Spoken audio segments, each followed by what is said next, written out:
No, dobre, začíname tento druhý nočný segment, je to oficiálna Fallout, je to oficiálny Fallout segment, je to Happy Max, ktorý si dáme, pol-litrový Happy Max, takýto pol-litrový súdok, kde tu má napísané, actually je to litrový súdok, takže je to litrová petelica, 1000 ml bomba, že dáme si to zase Happy Max, lebo čaká nás nočná a kvôli tomu, že nás čaká nočná, tak si samozrejme dáme do noca Happy Max, Happy Max Extreme. Happy Max Extreme. Áno, Happy Max Extreme. Dobre? No. Skôltové zvukovú stopu ti svedí, že sa razí, ako má. A ideme to rozprúdiť tvrdo. No, dobre, začíname tento druhý nočný segment, je to oficiálna Fallout, je to oficiálny Fallout segment, je to Happy Max, ktorý si dáme. No. Dobre, takže...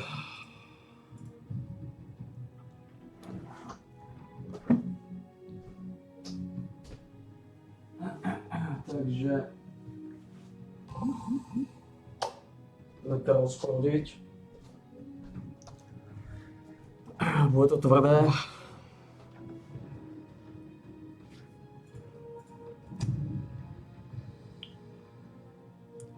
Poďte to potom vymazať tu 737 04, to je toto.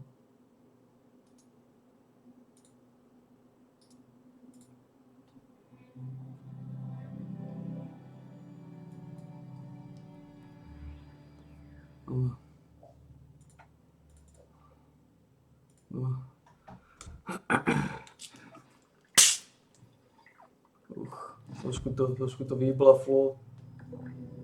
Tvrdo to vyblaflo ako taký blaffer. Mám príliš veľa.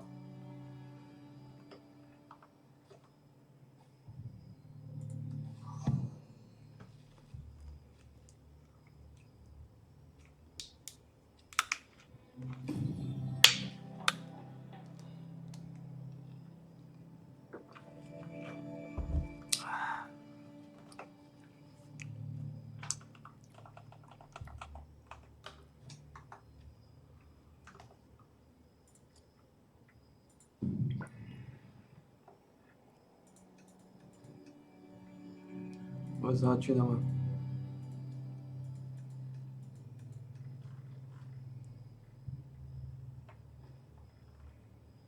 Toxiku.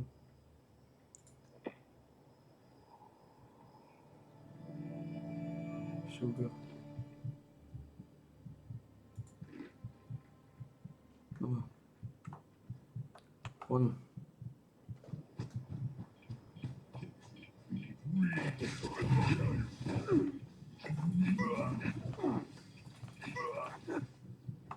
Stovky. Výsledky.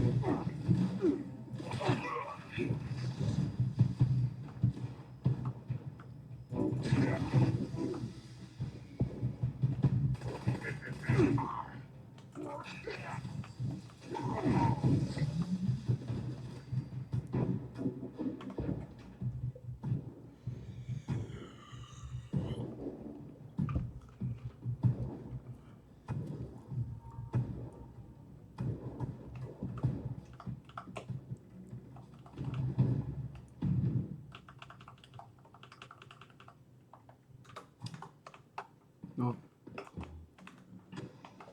Pustím si to pičusa ako podmas.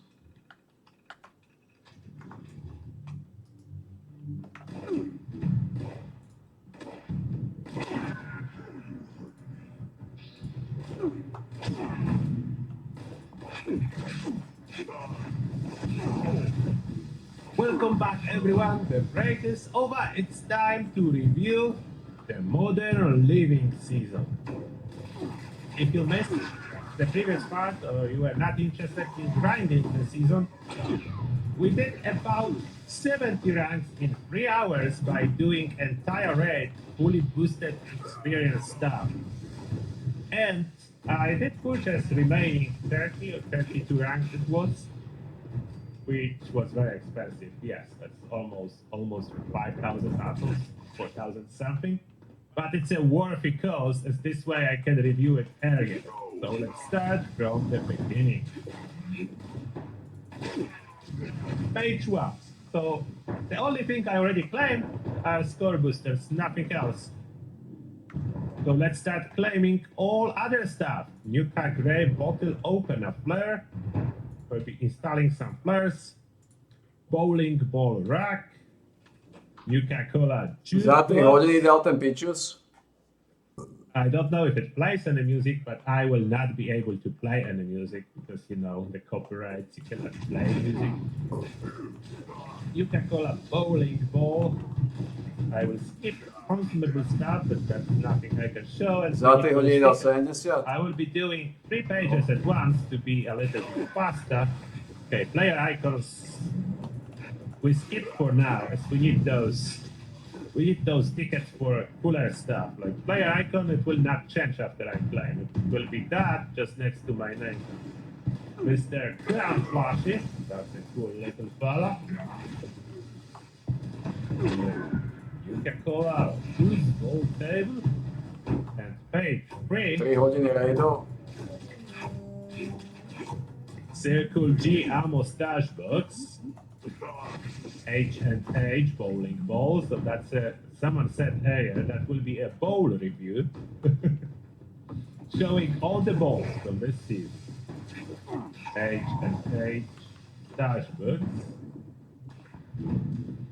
Circle G flare. So we do have 2 different flares to check. Circle G and Nuka Grey. So let's try to install one of each on my backpack. Circle G and Nuka Grey.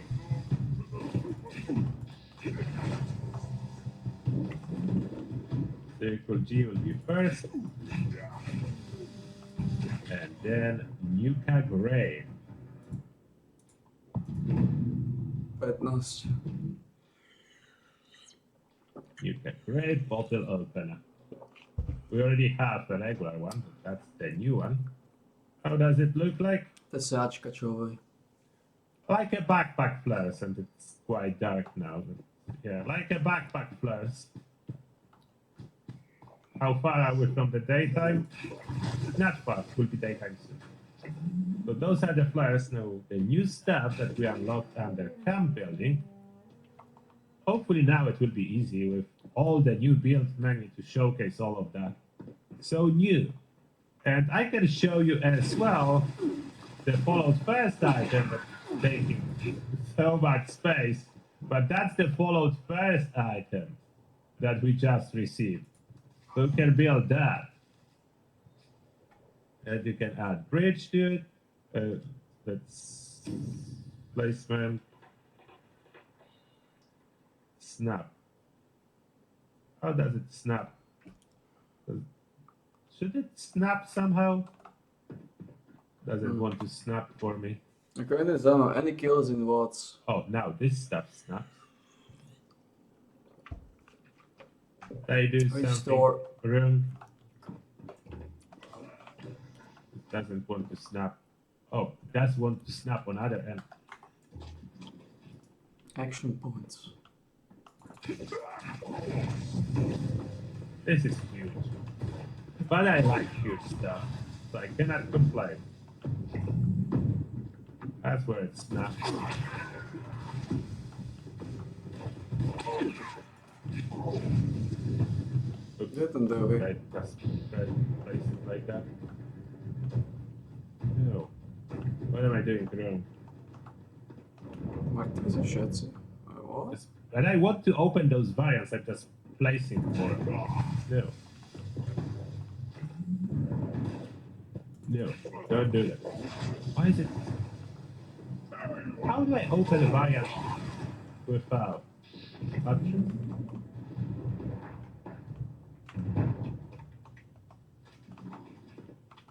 I think that's just some kind of a bug. It should be variant.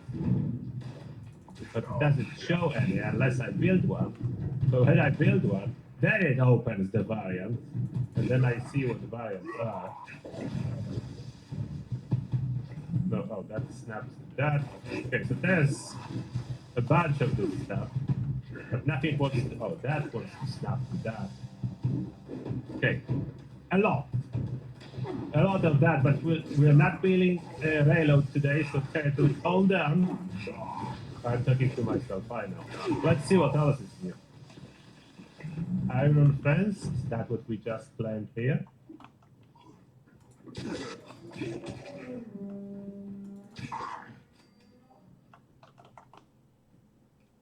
Can put a little bit of defense, and then the variants are opening after I place them.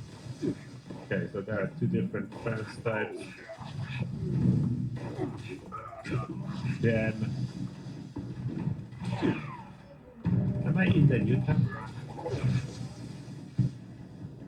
Some of this stuff doesn't seem like a new to me. Fine, can go. That was. I didn't claim that. Didn't I? Why is that here? Or behemoth diagram. Pretty sure there is a little bit of a mix-up. Hot advance rack. Why is that all? Okay, that's the bowling stuff. That's the bowling stuff. That I definitely claim. And the jukebox. Yes, 8 storage is for Fallout First only. That's correct. And then I can probably put those bolts on them. No? They don't naturally go on the rack. Maybe that's a display.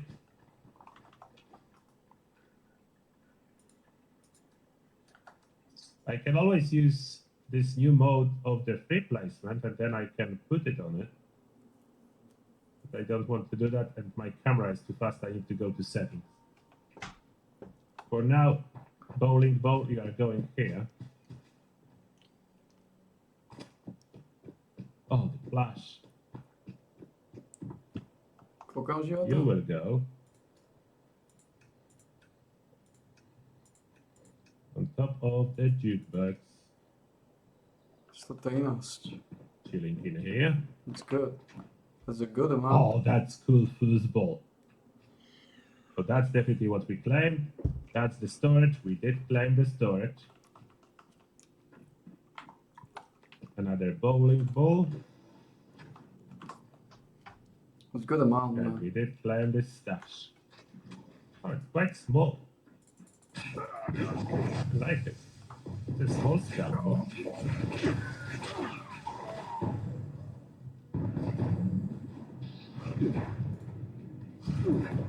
Let me double check.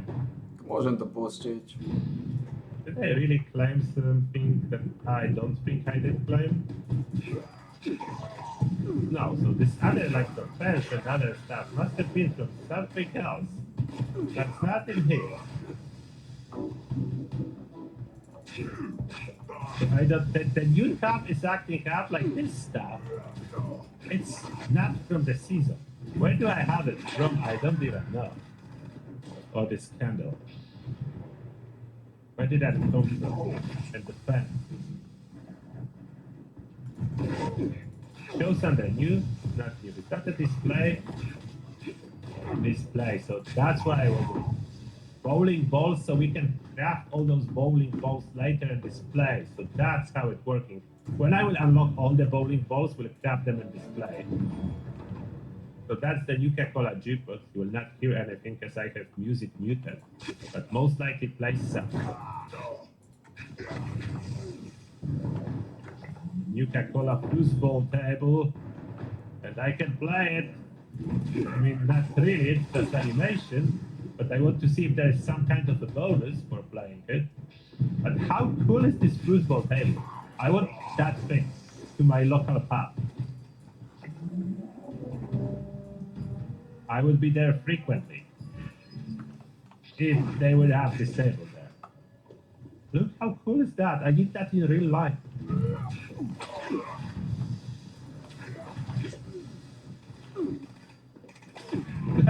That's one of the coolest camp items.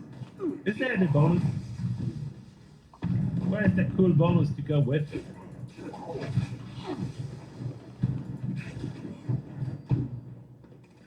I be a goal? Come on, guy. You play against yourself. Why you cannot score? You're not a very smart bowler. Okay, does it look like it's giving any ball?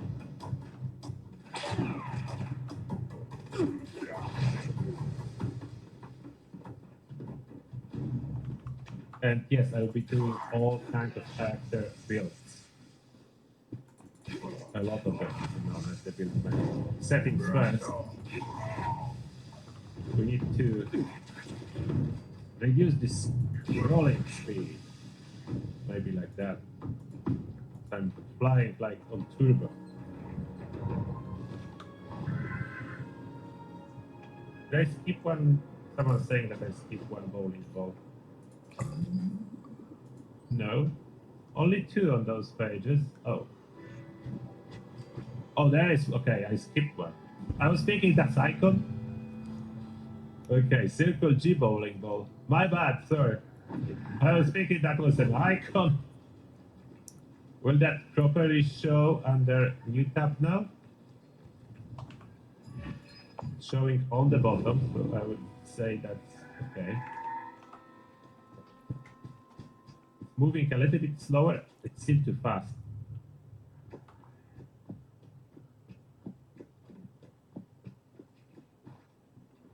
Move to the minimum speed. Okay, thank you for letting me know that I missed the bowling ball. It was looking like too much like player icon because of this small picture. All right, another 3 pages. Cosmic knife, what that is.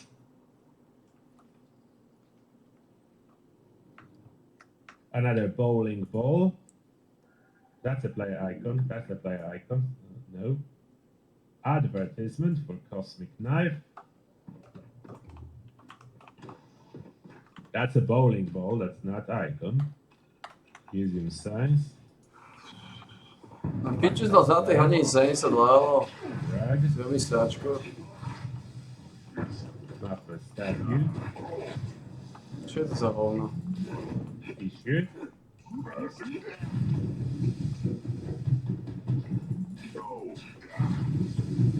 Then ragdoll cat. And sable shepherd. So let's place first cat, and we check the knife, and then we switch cat to a dog. So let's go cat first. We cannot have both. So this is our kitten. Hello. Kindly busy, I cannot interact. Ragdoll cat. Is the knife a weapon? I saw in my comments people say it's a weapon. So let's see. It would be under sharp weapons. Cosmic, it is indeed a weapon. Cosmic knife. Level 50. Watt's critical hits do 50% extra damage. Your Watt's critical meter feels 20% faster and sneak damage increased by 20%. Can we make it legendary on top of that? That's my question. Because if not, those 3 effects are not good.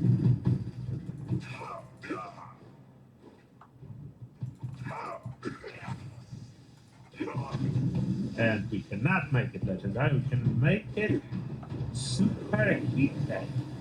And that is quite okay, that's been quite a solid damage. So maybe that looks like a Watts related one. But is that replacing effect? Wait. So we are losing the Watts bonuses. So we cannot really use those Watts bonuses. Am I right? Am I mistaken? Because if I keep it, I have very low damage. If I switch, I lose that. I got limb damage. And reduces target damage resistance by 25%. So different effects. And we cannot make it more legendary than that. So it's only one option really. It's other ones you are losing too much damage.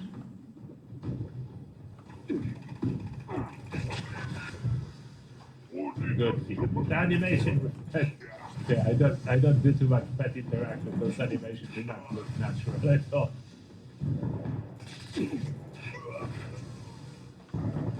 With the knife. Okay, swinging very fast. Well, this is cool.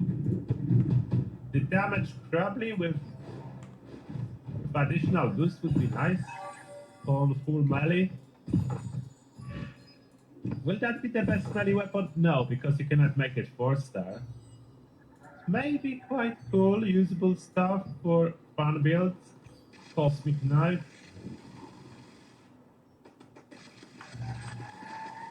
For running around. I don't know why we are not allowed to add regular legendary effects. Like that's such a loss for the weapon. It's not a skin, no. Separate weapon that cannot be made legendary, unfortunately. A little bit unfortunate. Let's try to skip that for those now.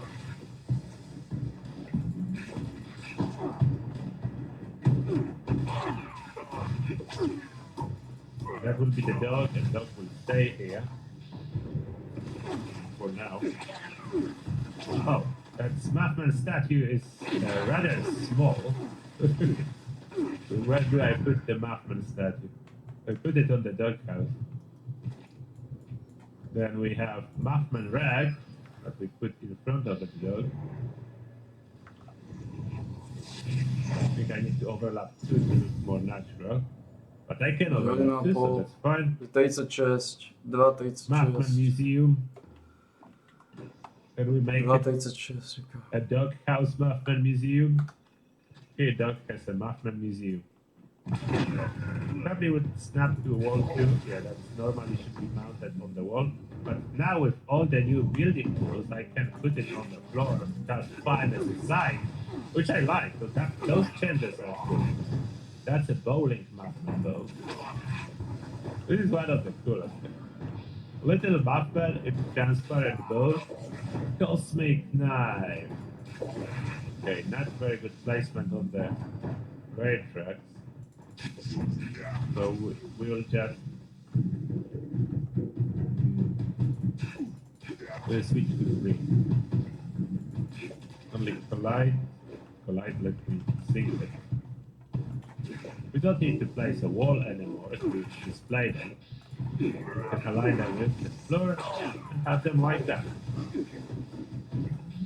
Go together. Another bowling ball.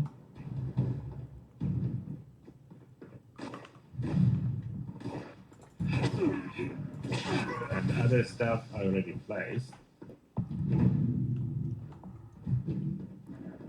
So let's take a look.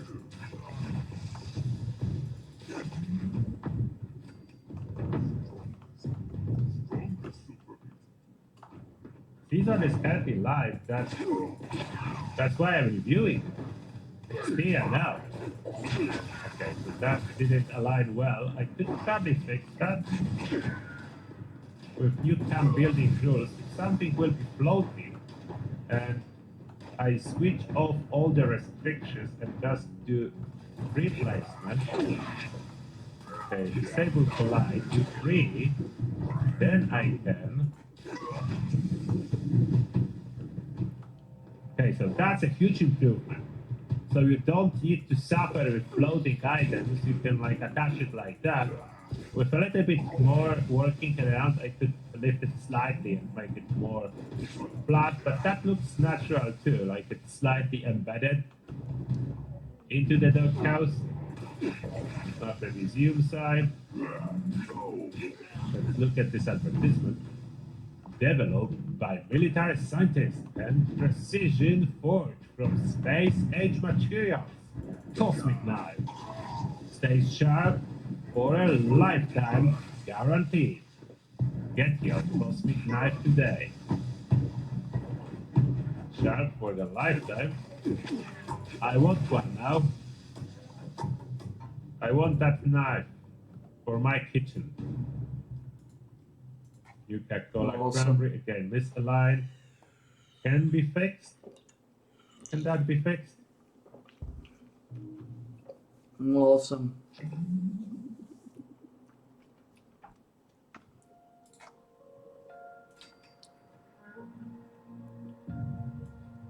Not that.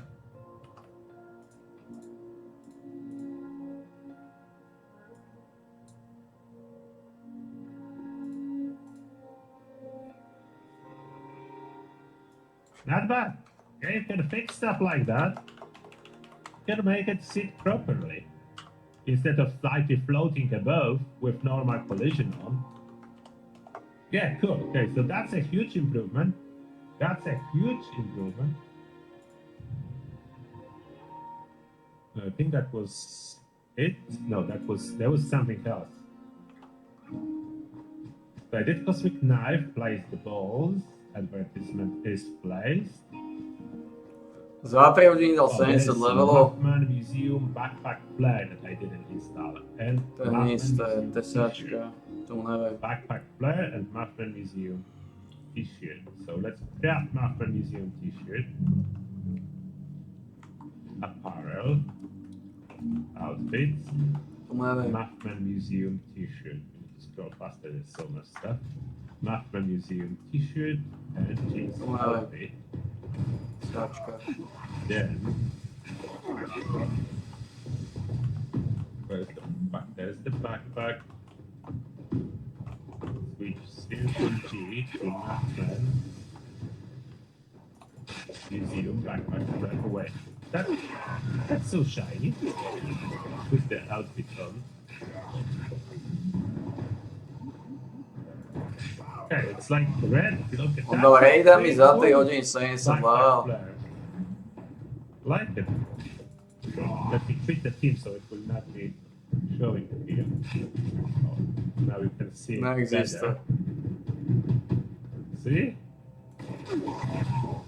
Quite cool flare. Okay, this flare is quite cool. And that's Muffman Museum t-shirt and jeans. They have sold separately. That's from the fishing challenges. Not bad.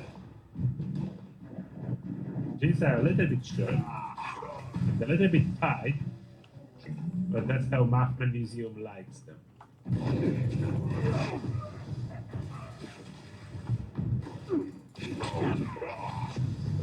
I Neexistuje. did those and cap another 3 pages. Let's go. Another 3 pages. A skin for aid box. Dr. Bag aid box. Voltec firework launcher. Let's see what kind of fireworks will that set. Soul suit server. Unfortunately, there's like no good suit in Fallout with good bonuses, but that would be semi-useful. Priceless Motors Derby game. Is that giving intelligence bonus? I hope so. Cherry Bomb, Tinker's Workbench. So the good stuff is starting now. Another bowling ball. Motors Company neon sign.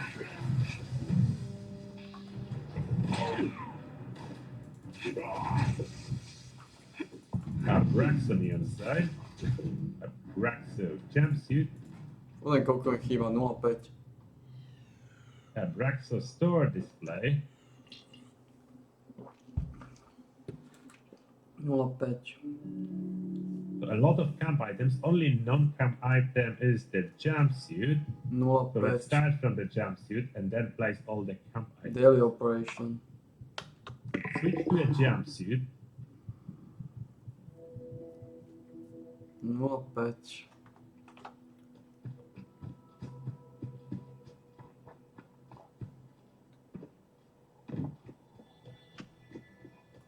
What was the name? Okay, good thing if I would remember the name.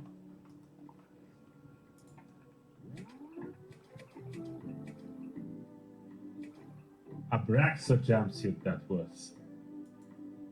So straight on top. First one. Good turtle. Good. You are showing them. Look at that. A Braxo jumpsuit. We need to hide the backpack so you can see the back.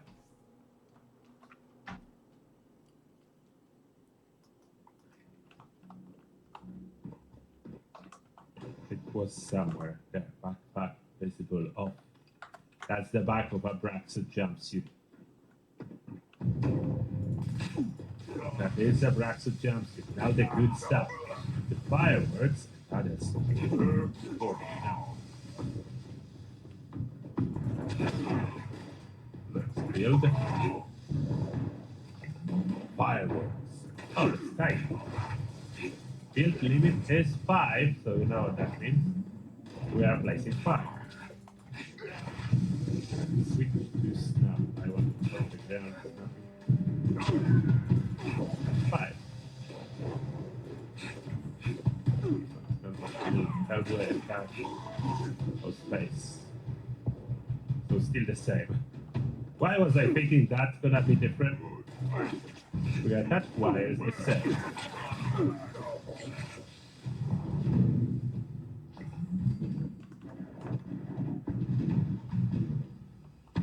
Ooh, that's so cool. That's you. Okay, this is very cool. I didn't attach any switch, so I cannot run it again without detaching the cable. But wow, that was cool. I like those fireworks.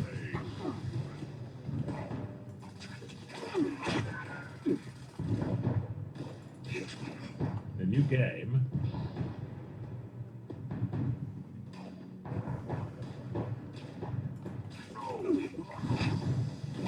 Zero altitude. Okay, now we got it. So 3 can be placed. Oh, look at this beauty. That's big. That's a workbench. Goal.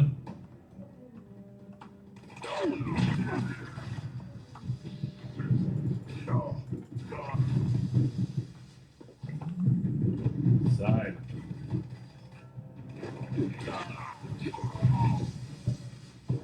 Knee on the side. Nice one. And a Braxo. Knee on the side too. I need to switch this snap.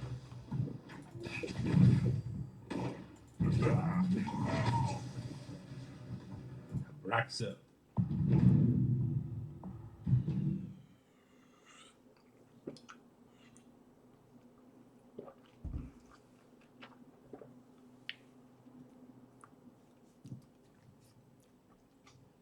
Aj, 25. 24. Okay. Science. Keď That's it. GTA Baxa. So let's take a look. Science.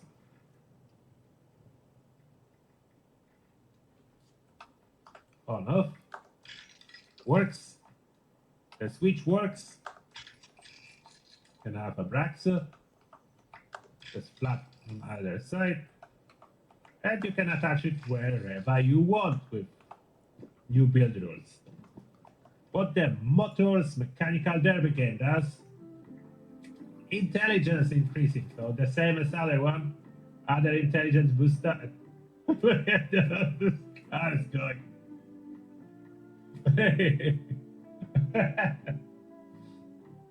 They look hilarious.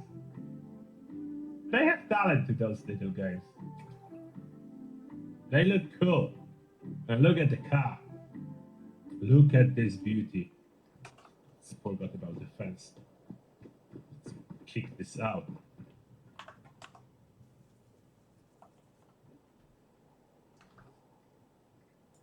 Let me get this fence up for you. There you go.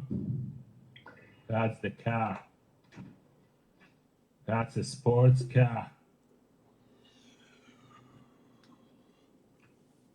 And of course, if you interact with it, it goes up. And that's the Tinker's bench. That stuff, yeah. Oh, Quinzel, thank you a lot for 20 quid. Appreciate that, Quinzel. And the message is, hi, Turtle. Thanks for previewing all the new rewards. Here's some money to cover part of your cost. I think you missed showing the new Kaggle poster in one of the early pages. Thank you a lot, Quinzel. Let me check if I missed the new Kaggle poster. If you say so, then most likely I did. Yuka Gara poster. Oh yeah, that's supposed to be Yuka Cola Cranberry, Mr. Fuzzy poster. Thank you for letting me know. So I'm supposed to place it in here.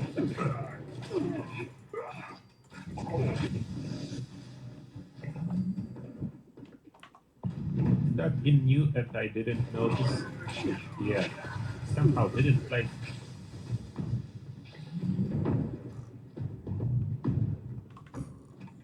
Let's put snap. No, snap's wrong. We are going for free placement. Remember there. Koľko zobáš? 50. And align it. Let's do this one. And that works. Thank you for the reminder. Thank you for the donation. Will definitely help buy more atoms to keep covering seasons as soon as each one drops. Your favorite drink just got fuzzier. What's better than a fizzy Nuka Cola? A fizzy Nuka Cola and a matching Mr. Fizzy. For a limited time, get your Mr. Fizzy Fizzy in a variety of Nuka Cola outfits, including Nuka Twist, Cola Quantum, Nuka Cola Cranberry, and Nuka Cola Classic. Nuka Cola Zapka first. Cool. Right. Yeah, marketing is going strong at Nuka Cola. And that's probably all from those pages, unless I missed again something. Need to find some excuse why I missed it. I cannot blame myself, I need to find something else. Soul Soup, I didn't place this one yet. So Soul Soup, Dr. Bag 8 bucks. Zase izovať 50 improved package. And Abraxas store display. Where are they? I don't see them under new. Oh, I didn't scroll far enough. Where are those? Why are they not here? It's like 55. Oh, not in order. Okay, so that's There's like 55. big. But they not always in order. That's how I didn't notice that. Abraxa. Scoring I powder. just need 50. This is big. Put it here. Oh, there are two different variants. Clean and dirty.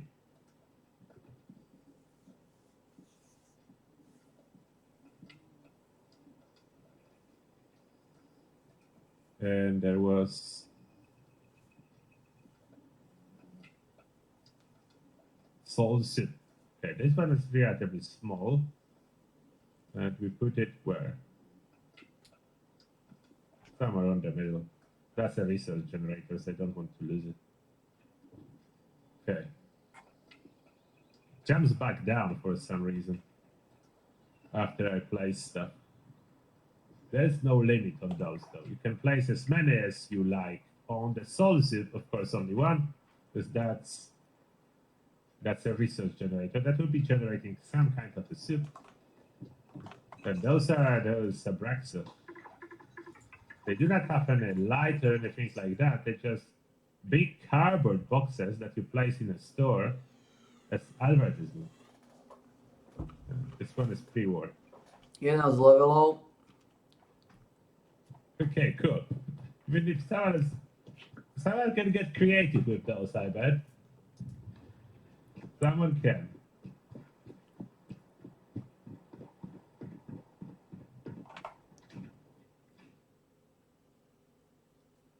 Okay, more season pages. Oh, doctor's aid bag. Where is that? Probably not in order again. Where is the doctor's aid bag? Could be under you. And it's not. Okay, it's not under you. So let's try to find it. It should be storage. It should be additional storage. And here it is. Unfortunately, it didn't show under new. We can compare it with regular scan storage, which is this one. So whichever you prefer, you have two options. That's standard. And this 8-box storage is the new one.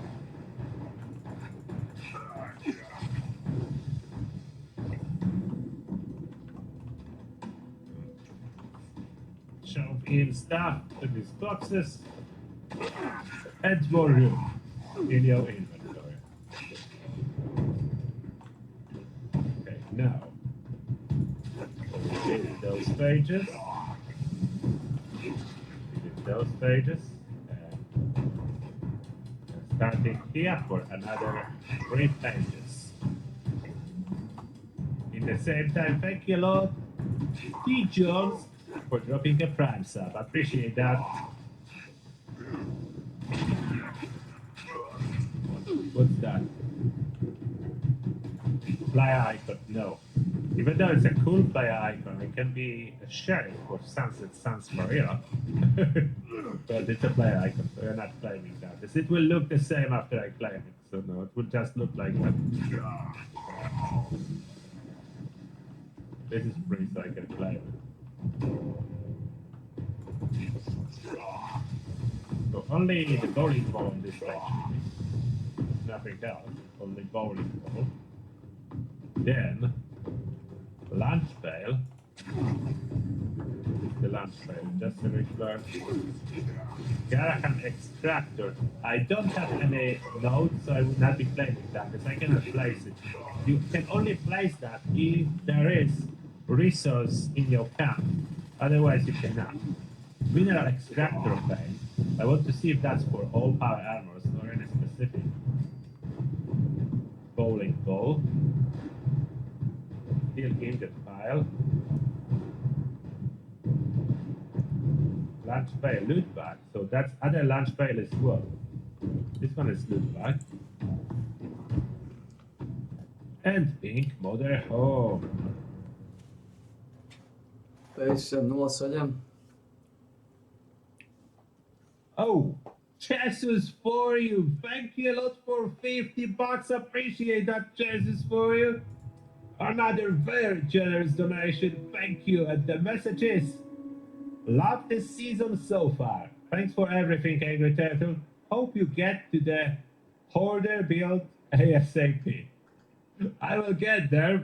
I don't know how fast. Definitely Habigana and Commander are fast to be covered. Those are everyone's favorite. But I will need to update Lazy Horda too. I'm addicted to it myself. Thank you, Lord Justice, for you.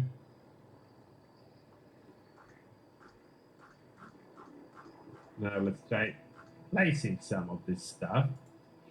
Hopefully it shows under history and new. Now the bowling balls, I already see that's a new one that I didn't place yet. And wait, this one I did place. Okay. Ten Pičus dal o 30 levelov viacej I ako think ja. that's nothing. That's a decoration. Ten Pičus dal o 30 levelov viacej ako ja za I tej don't hry. know, the lunch pail. We'll place it. We'll see what that is. There's no limit. Pekný skurvisín. Another bowling ball. Garahan mining. Steel ingot.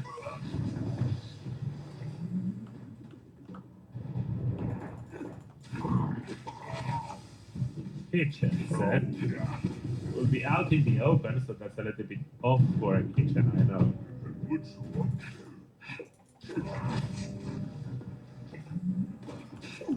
Will it snap together? It doesn't look like it snaps. Oh, because I like it does, but not with something else. It snaps with itself, and this doesn't snap with anything.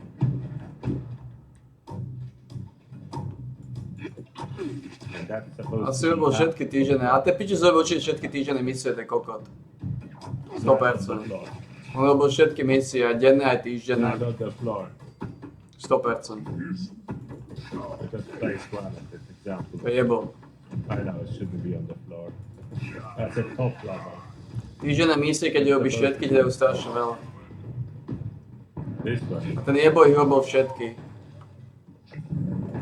To ti dá reálne Basically, 5 levelov. yeah. That's top 2. You know what? Like, where did it go? I placed it.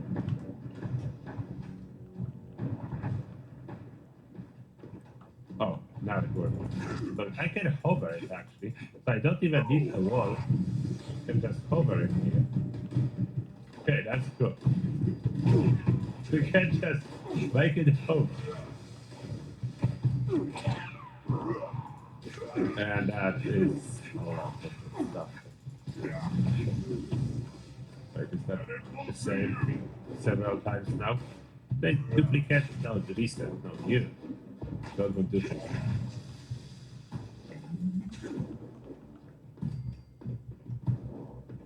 Poďte sa leveloval. That, so let's remove that. That snaps together. And that snaps too, that's like a singular thing. And that can snap. And that can snap. And there is a fridge. We can build a huge kitchen. I'm just trying to place it all so we can see what that is. So we can build a huge kitchen. Toto je o ničom. Oh, that's where this one piece ends up. 35. I was like, I built it and it didn't appear. It somehow teleported here. Okay, get rid of that. All right, that's mystery solved. I don't think we can. Oh, we can interact with that. So that is working. You can collect a dirty water from that, and you can craft on this kitchen. So that's working too. In case you never had any of those, and that's a refrigerator. Never use it. Refrigerator not the same as a freezer. Refrigerator would just slowly spoil your stuff instead of instantly. And that's the robot. And that's the dog using our... Oh, another 2 donations. Thank you a lot. Frank Black 101 and Dale. Frank is saying, "Hi Turtle, I just tuned. Can you still solo the EN6 bot? What big changes, if any, to the raids? You can absolutely still solo it. The main change to the raid, stage 2 is harder." And Daniel, thanks for raid grinding today. I'm level 64 or 68 on scoreboard for the first day of season. Good job, Daniel. Nice. Congratulations. And if you want to know more about the raid, we're running it for like over 2 hours on previous lives. So you can see how it's working. Working well. And now, what else? This tail does nothing. Like here, it does nothing. We place additional goals.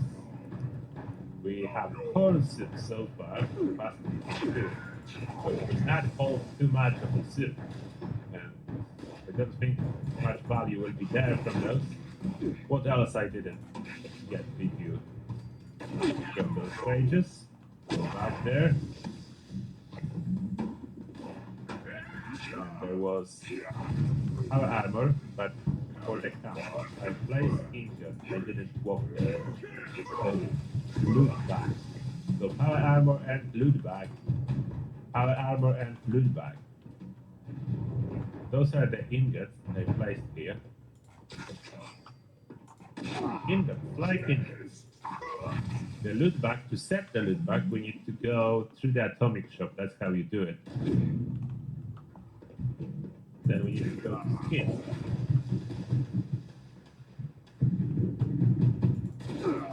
Loot bag. And then we find it.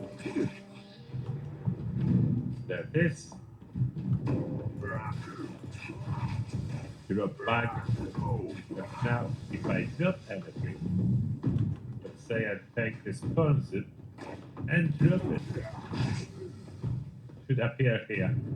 Yep. That's the new loot bag, so that looks... Oh, I know why we have two. That's for trolling people.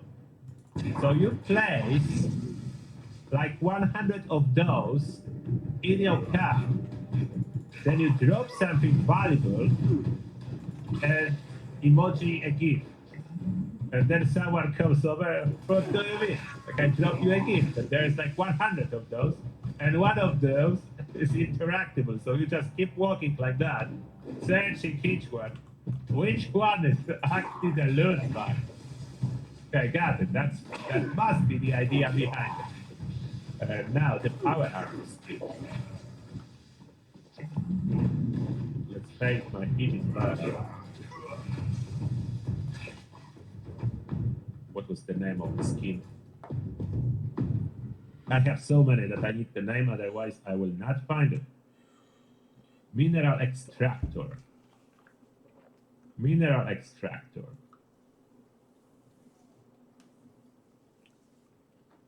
No 5. Mineral extractor. I think it will be only for excavator. I don't see it here.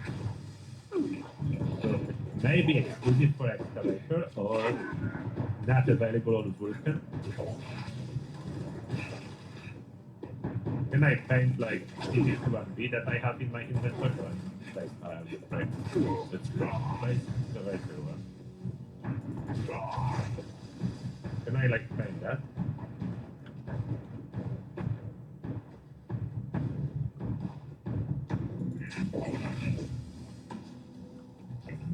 No, I think it would be only for excavator, which makes their order build even more important now. No? Did I claim it?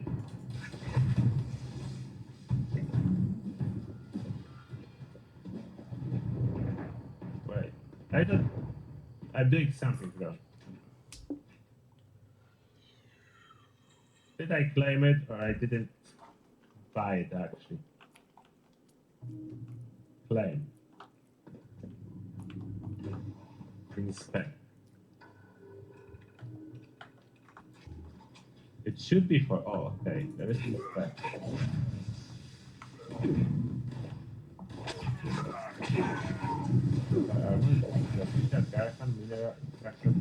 Garahan. Maybe in name is Garahan. Mineral extraction. Okay, this must be somewhere here. Let's try again. My main power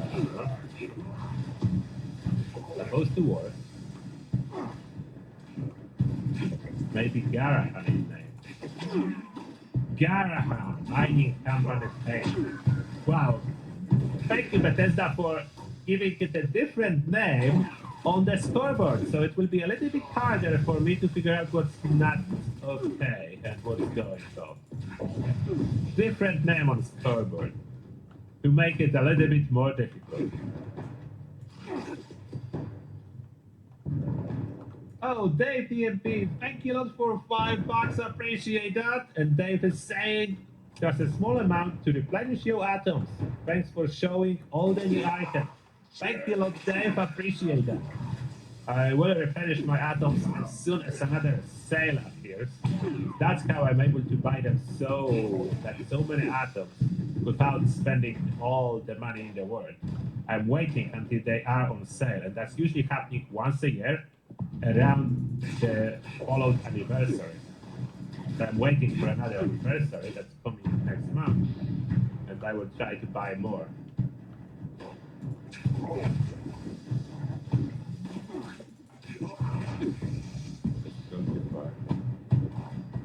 And probably as well, my card will get blocked and I will need to call the bank. That happened last time because I was buying those big Atom packages one after another. And I think after I purchased 5, there was like payment not working. What? Why? Who said that you cannot keep buying the same large packages of atoms in a row? What's suspicious about that? Very normal activity.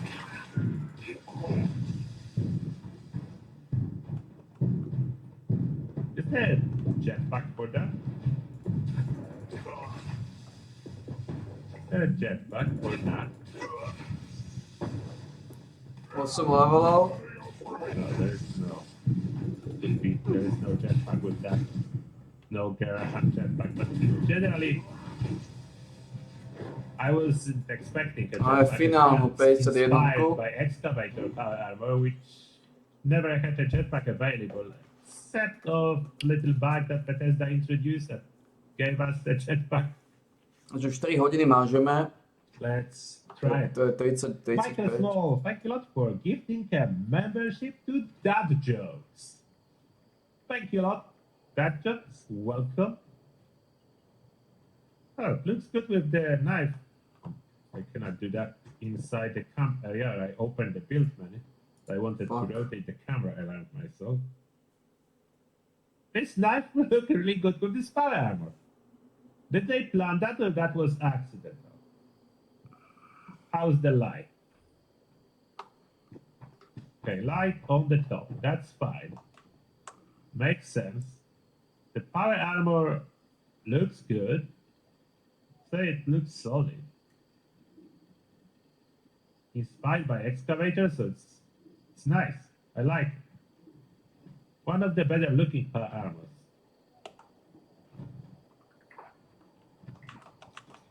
It was a while since we get the skin, so I'm happy with this one. It's a nice skin. Oh, chances for you, another $5. Appreciate that. And the message is, are you scrapping your supply packages? Oh, I was thinking about it. I know I can, but at the same time, I don't want to. I'm keeping them. As I started collecting, now I feel attached to them. Collecting it for almost a year now. So, yeah, I'm too attached to them. I cannot. I was considering that. I still have them. I can show. I was considering that, but I was like, no, I cannot do it. I was collecting them so long. I cannot do it. I'm keeping them. I'm keeping those supply packages. I'm not scrapping them.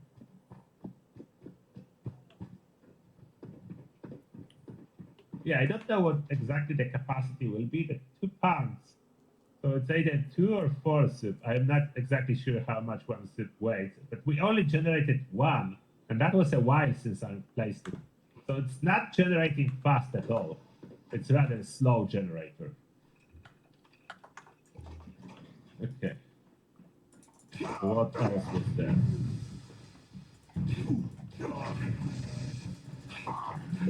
Place that. Check the bag. Did place all the kitchen stuff. Which, like, the kitchen stuff was already available previously, just in different colors. So that item shows item in different color than pink.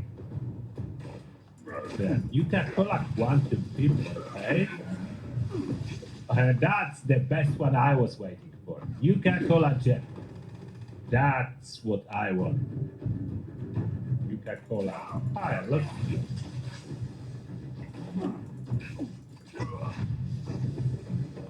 And Mr. Hill Jr. is asking, does that paint allow you to place jetpack arms on power armor like in the past? I'm guessing no, but I could guess. Vending machine. Stab weaponry pickup set. Toaster. And finally on the last page. Finally on the last page. What happened? I cannot check the page. Now it's thinking. Shall we wait a second? Oh, PDM 57, thank you a lot for 20 quid, appreciate that. And the message is, I learned the hard way how much the Violet Queen has been buffed along with her poison attacks. I was a ghoul with 25 poison resist and it destroyed me. Yeah, they did buff the big enemies to be more like mini bosses. Like mini bosses. But that's a good change. I agree with making big enemies stronger, so I'm not complaining, that's a good change. But your observation is absolutely correct, and thank you a lot for 20 quid. And I don't know what's happening, why the season is thinking. Oh, maybe closing and opening. If it doesn't work, close and reopen it. Or what I was claiming. Oh, Spice Rack. Spice Rack in place. Widespread Robo Butler Collector. Corkboards. Patio Fireplace. Modern Kettle Stain. And start placing. All those are camp items on last two pages, with exception of. No, that's not 2 pages. So last 2 pages all camp items. 3 pages to the end. There's pay and jetpack. Let's place those collectors first, so they hopefully start collecting something.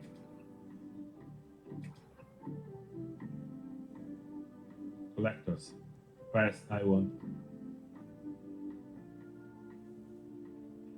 Where are they? Where did the collectors go? Cannot find them now.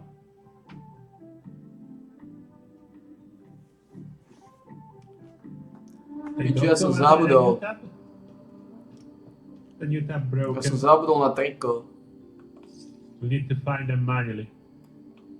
Okay, how hard will that be with the new system? Hopefully not too hard. Som zabudol na triko. Resources. Collectors. Ja. Fuck.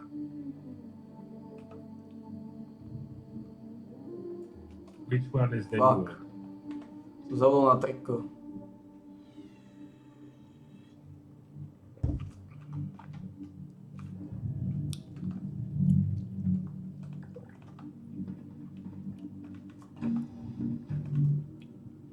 There is no new one. God damn it. Did it work or something? Oh, come on. Maybe it didn't refresh yet?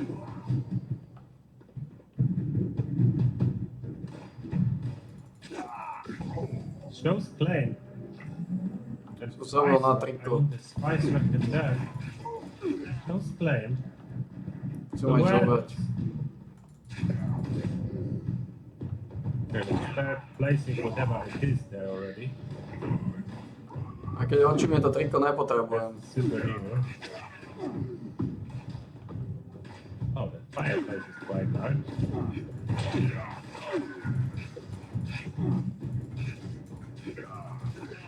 That's the final poster.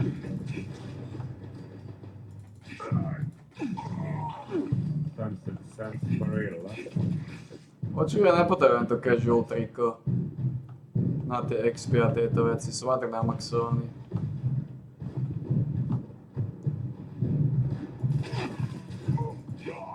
Those are pills. Snap. Snap them into Abraxo. So Abraxo is the target practice, and those are placed in the ground. Sunset Sarsaparilla vending machine. What? To vending machine je dobrá vec. That's not a camp vendor. We can buy from it probably. this type of a vending machine. And that sample of the floor.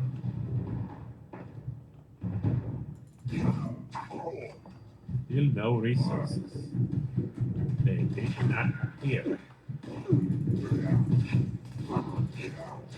under the new tab at all. Are you kidding me? Nope. Do not want to appear.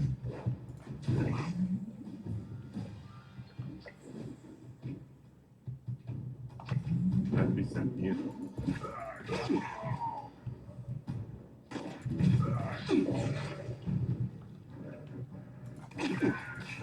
Resources. Collectors. Oh, Butler appeared. So it needed time, didn't appear under new tab, but finally appeared here. Okay, Butler. Got the Butler, finally.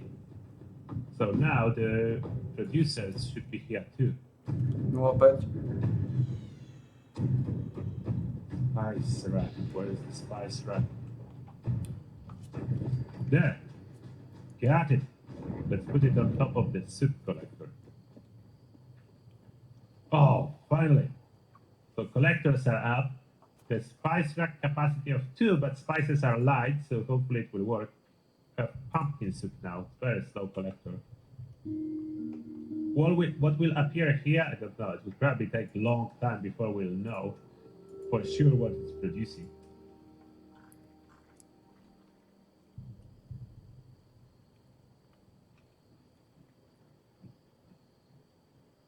Those are the tools that you can place in your camp now. What is that doing? 15 caps. Irradiated sunset sarsaparilla added. There was no such drink in Fallout. That's new. There's no irradiated sunset sarsaparilla. Ballistic gun damage, red, health. That's new.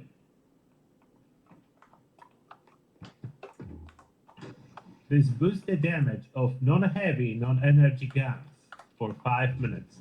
So it's like a ballistic bug, just weaker. That's exactly the bonus of ballistic bug. But ballistic bug has 10% bonus, not 5.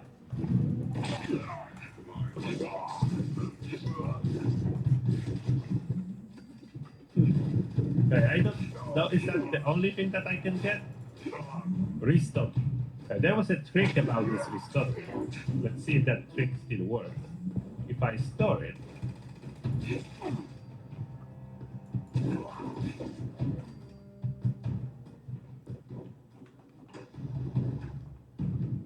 oh, I can do an item store. I find it in recent.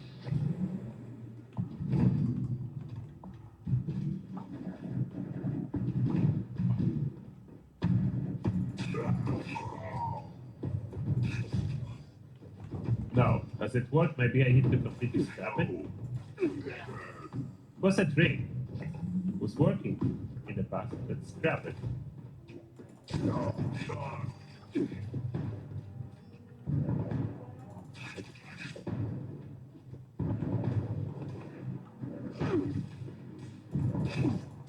Scrapping doesn't work anymore on story. Still restocking. But I think it will only be giving sunset sarsaparilla. I will try in a moment. Again, to see what's gonna be happening. Now about this thing. Oh, you light it up. I was thinking something was off. The lighting up animation is quite cool too. Light.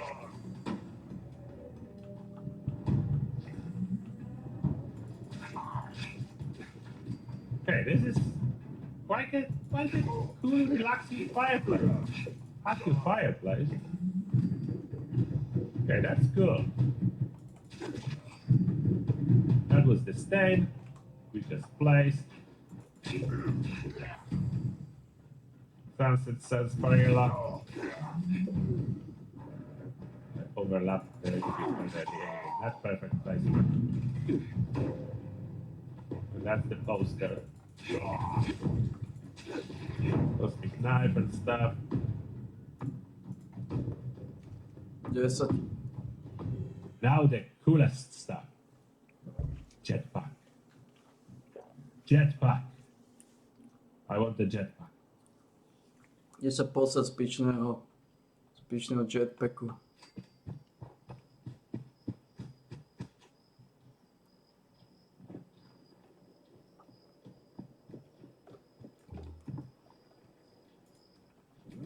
Wait. Oh, there. Yeah, I was looking for a separate slot. Daring. Nuka-Cola. So we have several jetpacks now. Nuka-Cola jetpack. Here it is. Ah! Look at that. Ale som sám. It's like a attack jet. Smooth, aggressive look, like a sports car. Sports car jetpack. I like it.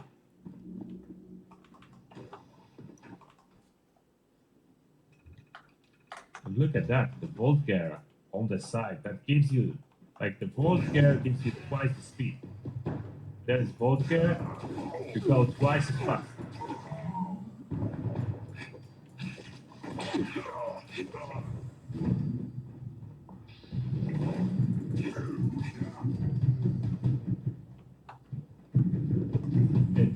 The update didn't increase any limit snow. Still can have the same amount of stuff. Let me know if I missed anything. I did place those tiles, floor, oh, people. I knew something else was there. Quantum paint for people. So Nuka-Cola jetpack is pretty cool.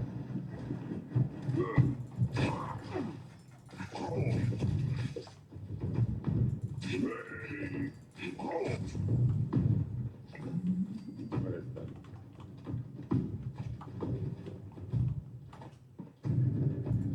Visualist.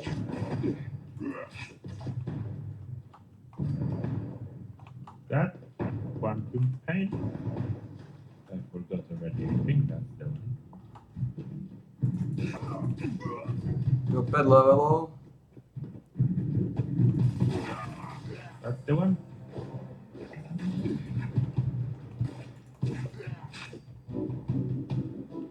I think that's the one.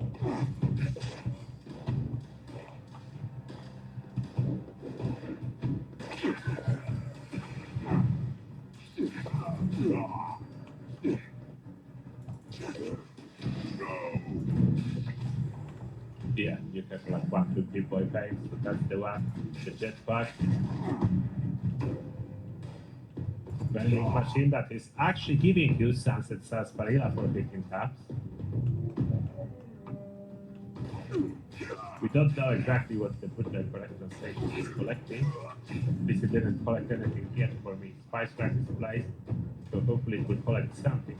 Now we have 975 to get a bonus stuff. I really wanted to see what TV glasses are.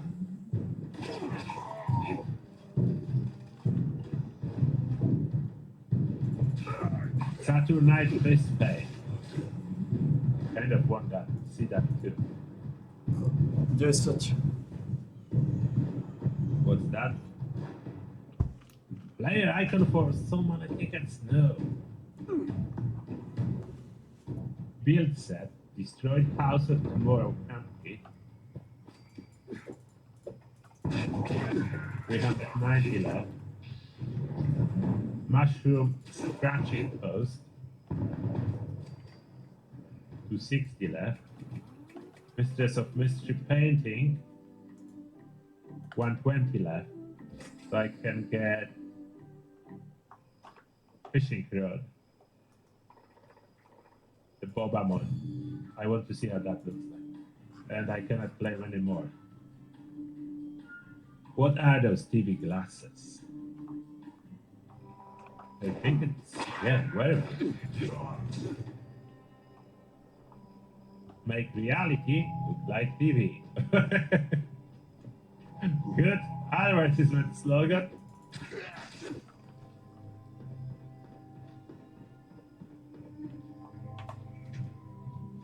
Okay, Okay. TV first in the name. This guy's gave me Soon I will need a search function for hardware. že 5 TV levelov, glasses. Black and 150 white taký tie finálne or šmízy. TV glasses. Oh, two different. Black and white vision or no. What's the difference?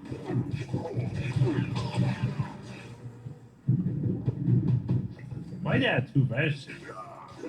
Why there are two versions of TV glasses? What the? They changed how you see.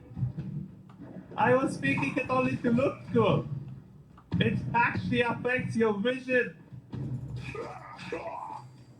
Black and white vision. It's TV glasses. Regular. What regular are they compared to no glasses? I think regular do not affect your vision. So regular, okay, so if you just want to look cool, so those are regular TV glasses. If you want them to affect your vision to have like follow TV from all days,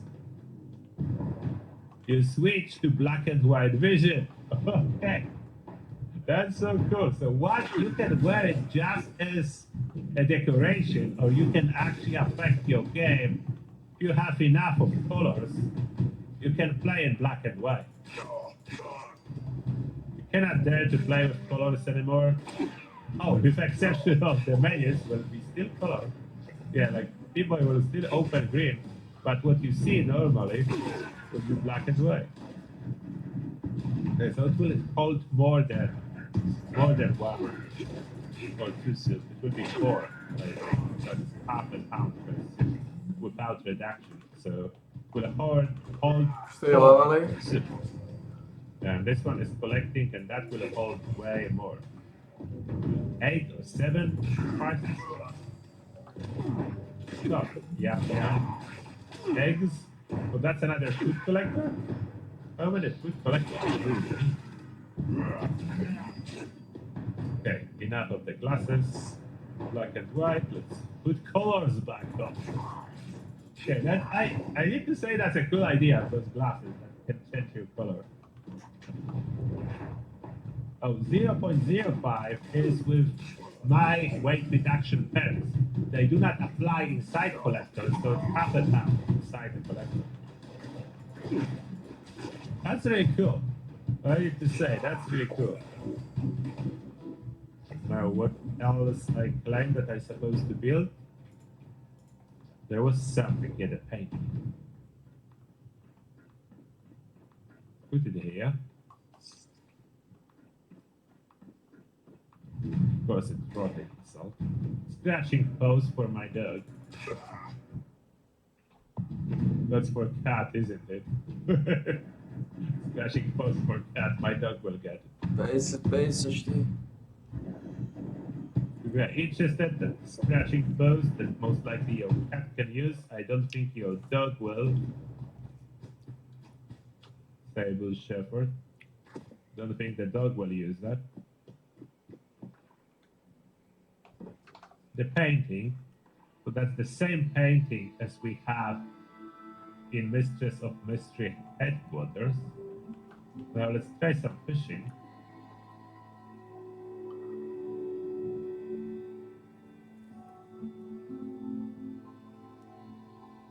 Eye of Raboba, that's what we just purchased. There's a little bit of water, should be fishable or not. How is that not enough water for fishing? Come on. That's lots of water. Make it fishable, please. Oh, there.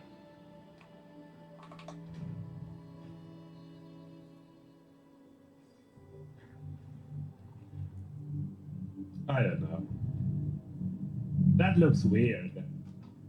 Iron Fries and Boba. I'm not convinced to this one. I don't know what you think. I'm not convinced to using Iron Fries as a Boba. Doesn't make sense. Like, this Mr. Marshmallow, way better. Way better for that. What else did Clayman didn't use?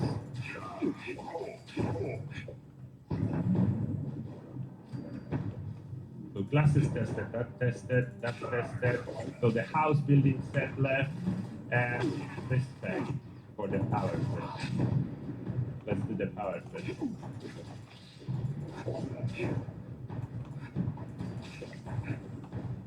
Can I paint this one?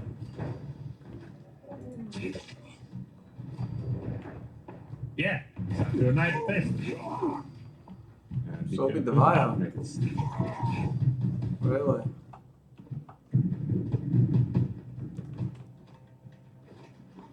I think still this one is better. Using foil than concrete. How will that look like? Saturnite Fest. So Saturnite Fest, unfortunately, only a skin, not a weapon itself. Would be cool if that would be a weapon. We have a knife that's a weapon. How good the knife will be, I'll be testing at some point, comparing with some other items. I don't think it will be much more powerful than other actions. But I will compare with other knives. Now the build set. Do some sample for the build set.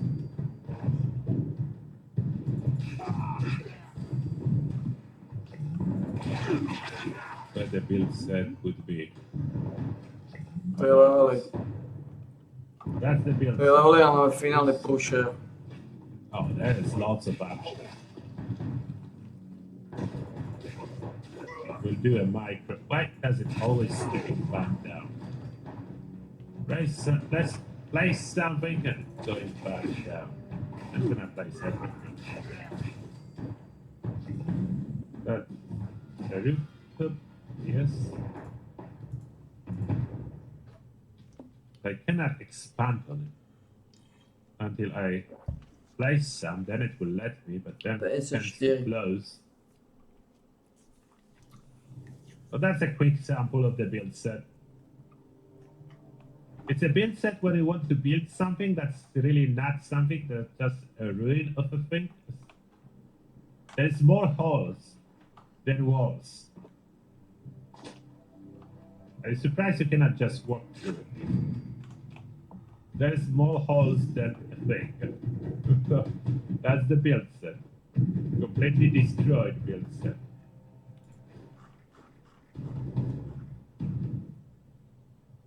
We have eggs. You can see that's a free. One more soup will be generated, and then that will be full. If you want to see what those soups supposed to give, I would need to refresh my serves. So if I pop carnivore herbivore, because I'm the megavore, I will now have effects of food boosted. So that's outside of team. On a team with stretching numbers, that would be 5 perception, 5 endurance, or here 0.60 something health region. Which as for the soup is fine. Silpin soup cannot be produced in your own camp, so that makes sense to have from generator. Most of the soups are really easy to get. Can I use Sunset Sarsaparilla again? I can. Oh, regular Sunset Sarsaparilla added. So there is more than one option.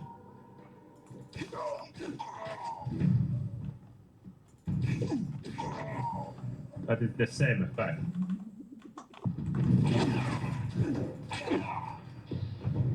So irradiated Sunset Sarsaparilla versus regular.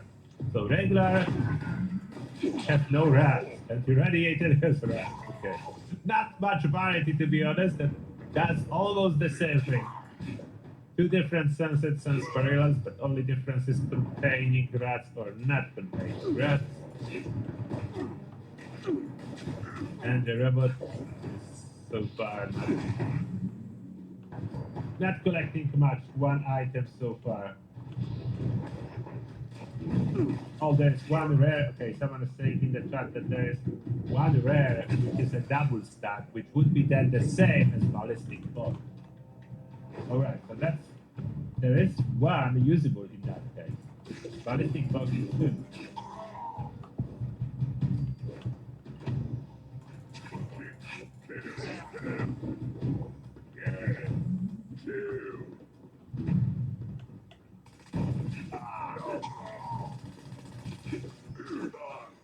I'm always done with a season on day one, as I like to do the review for everyone of all the items that are in the season, so everyone knows what to aim for and how much is it worth.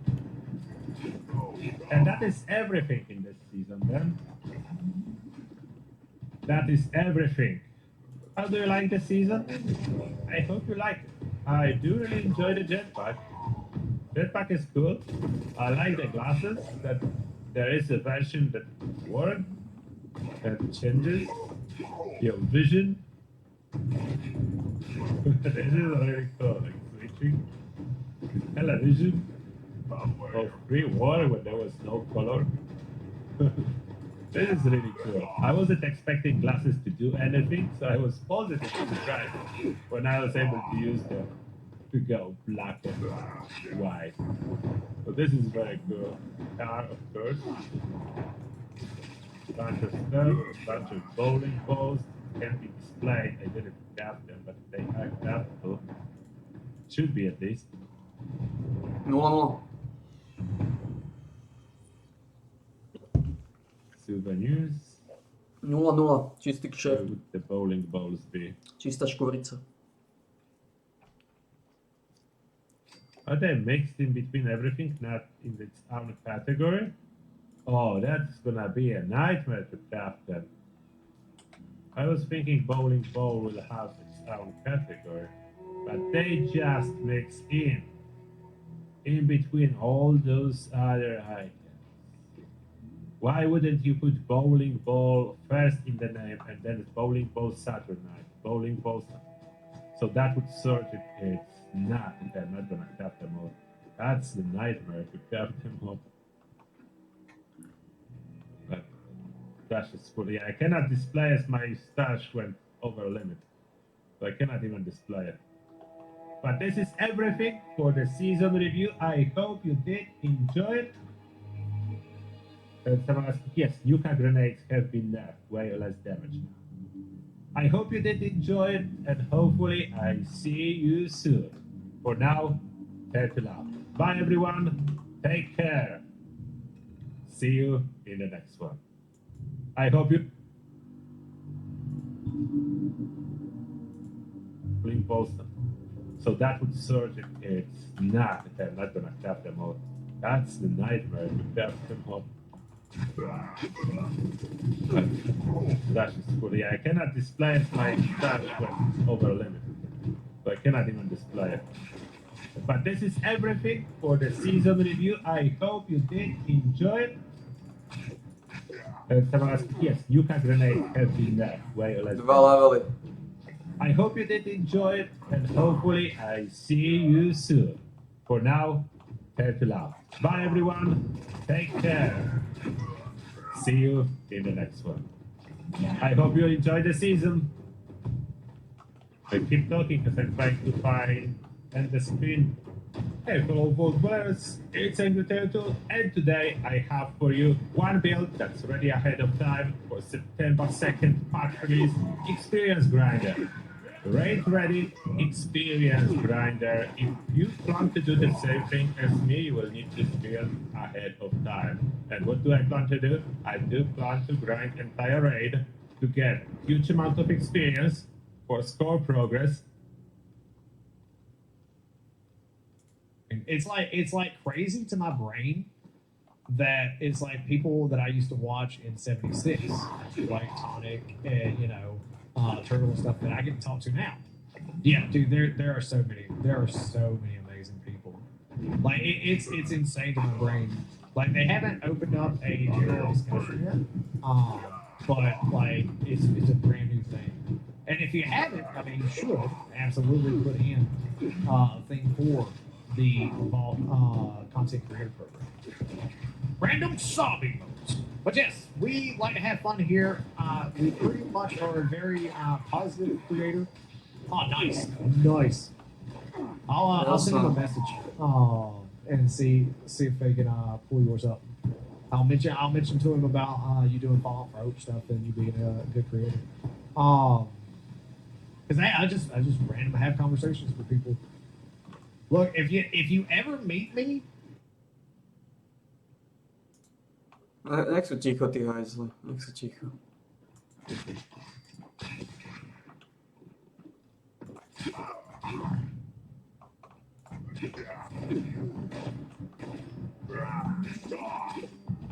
So svojimi kokockými raidami.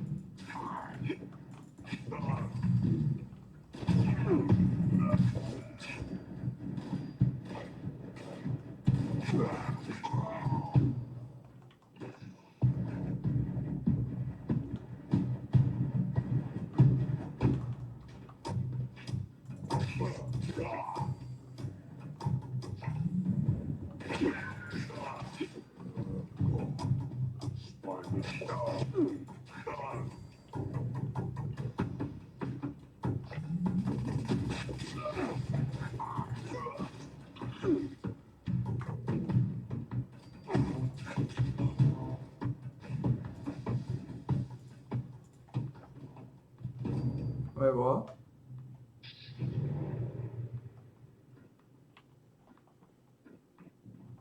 Wait, what?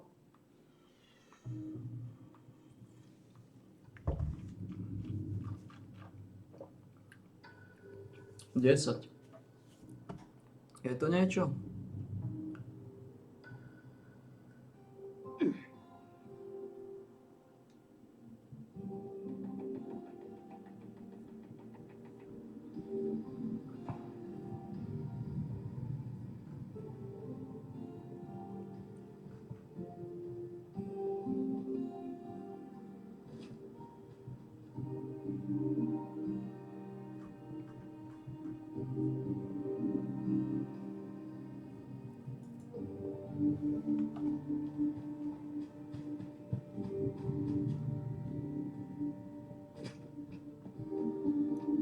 Wait a minute, look at this guy.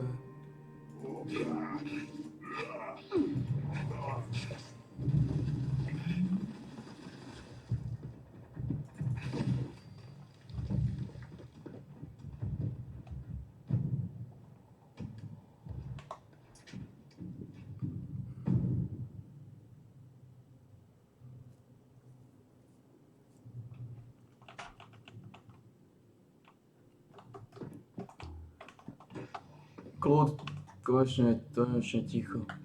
Žiadny z tých bastardov to nevykeca a svehni si.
Máme 5 low.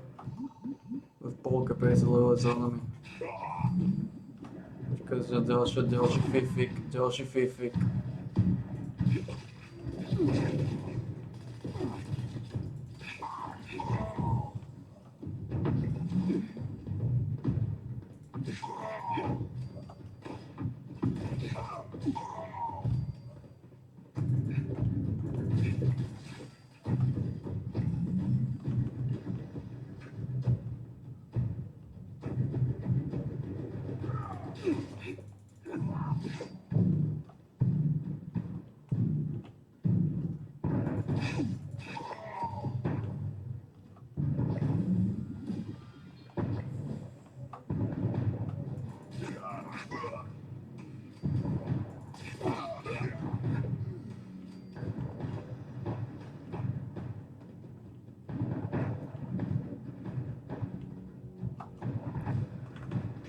No a posledný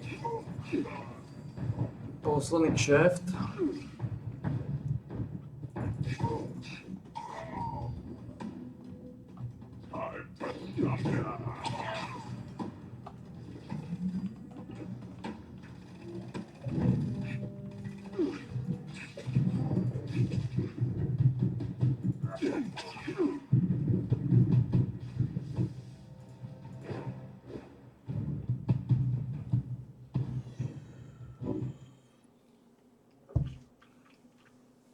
Jedenáct.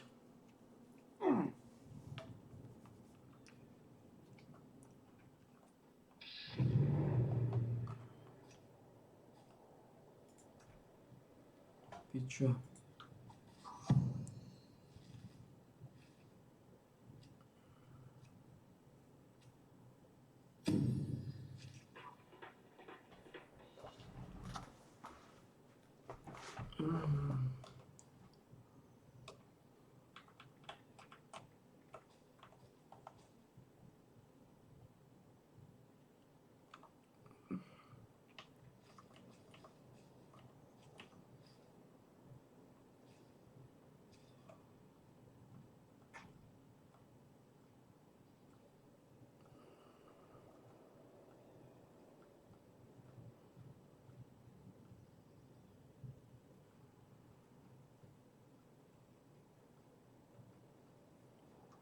No ale to nemám nič čo dať do tej inteligencie.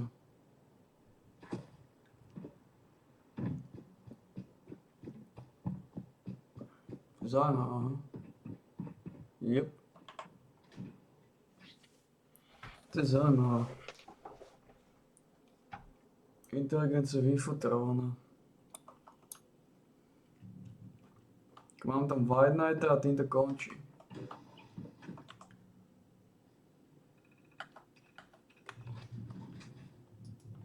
Mám tam tú opravu, ale to je...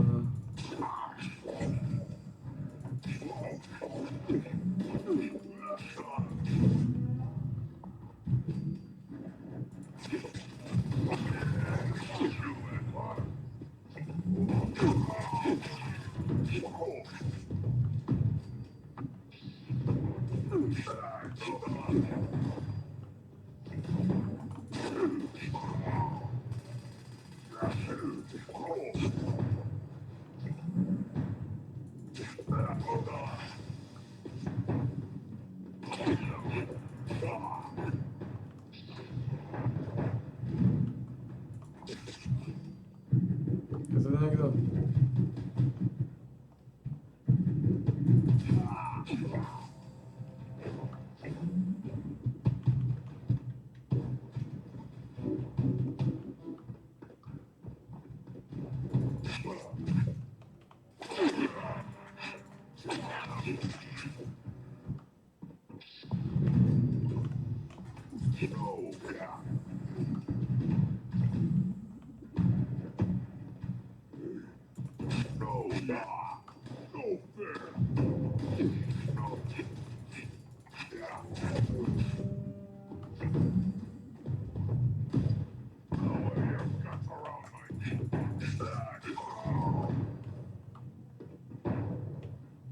Postaje Felgola? Alebo toho Darka Schmitzla.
Postavím Darker Schmitzla.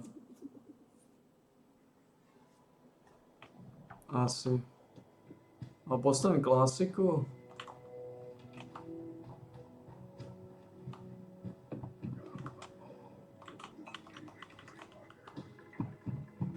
Ja som si istý, že čo by som šotoval ako prvá. Čo by som postavil ako prvá petolízača?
Nič, idem Game IP.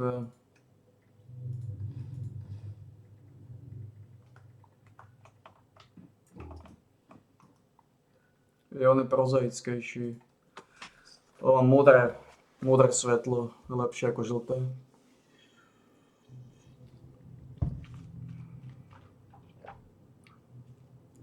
Grim Reaper.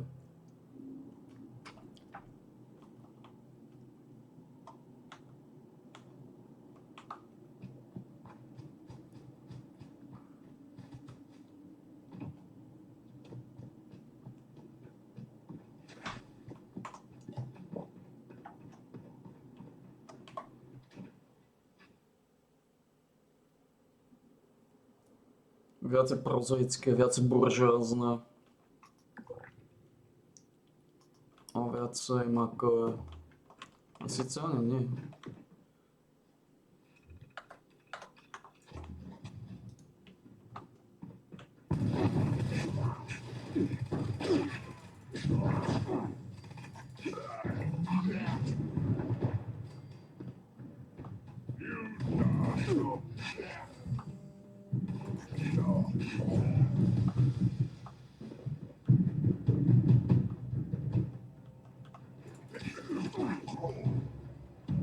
Počkaj.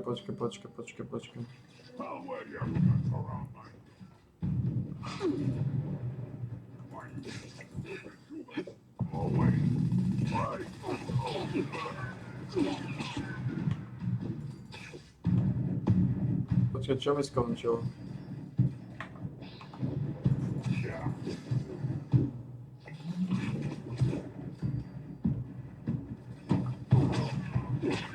Umenul som na VVčnú polievku. Čo nie je dobré? Koľko ešte mám? 6. To nebude stačiť, ja nemôžem to umelom ťukať.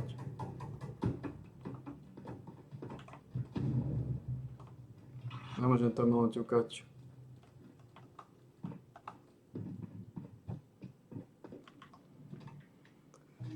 Nemôžem umelom ťukať VVčné polievky. Neviem, čo sme skončili, aké buffy. Aké buffy mi skončili. Neviem, aké.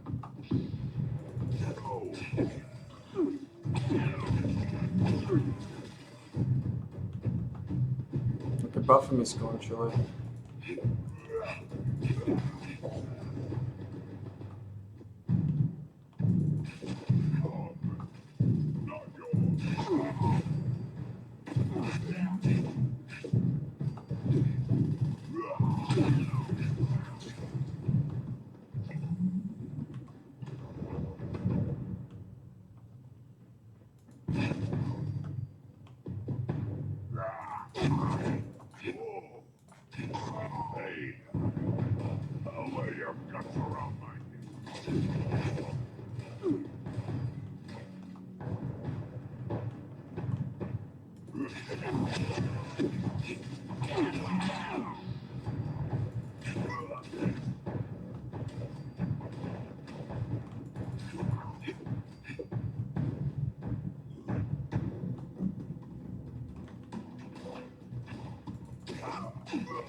Bobblehead leader mi skončil, alebo skôr Live and Life.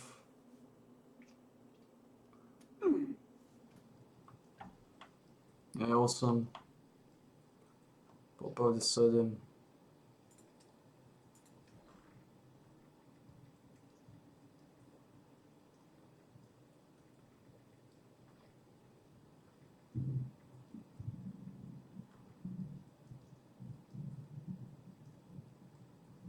Je Bobblehead leader nemám.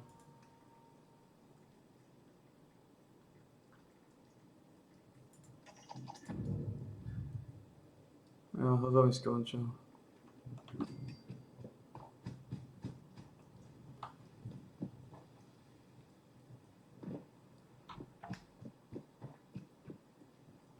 No sem.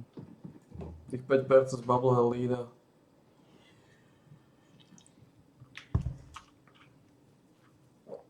To vyťukalo.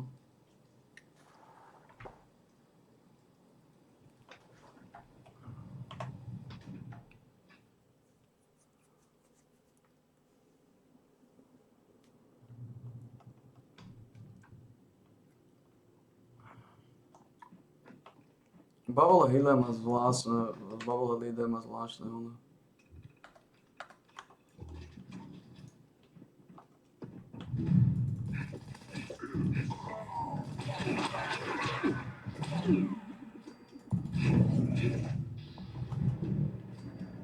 Má zvláštny časový timer.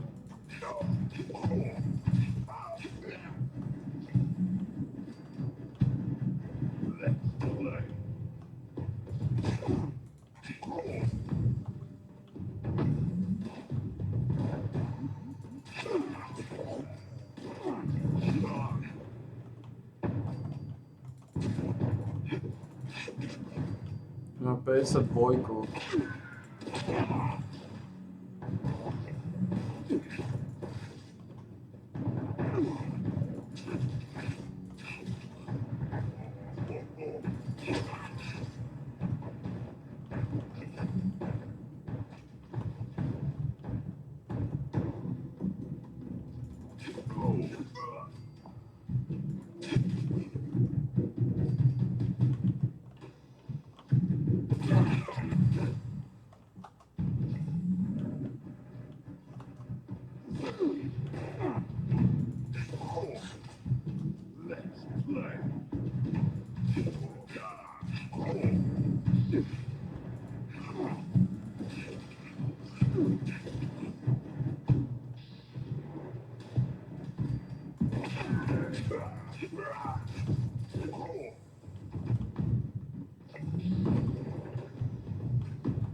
Nie je to zlé. Nie je to zlé.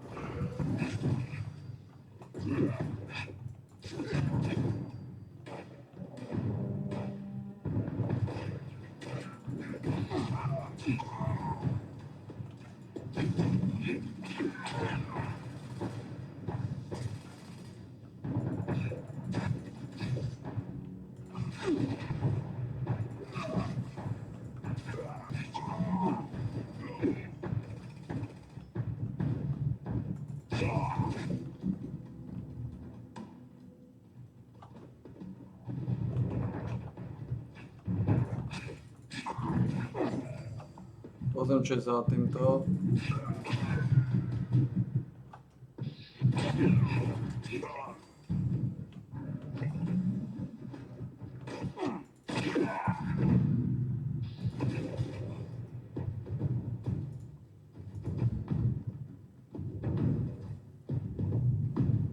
Nič, to je 17.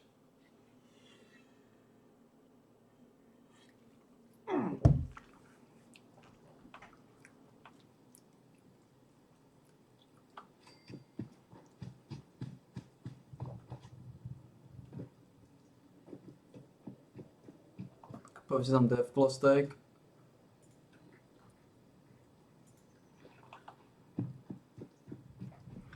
Toto vyzne mutantiu polievku.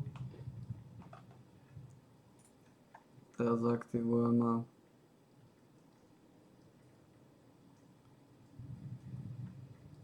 lunchboxy.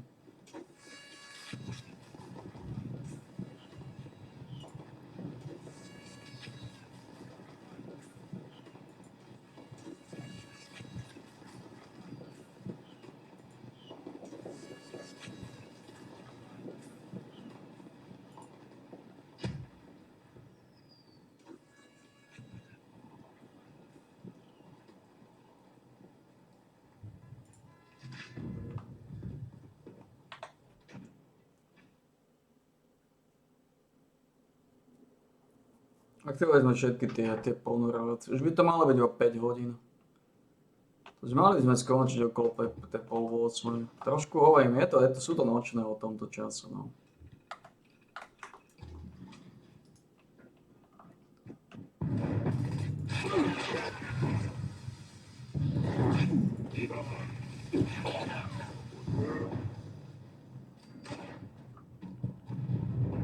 To je pol 8.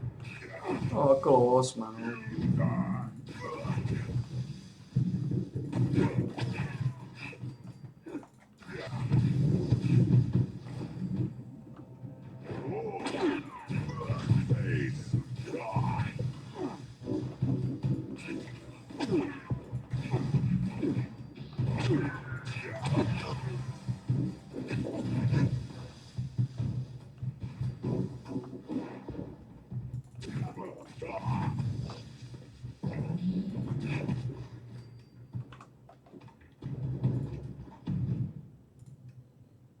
$2300.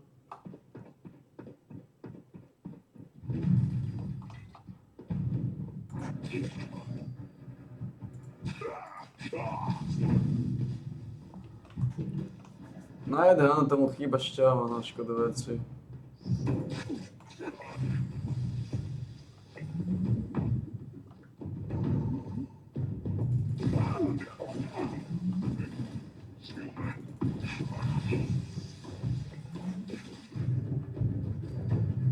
Na škodu veci.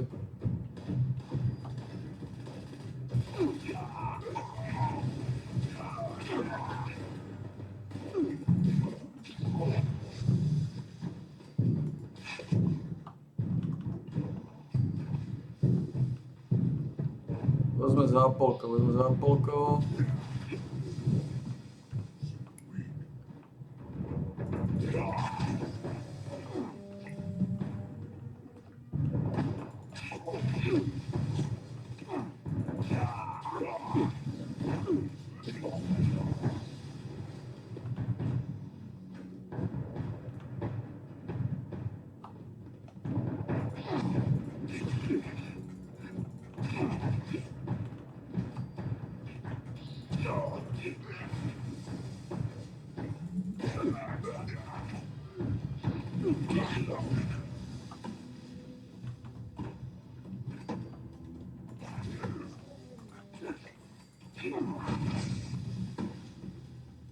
Označujeme vente.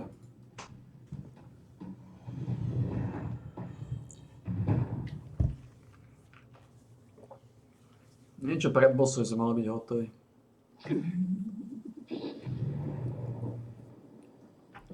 Teraz neviem, či náhodou.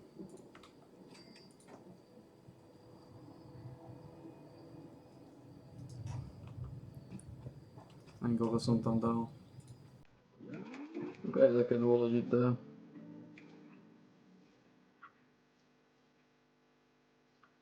Čo je toto?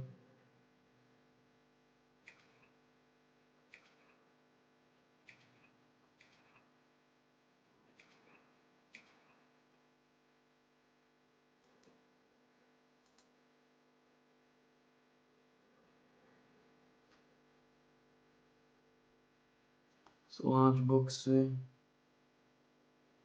To je taká klasika.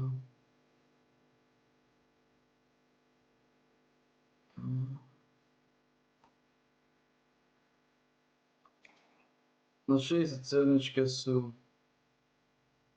67 sú zaujímavé veci. To je lootback.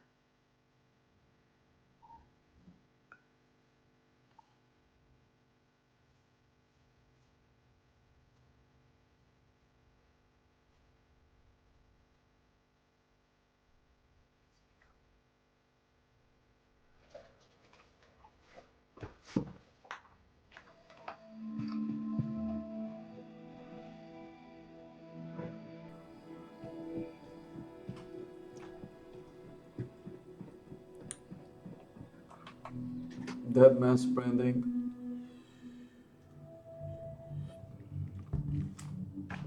Pustíme si podmaz nejakého pičusa.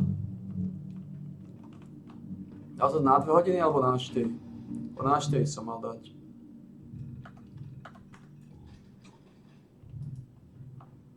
Ale podľa mňa on sa pomýlil.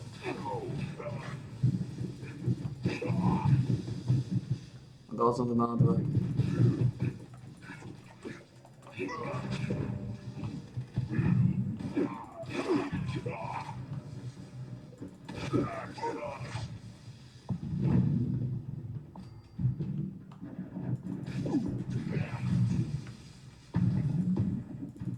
Ja som sa pomýlil a dal som to na 2. Alebo niečo.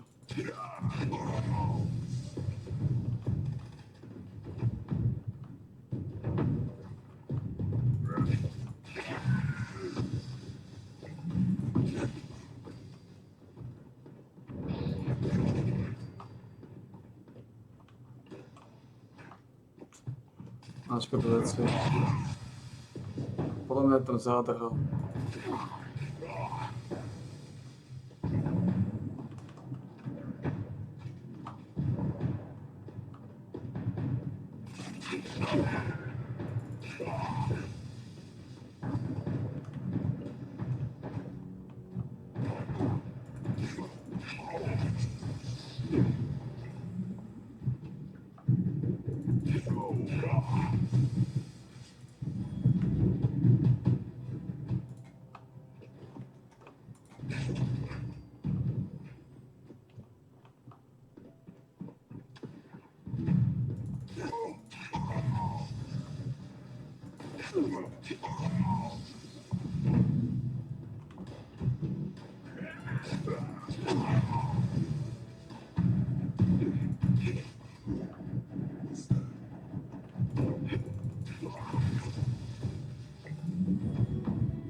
Asi na 100% sa pomýlil, no jasne.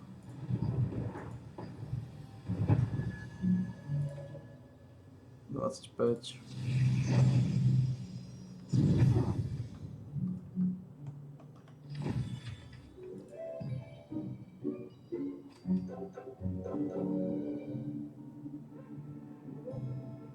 A dva ďalšie 2 hodiny. Do 4:45.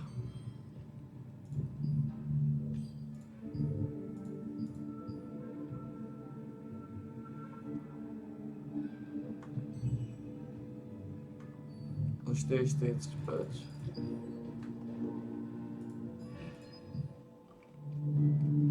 Takže tesne pred 5 alebo o 5.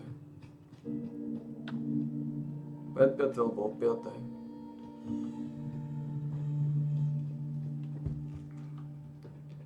Pred 5 to boli ísť nič.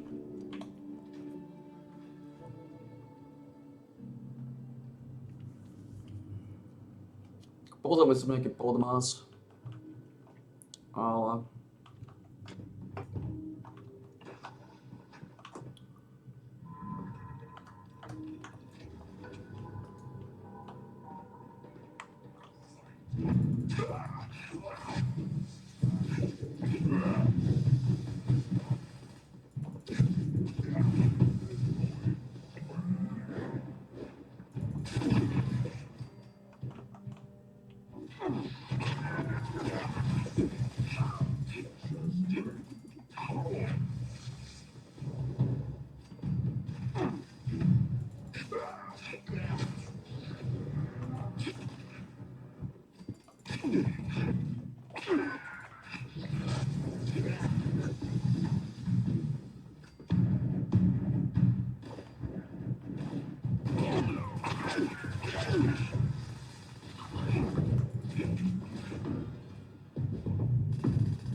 Nie je to zlé.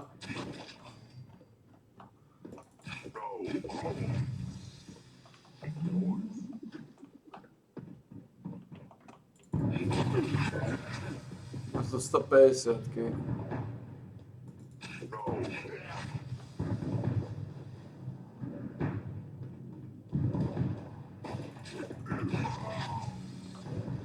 Len sa vyčmeniť po tomto faganstve.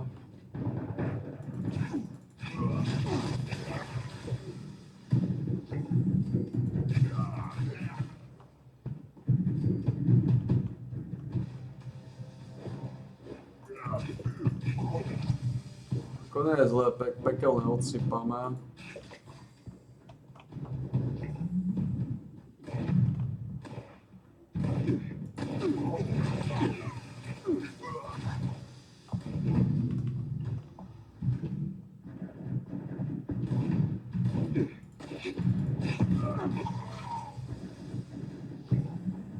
Každého väčší bleeding.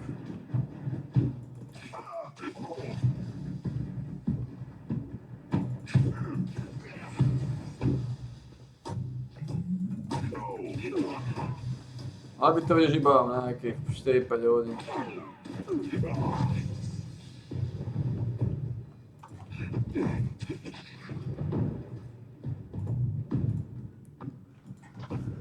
O 12-20 sa vyčúniť.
Splatter your brains.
Dvacet.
Zás to Pávek za dvojku odsypajú.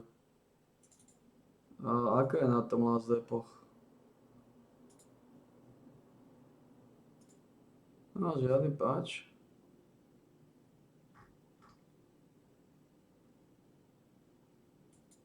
Hey everyone, Noodle here. It's September 2nd and the new relaxed building rules are finally here in Fallout 76. This is huge.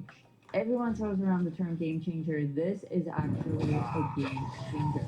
But it's not all peaches and cream. Some things are a little bit bugged, some things are a little bit not intuitive. Overall, it's amazing, but let me show you a couple of points and a couple of quick turns here and there so that you can use this new menu system to your heart's desire and get straight into building and executing. I am on PlayStation, so I press the big center button to enter the build menu as always, and as you can see, the menu itself is now on the left and is vertical. It is stacked like a hamburger menu, which is a lot more intuitive in my opinion. But not everything within the menu is intuitive. For instance, it took me forever to find the new one. I bought a bunch of stuff in the atomic shop, and I couldn't get live on the show immediately because I'm like, where is new? In my opinion, new should have been one of the main categories here, just like defenses, power, etc. But it's not. It's in history, and that I don't think is intuitive. I think of history as of something that already happened. New isn't something that already happened. It's new, right? Whatever. Getting past this, under history you will find recent blueprinted story development new. In this inventory here, as always, see all the things that you just purchased today, but there's a minor bug there. I will show you this bug at the end of this video. If you're just out and about and building in the wasteland, here are the main categories. Under camp pieces, we have foundations. And when you click on a desired foundation, you can also see another menu pop up for the different skins for that particular item. And that is brilliant because everything is presented to you in a little pop-up. Now it's actually like a catalog. You don't have to doom scroll forever through the 3,000 skins. You see them all, and you see clearly the ones that you own that are shown in yellow, and the ones that you don't that are shown in red. But every single thing that exists in the game is now in the menu. You decide to sit on it. Especially for things with skins, like wallpapers, or tile floors. This is where you will find your catwalks. What will happen as you try using this new system is you will have an item in mind, and you'll go to look for it where you used to finding it before, and that category is catwalks is one of the big ones, and you will find it on the floors now. Walls are pretty straightforward, roofs are pretty straightforward, stairs, of course, and don't forget that if you click on a particular type of stair, you can see all the subcategories of that stair: doors, columns, fences, shelters. Shelters appear in three categories for the three types of shelters. But once you click on that category, you can see all the available ones. Jo, sáčky to by. This is a beautiful and clear way to present out shelters. Very pleased with that one. Under defenses, we have barricades, traps, and turrets. Under power, we have generators and connectors. Lights are now much better organized. We have candles, ceiling lights, fire, which is different from candles, lamps, signs, and wall lights. And so under candles, we'll see all of these, including jack-o'-lanterns. Under ceiling lights, of course, we have all of our beautiful hanging lights, all of our dome lights and lanterns, the paper lanterns, the studio lights. This is great. Signs, wall lights, a very, very easy way to find the exact light you're looking for. But remember, not everything that glows is under the light category. We also have lights that used to live in floor decor. Where are they now? The floor decor category is gone. Worry not, we'll get there. Next down in our main list, we have resources. And under resources, we have crafting. This is all about workbenches, each with their own reskin. Collectors, this is where my fetch dog lives. Food producers, now that's an interesting one. Producers is what we usually associate with resource collectors. These are our birthday cakes, candy machine, coffee machine, Mylark steamer, butterfly sanctuary, bunny hutch, chicken coop, all of that. And of course, water collectors are separate. Again, very much. Under utility, finally, the instruments get their own section. I hated that they were on chairs. Player buffs, also very useful. These things, some of them were under the select structure, some of them were under camp resources, some of them were under floor decor. These guys were all over the place. Now they are under utility and player buffs. So all of these things will be on the mirror, the bathtub, our green fire pit, all of those. And for services, we get shoes, healing items, and the weather station. I couldn't find the weather station for the longest to set up the clear weather station to film this episode for you guys. If you are stuck with not being able to find your weather station, it is here under utility, under services. Not sure if that's the best title, but that's what we got stuck with, services. And of course vending machines and very straightforward sterile vendors. Moving down the main list, tables and chairs and shelves have all been put down into furniture. Within furniture we have appliances, beds, electronics, that's going to be your clocks, your radio, your electronic clock, seating, shelves, and surfaces. Moving down, this is a section known as floor decor. This is outdoor decorations. Balloons, clutter I found to be interesting. If there's ever something that you can find that doesn't have a lot of category, look for it under clutter. Crockery, that's an interesting word. You don't hear that word very often these days. Entertainment, fauna, holiday, lawn and garden for all you flowers and things. Novelties. Don't forget about novelties. I want you to tattoo novelties on your arms because novelties is where you will find this, my most prized item in the whole game.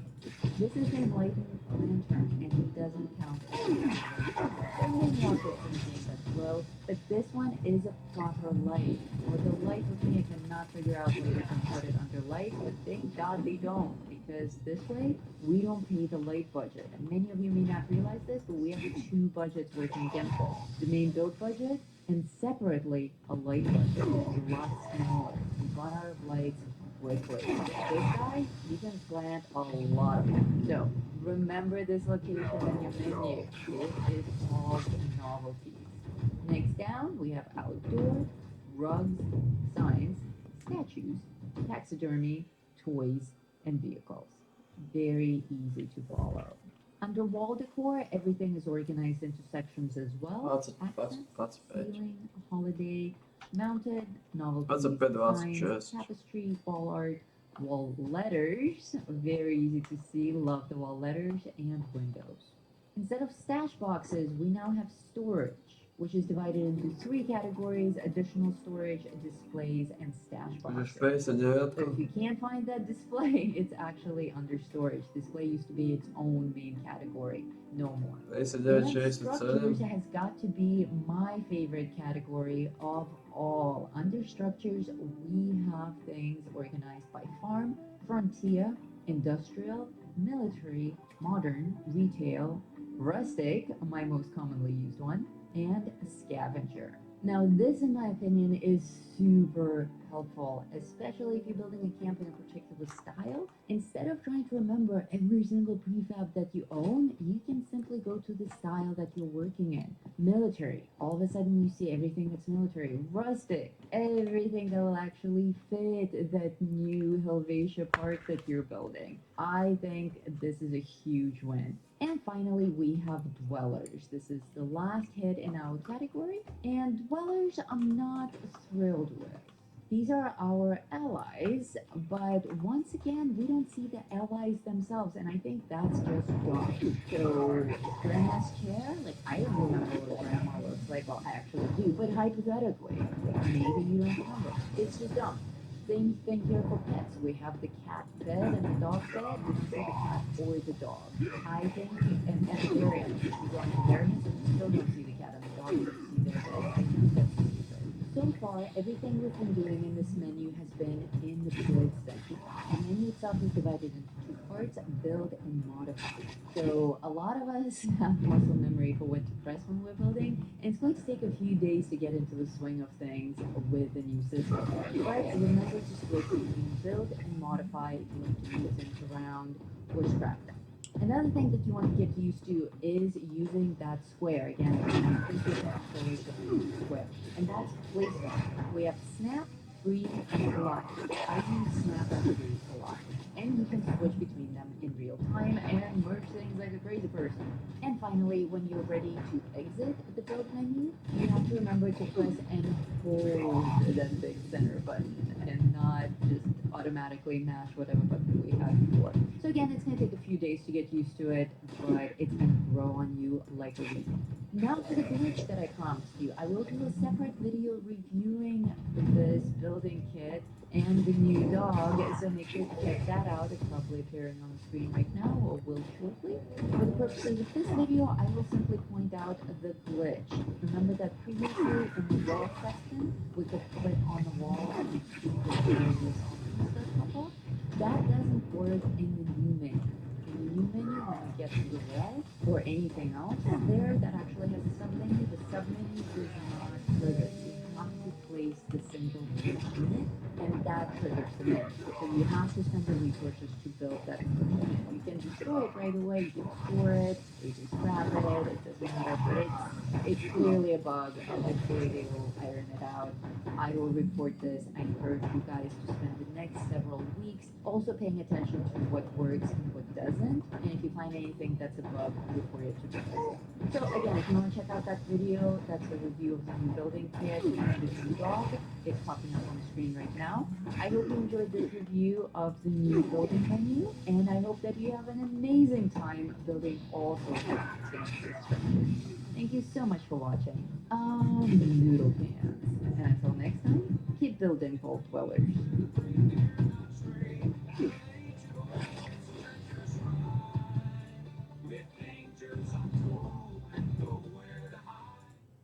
Hey fellow Vault Dwellers, it's Angry Turtle, and today, very important topic, the strongest weapon for the end of PST. 2025. So, 50.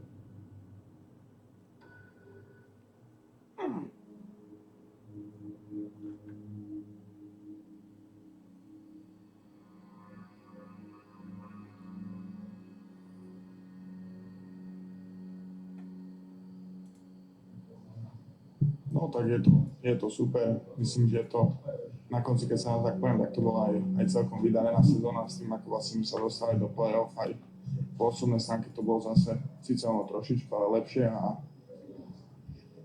ďakujem asi každému, kto mi v čase cez rok pomáhal, rodina, kamaráti, proste všetci tréneri, spoluhráči, všetko. A viem, že to nie je posledný krát. Myslím si, že vlastne keď oni zbierali tieto ocenenia, tak tých hokejistov bolo na Slovensku ešte trošičku viac, ale myslím, že v najbližších rokoch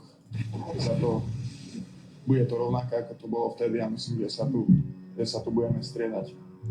Tak ja vždycky verím, že tá nasledujúca sezóna bude lepšia ako tá predošla a najradšej by som bol, keby to bolo tak každý rok a že som trénoval dostatočne, aj sa pripravoval celé leto na to, aby to bolo lepšie, ale si zbytočne o tom rozprávať. Uvidíme, keď začneme hrať prvý zápas.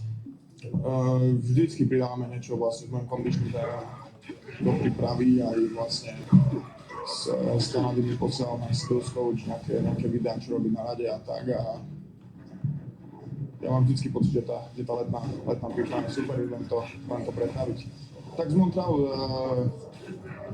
musím povedať, že zatiaľ bol Montreal väčšinou vždycky spokojný, ako som prišiel pripravený po tej fyzickej stránke mimo ľadu aj všetko. No, veľa sme sa skôr rozprávali o tom pôsobení na ľade a takých tých maličkostiach, čo robím a veľa som sa sústredil na to a samozrejme v poslednom som každý rok chcem byť silnejší, rýchlejší, chcem mať väčší výdrž, aby som vydržal hrať viac a myslím si, že sa to zatiaľ darí to aj celkom to. No jasne, taký za pár mesiacov je to tu zase a veľmi sa sa teším, že zase stretneme super partia, že si po nejakej dobe zahráme. Že sa na mňa teda konečne so Slovákmi je to predsa len také trošku iné. A jasne, teším sa, bude to náročný turnaj, že vlastne tu všetci hráči z NHL a vlastne uvidíme, ako to bude.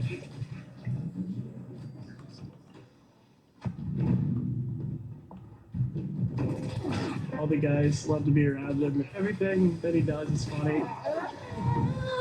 Sometimes you're laughing at him, sometimes you're laughing with him. It's too easy. Everything is just so easy. It was amazing to see.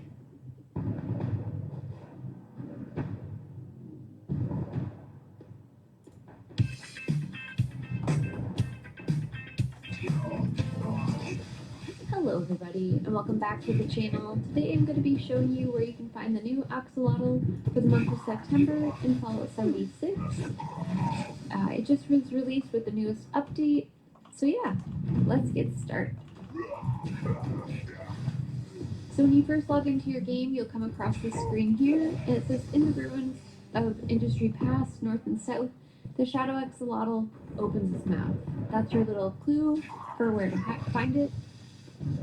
And it's talking about the ash heap region in the south, which is right here on the map if you're not familiar with it. Or up here in the Toxic Valley, which is right in this area. So me personally, I started off at the Hemlock Holes. There's lots of radiation over here. Highly don't recommend it unless you have a hazmat suit or a Chinese stealth armor. It's not too bad, but you'll get a little bit of radiation. The next spot I went to is Lake Reynolds. Remember when you first spawn in that there's going to be 4 Murlocs in Murloc Hunter in this region before you can even start fishing. If not, you're going to get attacked. But again, this is usually my go-to spot for catching the axolotl when it's in the ash heap. And again, I had no luck.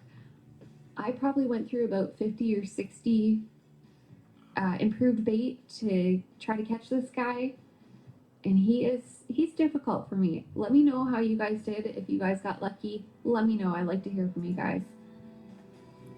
It's a But I bad. caught everything but with the improved bait, even like the good regional fish.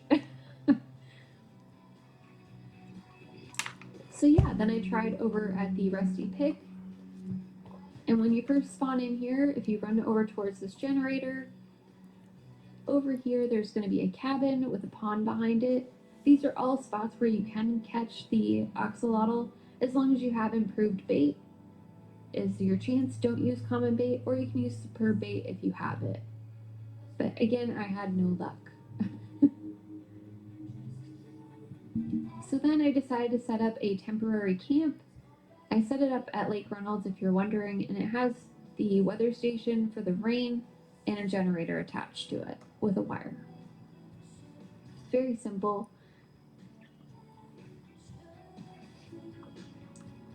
And that is how I caught it, was with the rain. It shows glowing, but it's not actually glowing.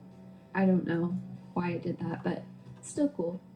I also like to point out in every axolotl video I have that you should do the daily quest for big fish in a small pond. You come over here and talk to Captain Raymond, and he'll send you off to a region on the map, and you have to catch 7 fish in that region. The region will be circled just like that. Once you catch those 7 fish, you're going to head back to the Fisherman's Rest on the other side of the map.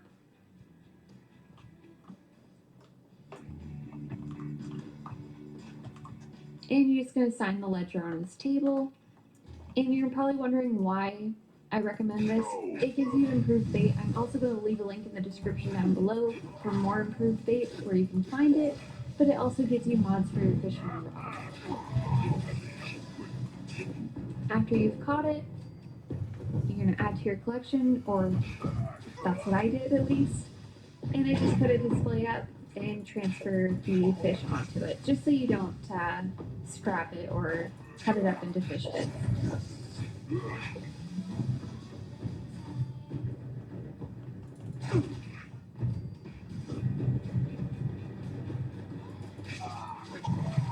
It's actually a really pretty fish. And yeah, there we have it. We have our 4th one. Now you can only catch it until October the 7th. Let me know how you guys did and how long it took you guys. I hope this video helps you guys out. Let me know in the comments. Take care, everybody. Love y'all.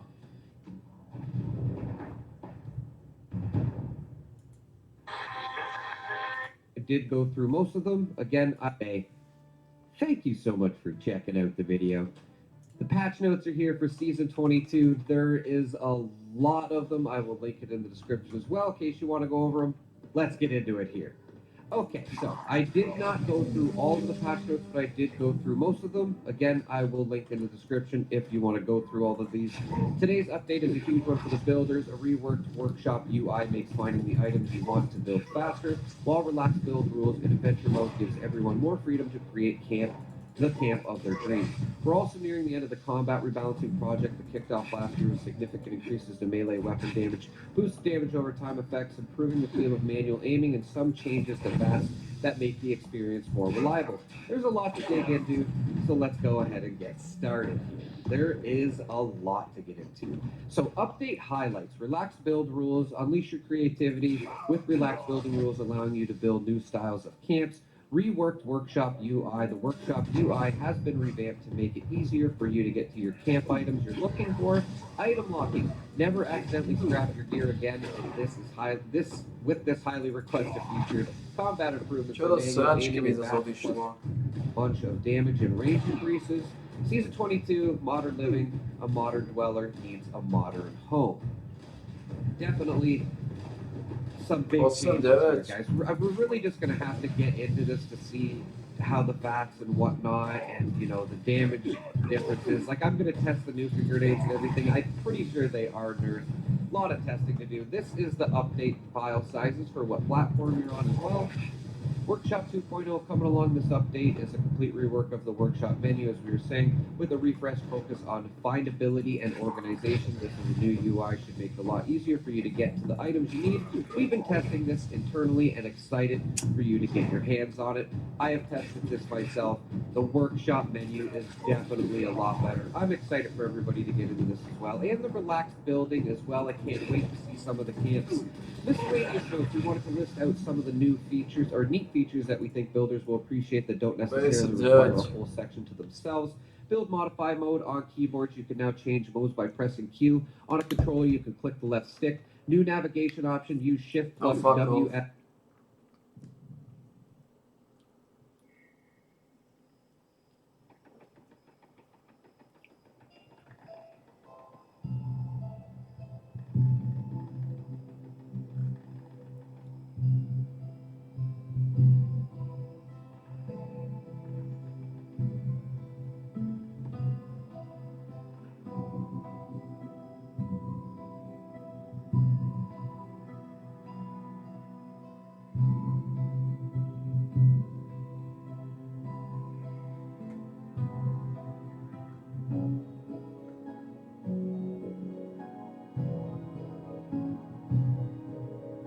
Okay, so do you see drifting spots in your vision that look like this? Or perhaps they appear more like strands and cobwebs that look like this? Well, if so, then there's a good chance that what you are seeing are eye floaters. Eye floaters are actually a very common thing to experience, especially as we get older, but they can also be a major warning sign that something more serious is going on with the eye.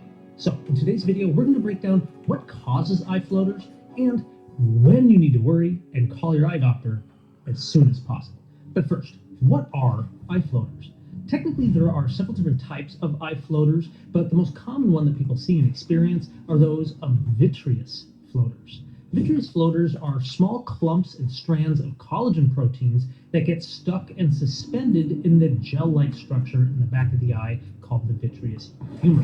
And when you are ever in a bright environment, such as going outside, or maybe staring at a bright lit computer screen, that light will cause your pupils to constrict, and then that light will cast a shadow of those collagen proteins onto the retina in the back of the eye, and then you experience these floaters. Again, these types of floaters become more common as we get older. Just like the collagen in our skin begins to change with age, so does the collagen within the eye. But some people can develop eye floaters much earlier, usually people who are nearsighted like myself, or people who have had some form of eye surgery, such as cataract surgery, for example. Now, if you've seen just a few of these drifting spots and strands in your vision moving around, yeah, they can be annoying, but thankfully they are usually not a major health concern and no reason to call your eye doctor right away. However, there is a time when seeing new floaters can be way more serious. So, when should you contact a doctor about seeing new eye floaters? Well, when the gel inside the eye begins to degrade, the outer layer of the collagen, called the vitreous cortex, begins to peel away from the back of the eye, something that we call a posterior vitreous detachment, or a PVD. And thankfully, this usually occurs without any real consequence, except a lot of people report seeing a very large floater suddenly appear in your vision. But what can occasionally happen is that as the gel peels away from the back of the eye, it can occasionally pull or tug on the retinal tissue, which some people experience as kind of a bright flash of light off to one side of the vision. But as it pulls and tugs, there's a chance it can create a tear or a retinal hole in the back of the eye, where fluid can then get through that hole and start lifting the retina off the back, which we call a retinal detachment. And retinal detachments are considered a medical emergency because if they progress or if left untreated, they can result in permanent vision loss and blindness. Now, the symptoms of a retinal tear or detachment usually come on quite quickly, and here's what to look for. First is any new or sudden onset of floaters, like all of a sudden you see 20 new floaters in your vision, especially if they're accompanied by any flashes of light that I mentioned. And you see any amounts of dark shadows or new kind of curtains coming down to the sides of your vision or even just directly in front of you. If you're having any of these symptoms, then it's super important to call your eye doctor as soon as possible, even if it's just to get them checked out and make sure everything's okay. Now, if a hole or a tear has formed, then your doctor will likely refer you to see a retina specialist, who can sometimes use a laser to zap and kind of tack down or scar over any of the holes or tears that have formed in order to prevent a retinal detachment. If a retinal detachment has started to form, then that retina surgeon will likely have to schedule you for a more invasive procedure to try and repair or, again, prevent the progression of that detachment. Thankfully, our retina surgeons are extremely well trained and very good at what they do, but still, the sooner it gets diagnosed and scheduled for surgery, then the better the outcomes. Now, again, there are different types of eye floaters out there, or things that can cause these floating spots in your vision. Some of the more serious of which are eye infections, eye injuries, or uveitis, which is a severe form of inflammation inside of the eye. But usually these occur alongside redness or pain of the eye, and I think most people, if you're having any redness or pain of the eye, know, call your eye doctor and get that checked out. However, there are some times when eye floaters can actually be bleeding inside of the eye, and this usually doesn't occur with any pain or redness necessarily. And people who are at highest risk of bleeding inside the eye are actually people who are diabetic. So I think if you are experiencing any new floaters, your eyes are red, they're painful, or you know you're at higher risk, such as being diabetic, then I think it's also a safe bet to call your eye doctor and get things checked. Now, hopefully you are not experiencing any of these emergent symptoms, but if you are seeing your floaters and find them super annoying, then if you want to know how to reduce them or to treat them, then check out this video coming up right over here to the side, where we go over the various current treatments that may be available, as well as some different treatments that are in the research. Otherwise, Dr. Allen here, keep an eye on it, and we'll see you in that next video. Research available, as well as some different treatments, or to treat them and your floaters and find them super annoying, then if you want to know how to reduce them or to treat them, then check out this video coming up right over here to the side, where we go over the various current treatments that may be available, as well as some different treatments that are in the research. Otherwise, Dr. Allen here, keep an eye on it, and we'll see you in that next video.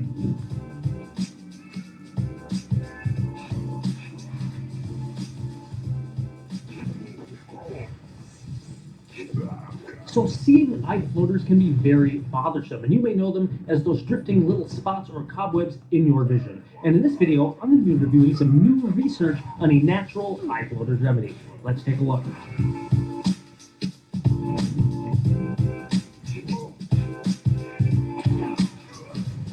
Hello and welcome. This is Dr. Allen here from the Dr. Eye Health Show, helping you learn all about the eyes, vision, and finding the best vision products. So if you're new here to the channel, make sure to hit that subscribe button down below and turn on notifications so that you don't miss any of my future videos. And today I'm reviewing some new research on a natural cure for eye floaters. And no, I am not just holding on to this pineapple just for fun. there's actually a reason for it, and we'll get to that soon. Also, if you actually want to read the research yourself, I'll include a link to the article along with some extra eye health tip educational videos and resources in the description below. So chances are, if you're watching this video, you have already experienced eye floaters in some form. You know them as those little drifting spots in your vision, and they can be really annoying for some people. For some people, they are just tiny little black or white spots that drift across your vision when looking at something like a computer screen, or maybe when you're going outside and looking up at a gray sky or something like that. You might see those little drifting spots. For other people, they look like giant cobwebs, and for some people who've actually developed what is called a posterior vitreous detachment, or a PVD, then these little floaters can actually be quite large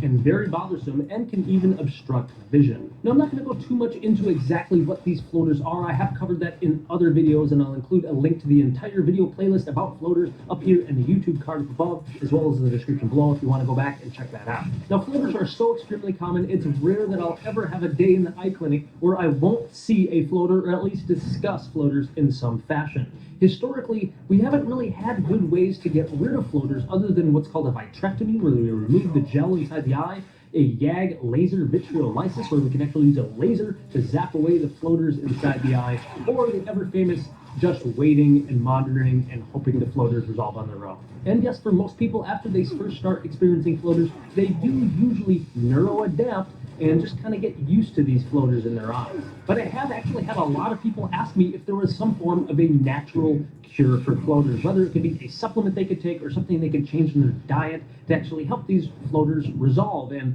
honestly, I have never really had a good answer for this until more recently. There's a cool study I want to share. In April of 2019, a pilot study was published in the Journal of American Science describing the pharmacological vitreolysis of vitreous floaters with a 3-month supplement of pineapple.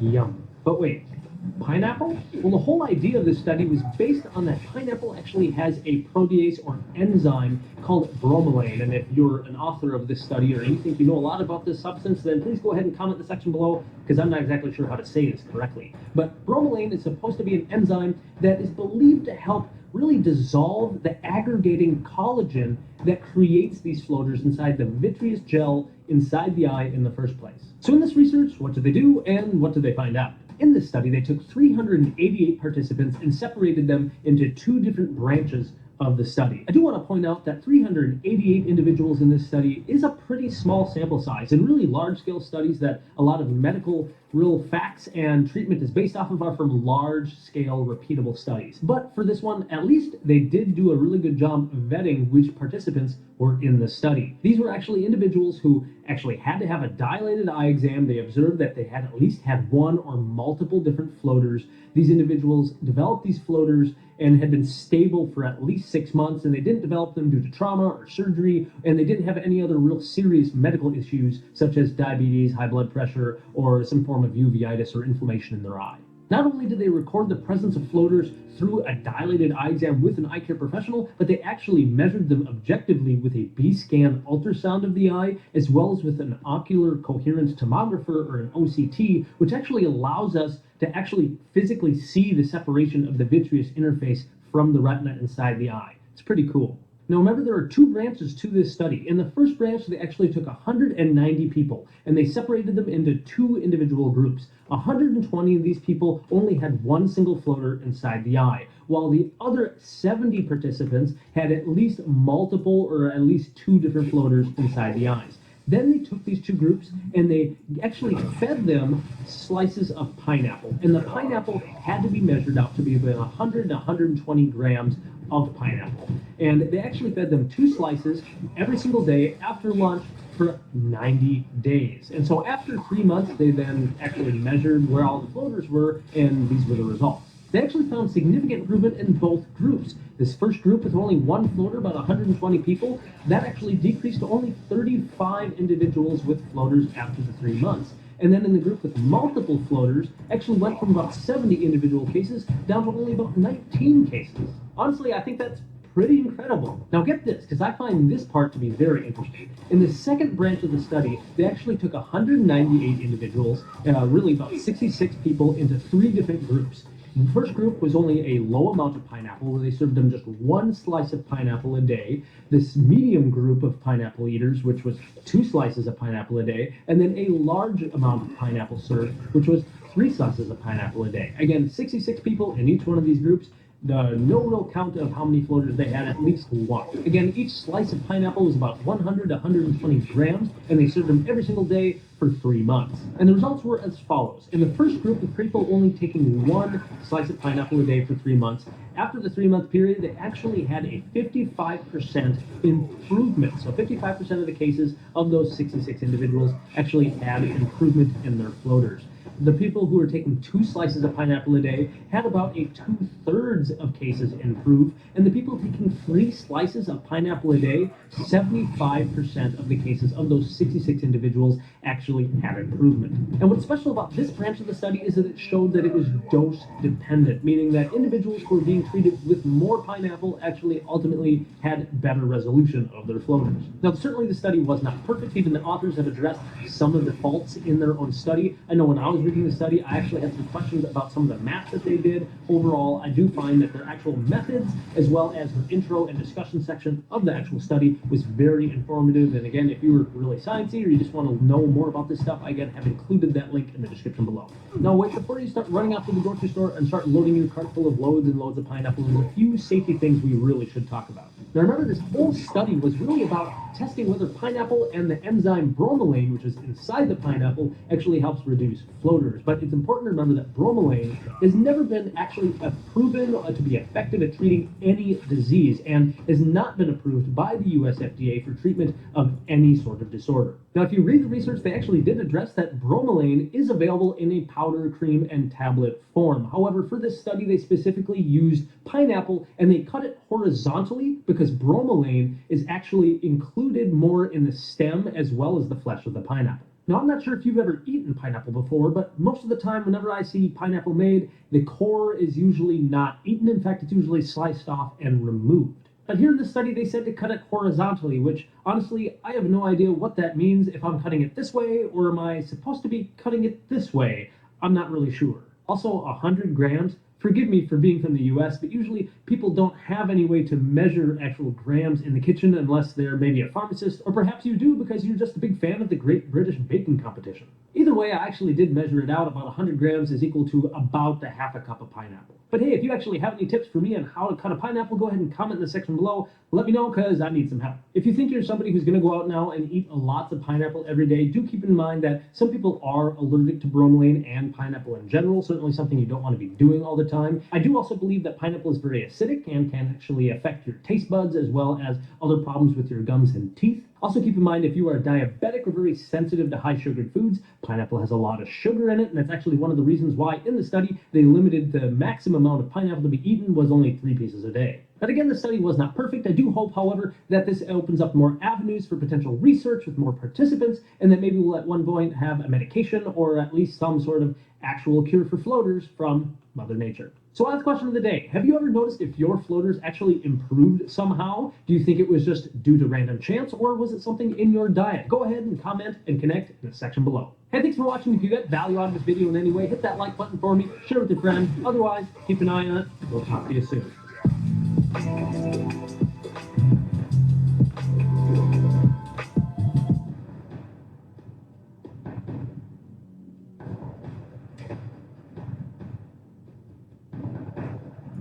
So a lot of you have been asking me in the comment section about using atropine eye drops as a form of eye floaters treatment. And we've talked a lot on this channel about eye floaters because it's a very difficult thing to deal with. It's kind of annoying to see all the time. So in this video, I'm going to break down how atropine eye drops work and how they can be used to help eye floater symptoms.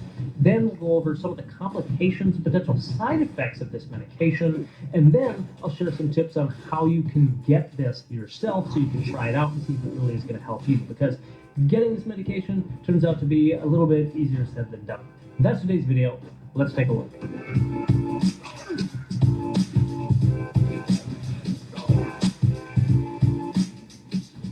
Hey, well, welcome back. This is Dr. Allen here from the Dr. Eye Health Show, and on this channel we do a lot of education around eye diseases, their treatments, as well as helping people find the best vision products so that you can keep seeing your very best. If that's something that interests you, then consider hitting the subscribe button down below, ring the bell so that you don't miss any of our future videos.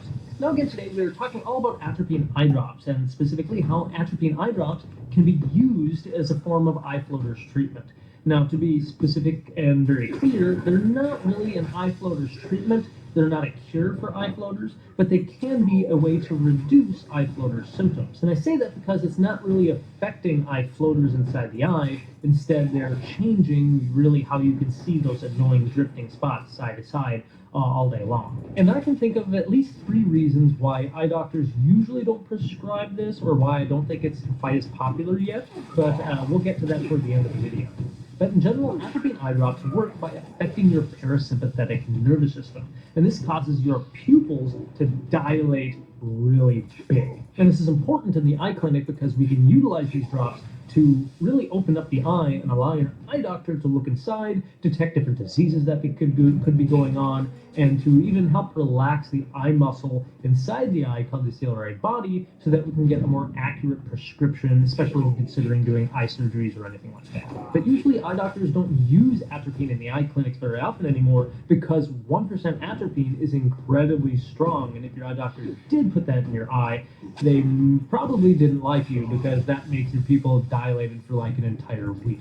Usually in the clinic now we use derivative forms of these eye drops called tropicamide, or another one called cyclophenolate, because they only work for a few short hours at a time, and they usually achieve enough of a desired clinical effect to get our job done. However, atropine eye drops are still prescribed as an alternative to patching therapy for kids with amblyopia or lazy eye. It still gets a good clinical effect. It's just an alternative for kids who just don't want to keep wearing a patch all the time. Also, there's a lot of cool research in using diluted atropine for myopia management or myopia control, which is a way to help slow down the advancement of nearsightedness, myopia in young children. But that's a whole other complicated topic, and I do plan to have a whole video series on that. So again, if you're not subscribed to the channel, you don't want to miss that, make sure you are subscribed again so you'll be alerted when that comes out. Now, the whole idea of using atropine eye drops to relieve these eye floater symptoms is that by giving a really diluted form of atropine, you can get the pupil of the eye to dilate just a little bit, just enough to help relieve symptoms without causing nasty side effects. The whole idea of how this is supposed to work is that you have these eye floaters, which are suspended in the vitreous humor inside the back of the eye. And then all the light which you are seeing around you day to day, that's casting that image onto the retina, but the floaters get in the way, and so they cast a shadow onto the retina, and that's why you're seeing those squiggly lines move back and forth. I know it's funny to hear how some people say it looks like either small worms or it looks like little bacteria or parasites swimming around. I always think that's great to hear. Mainly because I myself have had those same thoughts, especially as a young kid. I was like, what are these things I'm seeing around here? I even thought sometimes it was just my contact lens being dirty and things like that. But the idea of using the atropine, especially at a low concentration, it would allow your pupil to dilate just enough so that you let in a little bit more light, which will disperse the shadow and making it not so concentrated into one spot so you don't see the floaters as easily. And at least one published report that I read from the European Society of Cataracts and Refractive Surgery found that in, I think, 38 different eyes that they studied, about 70% of the people who used a 0.01% atropine eye drop had a significant improvement of their floater symptoms. And then another 20% had just mild reduction in their symptoms, and only about 10% of these individuals, although it was a smaller study, said they didn't really notice any benefit from it. Now, of course, using any medication, there are potential side effects, especially with the stronger 1% atropine dosing. In those cases, doctors always have to worry about increased heart rate, or what's called tachycardia. We have to worry about urinary and constipation issues, as well as flushing of the skin and altered mental status, interestingly enough. But usually with these smaller 0.01% atropine, so a really small percentage, there's really no reported complications other than occasional allergies to the surface of the eye. It is also possible at a really concentration that atropine eye drops could reduce your accommodative ability. That's again your ability to focus on your object. So if you're somebody who has either a reduced accommodative amplitude to begin with, Or if you're somebody who's approaching like 35 to 45, you may start to have more difficulties focusing on near objects like your phone. You may have to reach for reading glasses earlier, things like that. But still all very valid things to be concerned about and something that doctors have to weigh and consider when prescribing these medications. Now, if you're wondering if using atropine eye drops is going to work for you and your floater symptoms, it's of course something that you need to talk with your eye doctor about, but there still may be some challenges in you getting this eye drop in order to even give it a try. Namely because most eye doctors aren't really utilizing this. This is again something I've seen more anecdotally, either across the internet or hearing some other doctors kind of trying it out for some patients who are very symptomatic. And the reasons why I don't think this is very popular is, one, it's not something generally discussed in the training when you're becoming an eye doctor, whether you're an optometrist or an ophthalmologist. It's just something that doesn't really come up. It's not widely studied or widely published. But hopefully because there are so many people with floaters and they're just frustrating people, and people are looking for an alternative treatment outside of surgery. If you're not a good candidate for surgery or something like that, this may be becoming a better option. I think the other two reasons why it can be challenging to get this is because some doctors are either, because they're just not super familiar with it, they may not feel comfortable giving it a try, or it mainly because 0.01% atropine is difficult to get.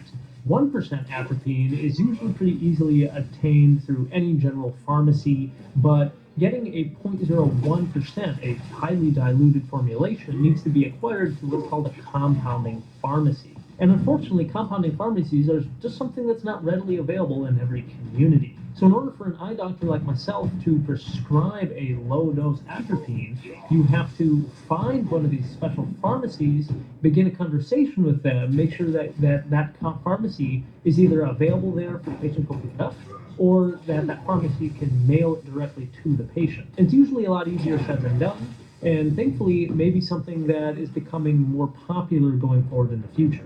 And I can speak directly from the experience at our clinic, where we do use compounding pharmacies to help get low-dose atropine for myopia management or myopia control for children. So I think if you are trying to find a doctor in your area that may be able to prescribe low-dose atropine to try it out for you, and if this is going to help for you and your floaters, you can certainly call your clinic ahead of time and ask if it's something they do, if they work with compounding pharmacies.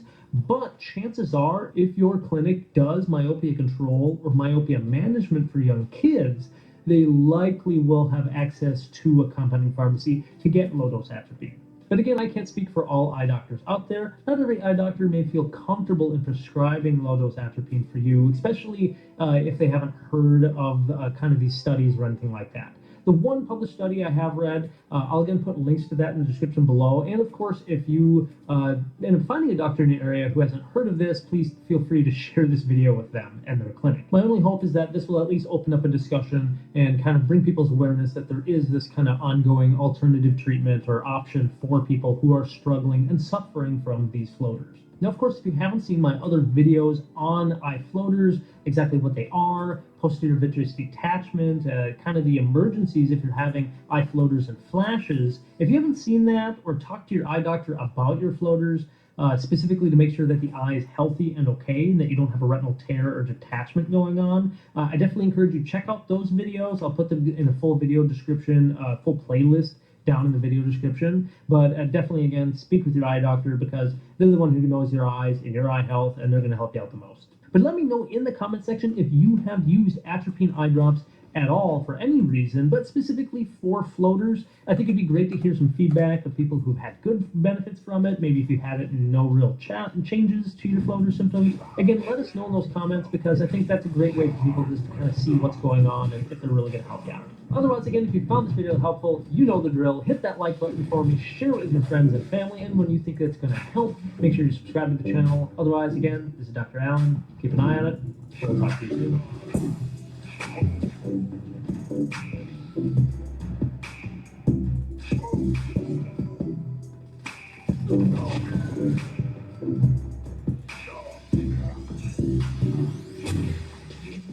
So chances are, if you're watching this video, you are experiencing a really large eye floater in your vision. It's usually drifting from side to side, it can get in the way of seeing things, it can be really annoying, and it can even be scary if it's something new for you. In eye care, we call that a posterior vitreous detachment. And in this video, I'm going to break down posterior vitreous detachment symptoms and then ultimately different treatments for what's going on. That's today's video. Let's take a look.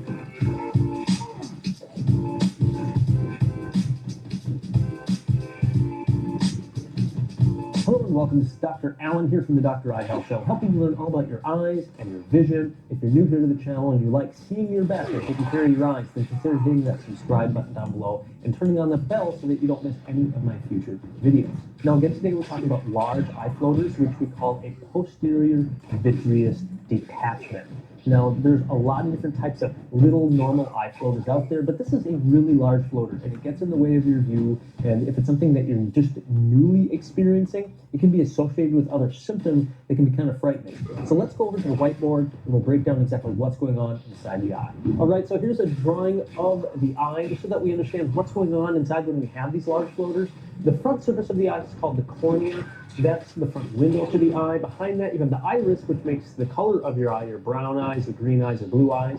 Behind that, you have the crystalline lens, which as we age, this crystalline lens starts to crystallize, eventually starts to form a yellow color, and then ultimately it becomes cloudy, and we call that a cataract.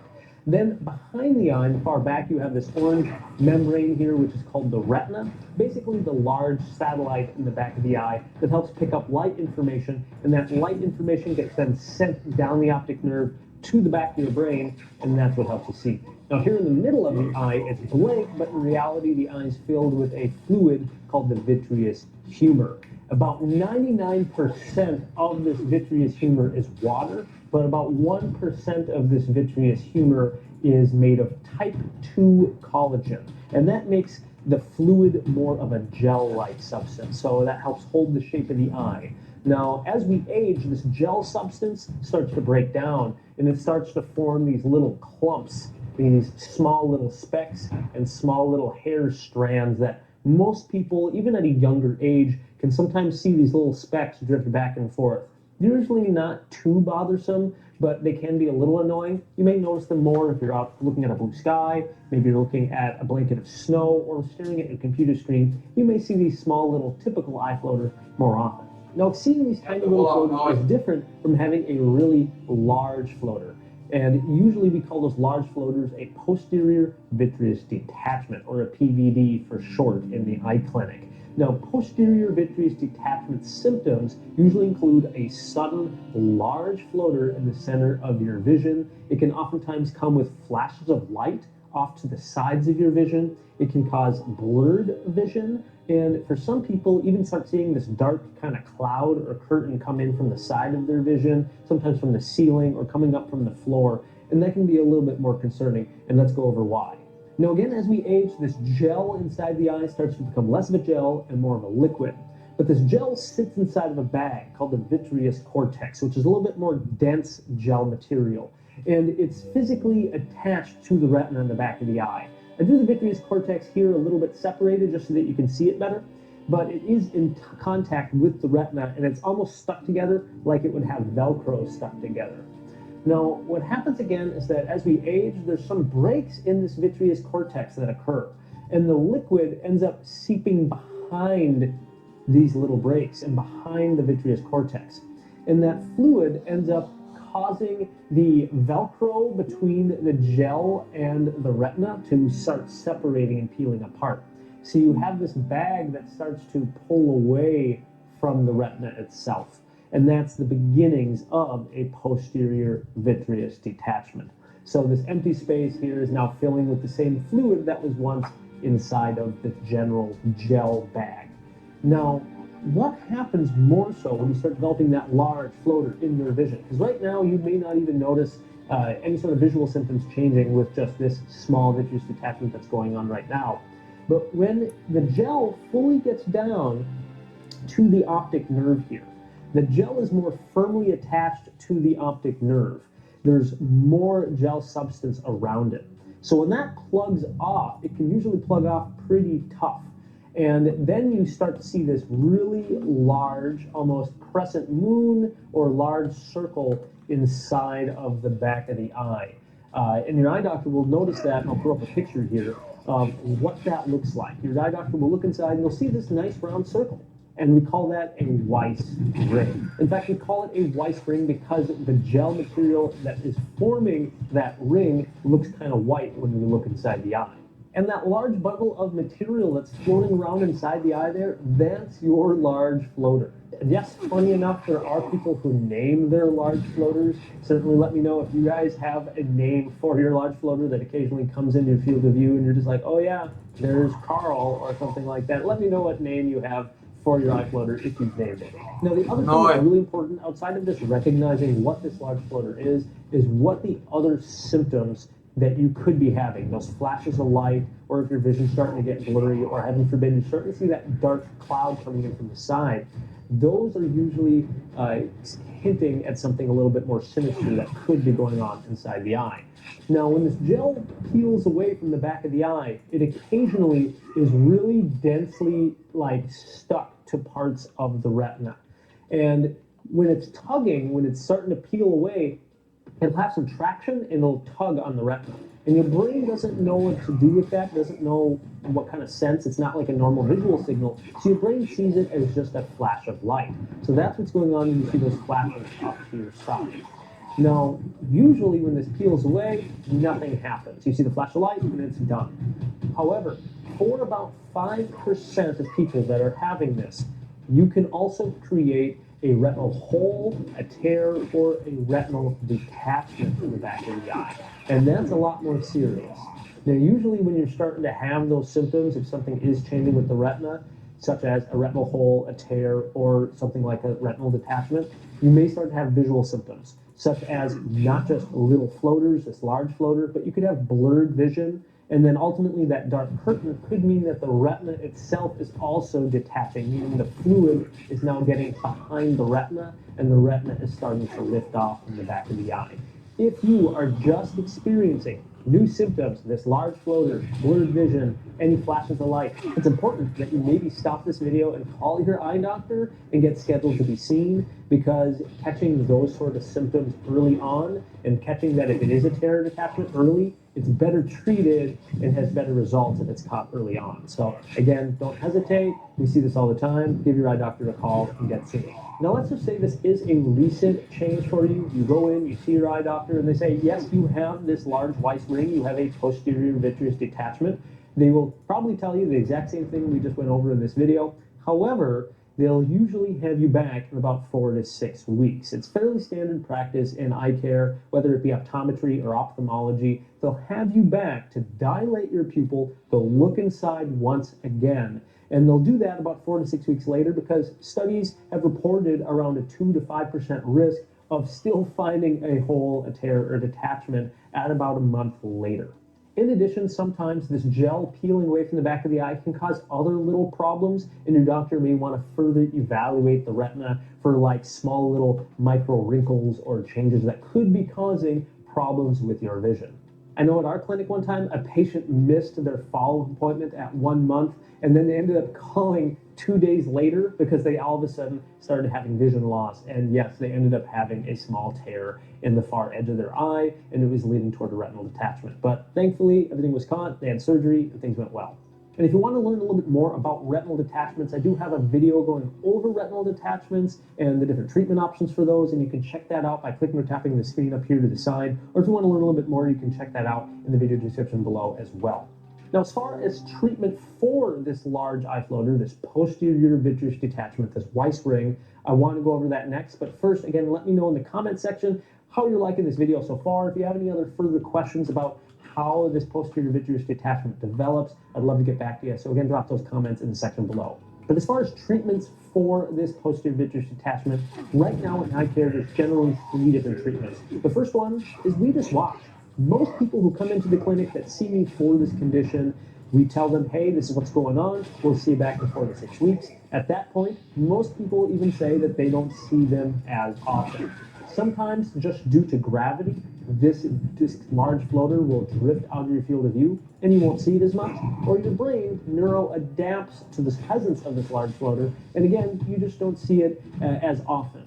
However, for those other few cases, I know some people out there are really bothered by these floaters. It's constantly drifting in the field of their view. They can't see the drive, they can't read, they can't function, they maybe can't even work.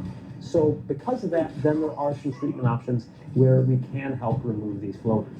Right now in standard practice in ophthalmology, there are the two treatments. One is using a laser called laser vitreolysis. And that's where they use a YAG laser to zap through the front part of the eye, and they go all the way to, and they vaporize parts of this large floater. And that helps dissipate it into lots of small little pieces to the point where you don't see them as often. Right. In general, there's different people who are good candidates for that procedure and people who are not. If you want to learn more about that procedure, again, I have Z jedného hnoja robíte veľa malých and hnojov. again, I'll hook that up here in the Genial. card or again in the description below. But the other option, if you're somebody who just, you're like, no, I can't stand even the small little floaters that you've been seeing for a long time, they're driving me nuts, then there is another procedure, and that one's called a vitrectomy. And that's where you have to go into the operating room. You meet with your surgeon. They're going to schedule you a day for the operating room. You're going to go into that operating room, and they're going to physically drain all of the fluid inside the eye, and they're going to replace it with another fluid. Now, because you're going into the operating room, it's a little bit higher risk for complications such as developing cataracts, as well as other complications of the eye, potential infections, things like that. And a lot of surgeons for eye care will typically not recommend it unless your vision is significantly impacted. So again, if you're somebody who just doesn't feel safe to drive, you can't function, you can't work because of these large floaters, they'll be more understanding and more willing to go ahead with that procedure. But usually if you're still seeing 20/20 and you're just having these floaters, your doctor will probably advise against having that surgery. Now, the final thing I want to comment on is that a lot of people reach out to me asking about, hey, are there any sort of at-home treatments or eye floaters homeopathy that can help? Unfortunately, at this time in Western medicine, there's very little evidence to support that any sort of eye drops or a diet change or anything like that is going to improve floaters naturally on their own. Usually just letting them go, they'll drift out of their field of view, or your brain will neuroadapt. All other treatments that you'll see online that people are advertising or trying to sell you are nothing that has been at least found or been published or studied on in ophthalmology. And that's why most eye doctors, pretty much any eye doctor I've ever met, they never recommend these things. So if you are considering getting MSM eye drops or getting some honey oil to put in your eye, chances are it's probably not going to work, and you may be even jeopardizing the health of your eye. Because again, a lot of these different treatments are not well studied, and right now the current status or the current position of both the Academy of Optometry and the Academy of Ophthalmology is that there's just no evidence to support their use. And if you are using anything like that or you're trying it, I highly recommend that you do consult with your local eye care professional so they can at least make sure and follow up with you that your eyes aren't having damage or any sort of problems because you're using these different drops. However, with all of these final comments being said, I know that there are different pilot studies in terms of different treatments and things that are being researched right now, so I'm hoping someday we will have a better treatment for these eye floaters, whether they be with an eye drop or something like a medication that you can take orally. I'm really hopeful. Otherwise, thanks for watching, and if you enjoyed this video, smash that like button for me and share this video with any friends or family that you know might be having these sort of symptoms. If you'd like to learn a little bit more about eye floaters or the treatments for eye floaters, I do have a full series. You can click or tap the screen up here to the side if you want to check that out. Or if you want to learn a little bit more about different eye care topics, go ahead and click or tap the screen down over here. Again, this is Dr. Joseph Allen here from Dr. Eye Health. Keep an eye on it, and we'll talk to you soon. So having dry eyes is a lot more complicated than just having the occasional dry eye symptom. You may know this as the redness, gritty, or burning sensation. How would you feel if I told you that you can get rid of those pesky floaters with a quick 2-minute procedure? Would you be interested? Now what if I told you that procedure also has the risk of causing permanent vision loss? Would you still do it? I'm Dr. Michael Chua. I'm a board-certified ophthalmologist with Puente Hills Eye Care, and in this video, I'll be discussing all the latest advances in the treatments of floaters. We'll review the medical literature and go through which treatments work, which don't, and at the end of the video, I'll discuss my recommendations on how to best manage these floaters. First, let's discuss what floaters are and what causes them. Here's a cross-section of the eye. Inside the eye is a jelly-like substance called the vitreous. With time, the vitreous begins to soften, liquefy into smaller pieces, and clump together. These small clumps can cast shadows onto the retina, which we can see as spots or blobs floating around. These are floaters. They can be more apparent when we look at bright backgrounds like a white plain wall or a sky. Fortunately, with time, most of these condensations settle down to the bottom of the eye and become hardly noticeable. In general, most floaters become less bothersome over the course of about 2 to 3 months. But for some people, these floaters can persist and cause disruptive visual symptoms. So let's discuss what treatments are available for those suffering with persistent floaters. The first treatment I'll discuss is laser vitreolysis. In laser vitreolysis, your ophthalmologist uses a YAG laser in the office and aims it at the floaters floating around in your vitreous. Shooting the laser at those floaters can dissolve them, or at the very least, displace them, so they're less noticeable. In recent years, YAG laser vitreolysis is becoming more widely offered by ophthalmologists, but because of very real risk of causing potential harm to patients' eyes and vision, the procedure still remains controversial among eye doctors. So let's take a look at the literature to see what evidence is out there regarding the procedure. There's actually only 2 randomized control trials in the medical literature which looked at the use of YAG vitreolysis for floaters. In this study from 2017, ophthalmologists took 52 patients with symptomatic floaters and randomized them to receive either YAG laser vitreolysis or sham laser. In the YAG treatment group, patients were given dilating and numbing drops. Then they sat down at the YAG room. The ophthalmologist used a contact lens to keep their eye open, and then used the laser to shoot at all the visually significant floaters. They kept increasing the energy of the laser until the ophthalmologist saw that all the floaters were vaporized. Patients in the sham group would undergo the same process.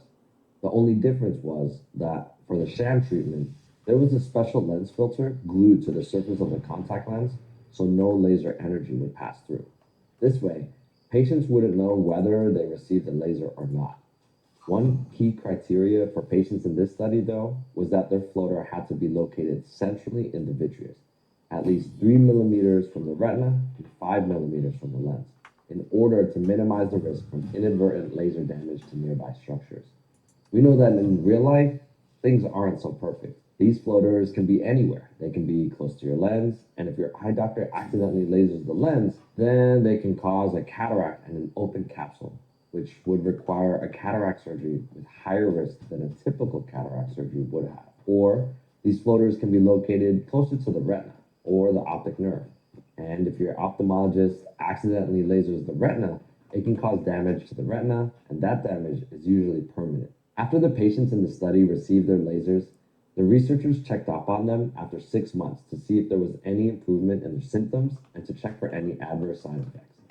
The researchers found that 53% of patients in the laser group reported significant or complete resolution of their symptoms after treatment, compared with none in the control group. And looking at that question a different way, researchers asked research subjects by how much were their visual symptoms improved. On average, subjects who received the YAG laser reported a 54% improvement in their floater symptoms, compared with a 9% improvement in symptoms in the subjects who received the sham laser. First of all, that control group result is a little bit interesting.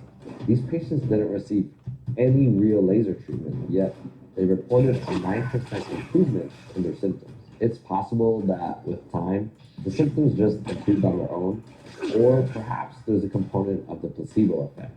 That is, because the control group thought that something was being done to treat their floaters, they noticed them less afterwards. There was also one other interesting finding from the study. 6 months after the laser treatment was done, the researchers took retinal photos of each subject. Ophthalmologists reviewed the photos and saw that the floaters had significantly improved in 94% of patients. And that's interesting because even though based on the photos alone, you would think that 94% of patients would have reported significant improvement in their symptoms, but only 53% of patients did. This shows that there can be a discrepancy between what your eye doctor sees on examination or testing versus what symptoms or visual problems you or the patient see. So, based on the findings from the study, if you're considering YAG laser vitreolysis, you have about a coin flip chance of enjoying significant improvement in your visual symptoms.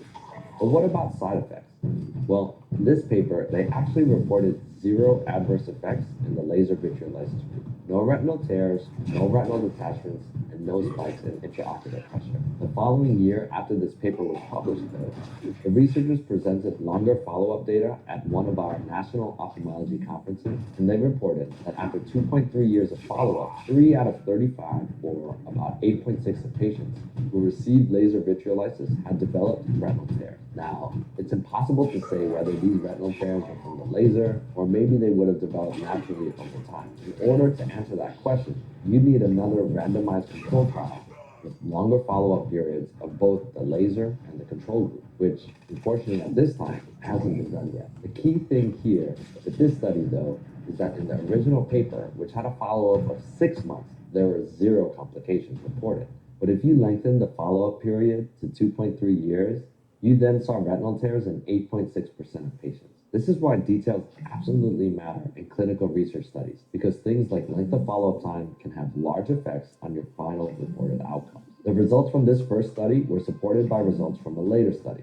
This one, published in 2020 from a research team in Brazil. They performed a double-blinded randomized control trial in 24 patients, with 13 receiving YAG laser vitreolysis and 11 receiving a sham. They followed these patients for 6 months and found that 77% of patients who received YAG laser reported pronounced or complete improvement in their symptoms, compared with 25% in the control group. After 6 months of follow-up, they also reported no adverse outcomes, no retinal tears or detachments, no intraocular pressure spikes, and no cataracts. The percentage reported in this study, 77% of patients who received YAG vitreolysis reporting significant improvement in their visual symptoms, was quite higher than the 53% reported in the first study. But given the lower number of research subjects in both of these studies, you're bound to see some variation in the results. Okay, now that we see the possible benefits of YAG laser vitreolysis, let's look more deeply at the risks. In this study, retina specialists from around the United States compiled a list of patients who suffered complications from YAG laser vitreolysis. They reported 16 complications in 15 patients.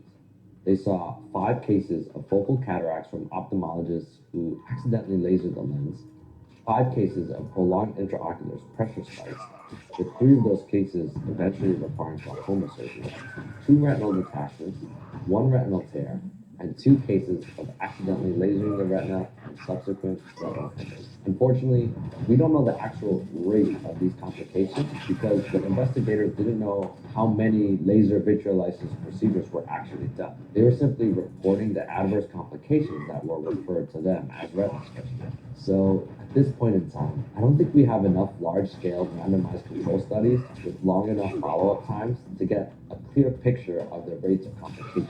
That is, what percentage of patients who receive YAG laser vitreolysis actually go on to suffer adverse effects? So here's my bottom line on YAG laser vitreolysis for floaters. Given the current state of research and lack of long-term safety data for laser vitreolysis, I don't currently offer it or recommend it to my patients.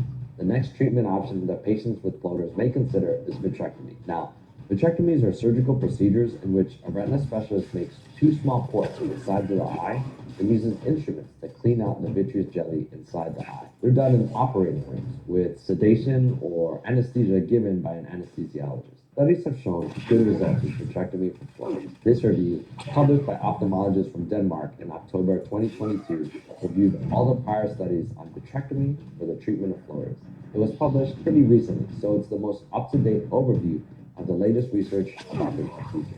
In this study, researchers reviewed 18 prior studies conducted on vitrectomy for the treatment of floaters, which included 2,077 eyes. They found that, after averaging the studies together, more than 90% of patients who received vitrectomy surgery for floaters were satisfied or had relief of symptoms. Safety-wise, they found that cataract occurred in 31.7% of patients who still had not yet received cataract surgery prior to vitrectomy. Retinal tears in 2.92%. Vitreous bleeding or hemorrhage in 1.97%. Retinal swelling or edema in 1.7%. Retinal detachment in 1.4%. Glaucoma in 1.04%. Endophthalmitis or severe eye infection in 0.1%. So besides cataract formation, which we'll talk about more in a little bit, you can see that the risk of these complications are around 1 to 3%, which are pretty low in my opinion. But you have to remember, No matter what, the risk of complications will never be zero for this surgery or any other medical procedure. If you happen to be the unlucky 1% who developed a retinal detachment or glaucoma after vitrectomy, at that point, the statistics of complications don't really matter because these complications can cause permanent damage to your vision. But now that you're armed with the data, you can start to weigh the risks and benefits yourself, whether this procedure makes sense for you. The one result from this study I found interesting was the rate of cataract formation, which was only 31.7%. Frankly, I expected that rate to be much higher, closer to 60 to 80%, which would be more in line with previous studies, which looked at the rate of cataract formation after vitrectomy. For example, this study showed a 63.2% rate of cataract formation after vitrectomy for a retinal condition called vitreomacular traction. And this study showed an 80% rate of cataract formation after vitrectomy for the treatment of epiretinal membranes. This study from the journal Ophthalmology Retina helps to explain these seemingly discrepant results. In this study, researchers reviewed 96 eyes who received vitrectomy for the treatment of floaters. The investigators split up these eyes based into two groups based on one key difference, the technique for vitrectomy. In one group, the surgeons performed what's called an extensive vitrectomy, in which they basically cleaned out as much of the vitreous as possible, including the vitreous close to the lens and the vitreous close to the retina. In the other group, surgeons performed what's called a limited or core vitrectomy, in which they only removed the central portion of the vitreous. They found that in patients who received an extensive vitrectomy, after 2 years of follow-up, 87% of eyes required cataract surgery thereafter, which is more in line with what I expected. But interestingly, they found that in patients who received just a core vitrectomy, only 35% required cataract surgery within 2 years. The theory they proposed had to do with oxidation. The researchers used a computational model to show that performing extensive vitrectomy doubled the levels of oxygen behind the lens. And this increased oxygen speeds up the oxidative processes that lead to the formation of cataract. In one of my previous videos here, I explained how oxidation is one of the key processes in cataract formation. So you can check that out if you want to learn more. So if you're having a discussion with a retina specialist about possible vitrectomy for the treatment of floaters, this particular detail, whether it's an extensive or a limited vitrectomy, matters a lot. That's because if you've never had cataract surgery before and they perform a full extensive vitrectomy, chances are you're not really only signing up for one surgery, you're signing up for two. You'll be getting that first vitrectomy for your floaters, but you'll also be needing cataract surgery soon after. If you've already had cataract surgery previously, then this risk of cataract formation doesn't really apply to you because you've already had your cataract taken out. Okay, now the next intervention I'll talk about for the treatment of floaters is much less invasive. It's eating pineapples. This study from Taiwan in 2019 looked at whether eating more pineapples could decrease the symptoms of eye floaters. Since the study's been published, it's received quite a bit of media attention. I will tell you right off the bat, this study left me with more questions than answers. It was published in the Journal of American Science, which doesn't seem to have any sort of rigorous peer review process. You can see that their website has a bunch of broken links and looks like it was designed maybe 20 years ago. And let's start with an excerpt from the abstract of the paper. The famous, beneficial, and delicious pineapples were supplied by the local farmers selling to the world since 1900. That's an unusual sentence to write in a scientific paper. And reading through the paper, it becomes apparent very quickly that this study would never be published in a legitimate peer-reviewed scientific journal. But let's go through the study and see what we can learn. In this study, researchers took 190 patients and split them up into two groups based on how many floaters that the researchers saw on examination and with eye imaging. They had 120 patients with one floater and 70 patients with multiple floaters. The researchers then had each research subject eat 100 grams of pineapple per day for 3 months. After 3 months, they examined the research subjects again and reported that in the patients with one floater, only 35 out of the original 120 had floaters on examination, or improvement in 70.8% of subjects. And in the patients with multiple floaters, only 19 out of the 70 had floaters on examination, or an improvement of 72.8% of patients. These numbers only reflected what they saw on exam. In this part of the study, they didn't measure or report if there was any significant improvement in patient symptoms. In the next part of the study, they wanted to examine if there was a dose-dependent effect on pineapple intake on floater symptoms. They took 3 groups of 66 research subjects and gave the first group one 100-gram piece of pineapple per day, the second group 2 pieces of pineapple per day, and the third group 3 pieces of pineapple per day. After 3 months, they found that 54.5% of research subjects who ate 1 piece of pineapple per day reported improvement in their floater symptoms. 66.7% of subjects who ate 2 pieces of pineapple per day reported improvement in their symptoms, and 74.2% of subjects who ate 3 pieces of pineapple per day reported improvement in their symptoms. At the surface, these results look appealing, but remember that there is no control group in the study to compare with. The researchers from the study theorized that bromelain, which is an enzyme found in pineapples, can break down the collagen in our vitreous to decrease the appearance of floaters. But biologically, even if you ate enough bromelain in your diet, why would it only be delivered to your eye to break down collagen in your vitreous? Why wouldn't it break down the collagen in your skin or cartilage or muscles? If it did, people might start to look like they're melting. Another reason why I'm skeptical of these results is that they have not been replicated in any other study from different researchers. So, does a pineapple a day keep the floaters away? The answer is sadly no.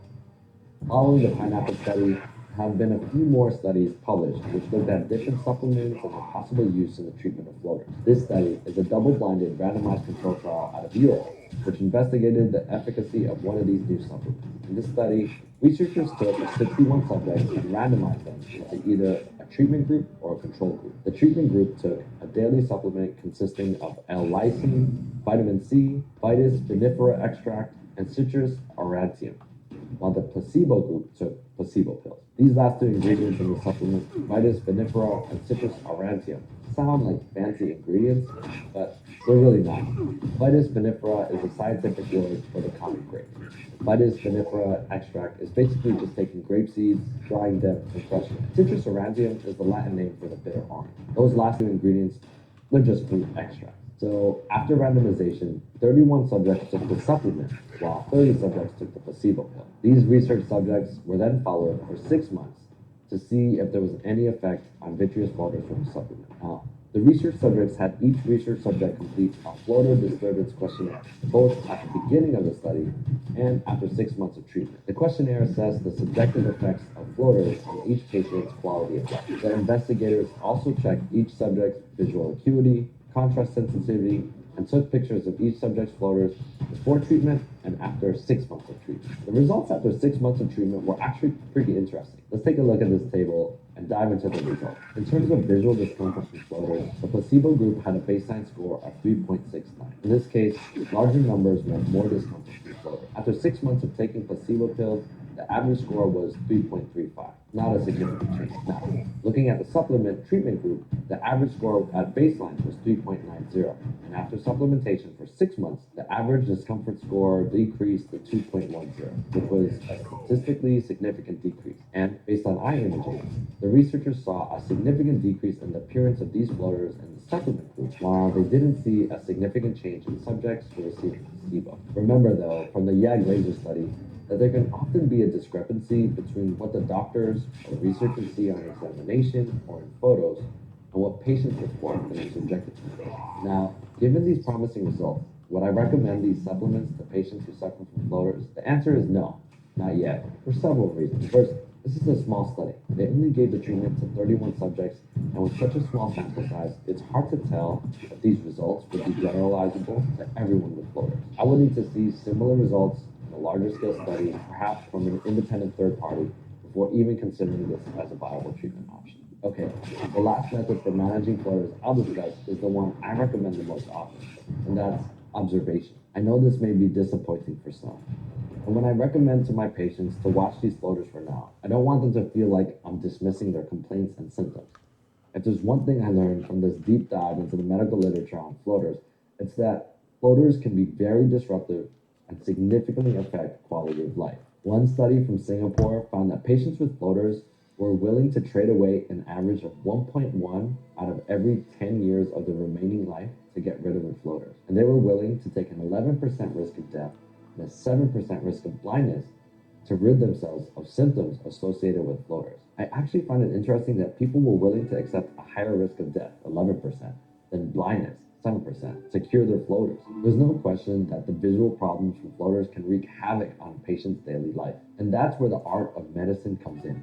Our job as doctors is to listen and to help our patients weigh the risks and benefits of the different Skurvené treatment hnoje. options that are currently available.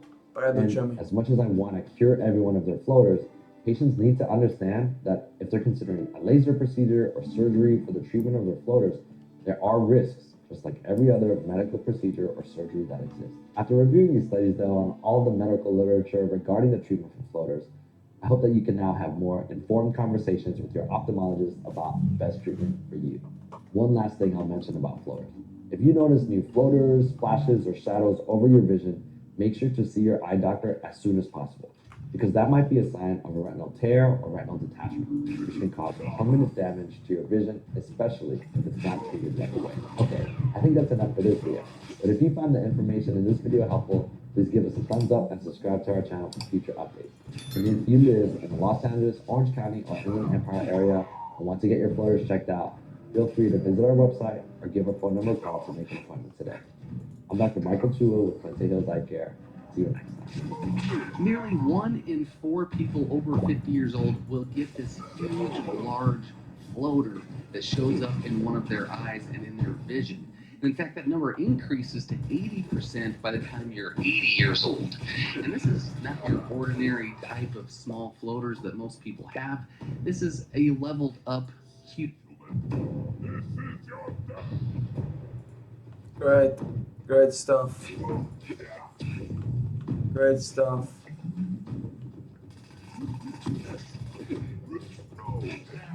Čím viac znova, tým lepšie. To je úplný koniec.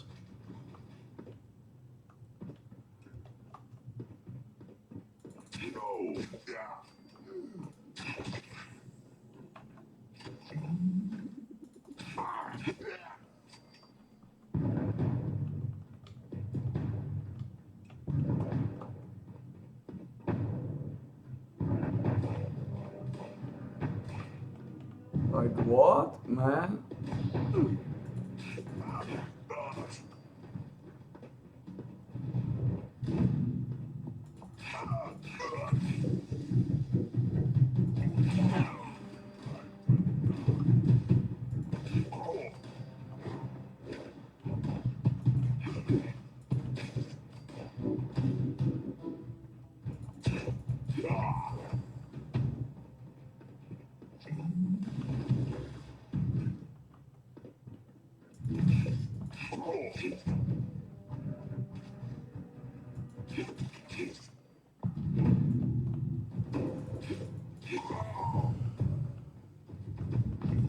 Táto nočná raz za tej mesiace, raz za tej mesiace, ale... Tyko, je to fúč každý rok. Ale už máme zase o polovicu.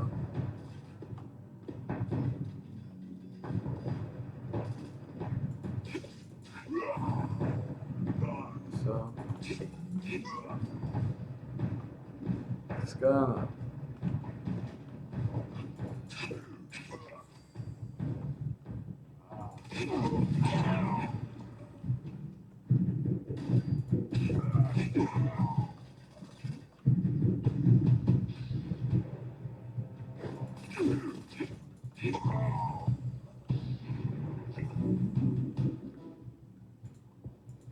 Skána, Mojo. Niečo iné ako floater mi ukážte. 40.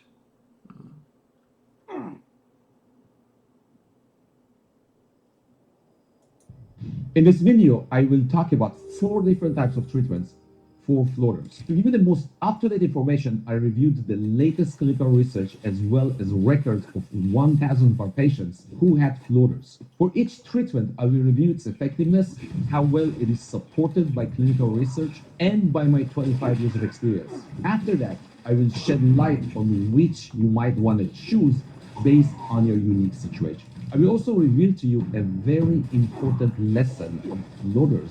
Stick around till the end because floaters can sometimes be a sign of a much bigger and a potentially dangerous problem, and I will explain that as well. Hi, I'm Dr. Ilan Cohen, a board-certified ophthalmologist with 25 years of experience to enhance your eyes and your vision. Floaters are those annoying lines and spots in your vision that are driving you crazy. Hey, you're not alone. I have floaters myself. In fact, most people have some degree of floaters. I will start with a supplement that's been clinically shown to be effective in reducing the symptoms of floaters. The FLIES study was a major clinical trial that investigated the effects of a particular supplement containing a combination of ingredients including lysine, vitamin C, a grape and a citrus extract, and zinc. I'll show you the actual supplement in a minute. This study found that a significant portion of participants taking these supplements once a day over a course of 6 months experienced improvement in their floaters and overall vision quality. More specifically, 77% of patients with active supplement experienced a reduction in the floaters and saw improvement in their vision-related quality of life. The study also showed significant improvements in objective parameters like vitreous opacity, density, and contrast sensitivity. Now, it's important to note that this was just one study and more research is needed, but focusing on a healthy diet rich in fruits and vegetables certainly couldn't hurt. The exact product used in this study called VitroCap. There is a link below with the ingredients. If you're in a doubt about which solution is best for you, just stick around. I will do this analysis of which type of treatment might be the best for you in a little bit. Before we continue, I would love to know to what degree the floaters are bothering you. Please just put it in the comment section below. If you don't have the patience to wait for 6 months, how about an eye drop that can reduce the symptoms of floaters immediately? We're talking about diluted atropine drops, a medication sometimes used for eye exams. Here's the surprising thing. Because these drops dilate your pupil, they can also make floaters appear less noticeable. Normally, floaters cast tiny shadows on your retina as light passes through the eye. But with a dilated pupil, the light enters from a wider angle, minimizing those shadows and potentially making floaters seem more fake. While interesting, diluted atropine is a relatively new approach for floaters, and more research is needed to determine its long-term effectiveness and safety. Also, diluted atropine could only be obtained through compounding pharmacies by a specific instruction from your doctor. Keep watching. I will show you a basic guideline on how to choose a treatment that's best suited for you shortly. Okay, if supplements and drops are not for you, how about an in-office laser treatment? Vitreolysis is an in-office procedure where we use a laser to literally zap those floaters. The laser beam breaks them down into smaller pieces and removes them from your field of view. Vitreolysis can be very effective for floaters, but while it is generally safe, there are potential side effects like cataract, retinal detachment, and bleeding in the eye, although they are relatively rare. Also, in some cases, the procedure may not remove all the floaters, and new ones might develop over time. If for some reason laser is not for you and you're seeking a more robust solution and you're still miserable with your symptoms, you can consider the next option. All right, we've covered supplements, atropine drops, and lasers. But what if those floaters are just relentless and they are seriously impacting your vision and making you miserable? Well, there is a more definitive answer: vitrectomy surgery. A vitrectomy is a surgical procedure where the surgeon removes the vitreous, the jelly-like substance that fills your eye along with the floaters. You can think of it as a deep cleanse for the inside of your eye. Vitrectomy can be very effective in removing floaters, but it is a major surgery reserved for severe cases. It is a more invasive procedure with a longer recovery time and carries risks like infection, bleeding, cataract formation, or retinal detachment. So vitrectomy is a serious decision. If you choose to do this, you need to make sure that the doctor that you're choosing is very experienced with this type of surgery. The most appropriate surgeon would be a retina specialist that has performed at least hundreds of these vitrectomies. It's crucial to discuss the potential benefits and risks with your own eye doctor to determine if this is the right course of action for you. So as promised, I will now discuss which of these solutions is the best for you. I like to group floaters into 3 groups of mild, moderate, and severe. If your floaters are mild and they're not causing you to pull out your hair yet, and you're willing to wait a few months, for potential resolution, supplements are the easiest way to go. If you want immediate effect, you can try the diluted atropine drops. But you should note that the effects are temporary and last as long as you're using the drops. By the way, there is no contraindication to using the drops along with the supplements. So you can get the short-term benefits of the drops and the potential longer-term benefits of the supplements. For those of you who are more interested in a quick solution and who would have moderate to severe floaters, the laser vitriolysis would be an excellent option, but it does come with some small risks as well. If you're okay with that, you should talk to your eye doctor about it. And for those people with severe floaters that are driving them crazy and they cannot tolerate it any longer, a surgical vitrectomy would be the best option. It is the most invasive option that carries more risk, but also the option that delivers the best results. As I said earlier, floaters could be a sign of a much more serious problem. If you've had a very recent and sudden onset of floaters, you should definitely have your eyes checked by a professional, especially if the floaters were accompanied by flashes of light. That could be a sign of retinal detachment, which is considered an emergency. Let me finish by saying that in my 25 years of experience, I find that more than 99% of floaters don't require any treatment, but people get used to it with time. As I said before, I have floaters myself and I didn't treat it. A significant part of our growth as humans depends on our ability to embrace the imperfect. If you enjoyed this video, please subscribe for more videos like this and hit the like button. If you have any questions or comments, I would love to see them in the comment section below. Thank you. Have you ever experienced floaters in your vision?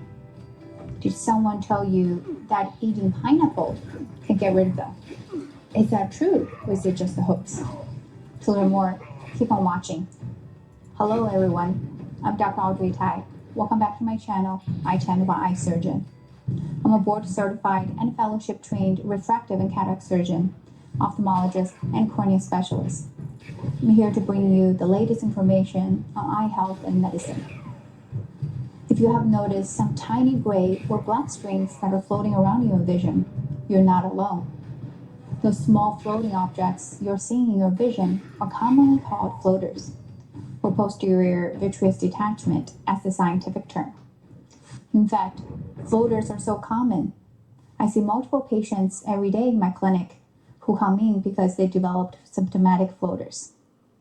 In today's video, we will discuss the nature of floaters and whether eating pineapples is really an effective treatment for floaters, and what are the confirmed effective treatment options for floaters, and when you should be concerned about floaters. So what are floaters? Floaters are basically clumps of collagen fibers formed in the jello-like material called vitreous gel, which fills the cavity in our eyes. Vitreous gel is composed of 99% water, 0.5% collagen fibers, and the remaining 0.5% is mucopolysaccharides and hyaluronic acid. Vitreous gel is usually clear and transparent. However, due to aging or mechanical factors such as trauma to the eyes, vitreous gel can undergo a process called syneresis, which is a contraction of a gel accompanied by the separation of liquids from the gel. As the volume of the vitreous gel shrinks, the collagen fibers embedded in the vitreous gel break and form free-floating clumps of collagen, known as floaters. The collagen fiber clumps move with the eyes, and when they are near the center of your vision, you can see them as gray structures such as bubbles, strings, cobwebs, or dark spots. Floaters are very common among people over the age of 50 and become more common as we age. It is reported that the prevalence of floaters is over 87% among people over 80. However, it doesn't mean floaters don't affect people younger than 50. I frequently see patients in their 20s, 30s, and 40s with symptomatic floaters. In fact, over 30% of the general population has floaters. Now that you have learned about floaters, let's get to the pineapples. Can you really get rid of floaters by eating pineapple? You may have seen some pineapple eating challenge videos on the internet, or heard about people who reported seeing less floaters after eating pineapple for a few months. How did this all come about? It all started with a study conducted in Taiwan and published in 2019 in a journal called Journal of American Science, not to be confused with the more well-known American Journal of Science. In this article, they reported 388 participants were divided into two experimental groups. In experiment 1, 190 participants ate 2 pieces of pineapple after lunch every day for 3 months, and the study reported a 70% reduction of floaters in this group. In experiment 2, 198 participants were divided into 3 groups and ate different amounts of pineapple, 1, 2, or 3 slices of pineapple after lunch for 3 months. And the study reported a dose-dependent reduction of floaters ranging between 55% and 70% in this experiment. So did these researchers discover a miracle cure for floaters in 2019? When I read the title of this article, just like you, I was really hoping that this pineapple treatment for floaters could be true. But after reading the study, I have many questions. The study was published in 2019, but since then, there have been no studies that were able to replicate those results reported in any major or minor scientific journals. Usually, when there's a new groundbreaking scientific finding that could potentially affect a third of the global population, that is something a lot of researchers would be interested in studying. And yet, there have been no studies by any other groups confirming these findings. Let's dive a little deeper into this study. The study's authors hypothesized that bromelain, which is a group of enzymes found in pineapple, breaks down the collagen fibers in the floaters and dissolves them. One important thing to note is that many parts of our eyes are made out of collagen fibers, besides the ones in the vitreous gel that form floaters. Collagen fibers also form parts of the cornea, the clear windshield of the eye, the sclera, the white wall of the eye, and the lens capsule, the thin membrane that wraps around the lens inside of the eye. All of those structures and more are made out of collagen. If bromelain from eating pineapple can dissolve the collagen fibers in the floaters, why would it not affect the collagen fibers in the rest of the eye? By this logic, if bromelain can break down collagen fibers that form floaters, it would break down collagen fibers that support the normal structure of the eye, and the whole eyeball would melt. Another question that I had is that the study's authors reported a cure rate of up to 70% of floaters in a matter of 3 months by eating a few slices of pineapple every day. You might expect, therefore, people who eat a lot of pineapple would have a lot less floaters. However, countries with high consumption rates of pineapple, such as Brazil and the Philippines, to the best of my knowledge, do not have a dramatically lower prevalence of floaters. So if pineapple really cures most floaters, I wonder why we're not seeing significantly less floaters in those regions. I've always been interested in natural remedies that are effective in treating common eye diseases, and I actually also have a master's degree in nutrition. So I really wanted the study to be true. Unfortunately, after reading this study, I'm sorry to report that most likely more rigorous future data will likely not show eating pineapple can cure floaters. Also, please keep in mind the natural progression of floaters is that they often get better spontaneously without any intervention, because the clumps of collagen fibers that form the floaters tend to settle away from the center of the vision over time. This is one reason that regardless of pineapple, many people notice resolution of floaters over a period of a few months. That said, pineapple is a delicious fruit, so if you have floaters and want to try eating some pineapple every day and see if that helps your floaters, that's probably fine for most people. But do keep in mind that pineapple is high in sugar content and is very acidic. So for people with diabetes or other medical problems, I would recommend that you speak with your doctor before eating large amounts of pineapple. Please let me know your experience in the comments below. Now we have talked about whether pineapple can really cure floaters. Let's talk about the confirmed effective treatment options for floaters. As I mentioned before, naturally, many floaters tend to get better on their own without any intervention. For majority of people who develop floaters, the symptoms become less bothersome after a few months. Yeah, sure. For floaters that are persistent over months, and especially if the location of the floater is central and obstructing the vision, limiting what you can see and do.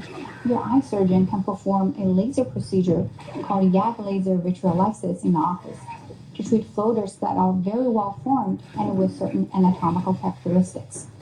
In rare cases, a surgical procedure called a pars plana vitrectomy can be performed in the operating room to remove the whole vitreous gel and replace it with clear fluid to remove all of the floaters. Both the YAG laser procedure and the vitrectomy surgical procedure have risks, so please discuss with your eye surgeon if you are interested in having those procedures to improve any persistent and severe floaters. So when should you be worried if you're seeing floaters? Floaters are one of the most common eye diseases that can affect our vision. For the vast majority of cases, eye doctors recommend people who experience new symptomatic floaters to get a full dilated eye exam to rule out any tears or detachment of the retina. There are 3 symptoms you should definitely watch out for, and there are common symptoms of tears or detachment of the retina. Number 1, seeing flashing lights in the peripheral vision that is continuous and painless. Number 2, seeing a curtain or shadow-like image that starts gradually to block part of the vision. Number 3, all of a sudden start developing a significant number of floaters like looking through a snow globe. While those symptoms are not inclusive, if you do see any of those 3 symptoms, you need to contact your eye doctor right away and get a full dilated eye exam. Do you see floaters in your vision? If so, are you going to conduct your own pineapple experiment? Let me know in the comments below. I hope you find this video helpful. If you haven't learned anything new, please don't forget to hit the like button and subscribe to my channel. Because if you click that subscribe button, you will help give me the opportunity to continue to bring free videos about eye health and eye surgery to the world. Anytime you don't have 10 minutes to watch videos, you can watch short fun videos about eye care tips on Instagram at Dr. Audrey Tag. You can also follow me on Facebook and LinkedIn at Dr. Audrey Tag to learn more about my practice. I look forward to connecting with you there. Thank you again for watching, and I will see you in my next video. Oh.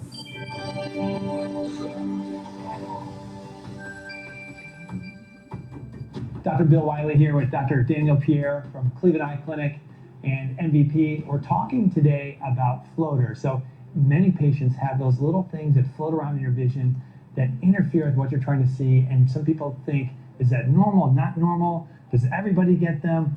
Yeah, that does look annoying. Okay. So the good news is that that floater is there and I see it, so you're not crazy, okay? It's annoying. That's the good news. What are floaters? And then more importantly, what are the treatments for floaters? So Dr. Pierre, I know you are our laser floater expert and you're here to discuss what are floaters and how do we treat them and who's a candidate and what, give us more. Sure.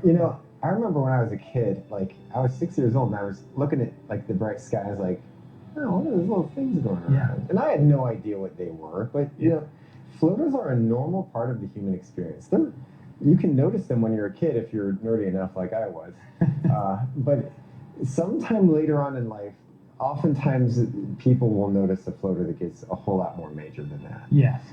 Usually sometime in your like 50s or 60s, that's when people notice the particular kind of floater called a posterior vitreous detachment. And sometimes it can be sort of a scary experience because patients will notice like, oh, there's some flashes.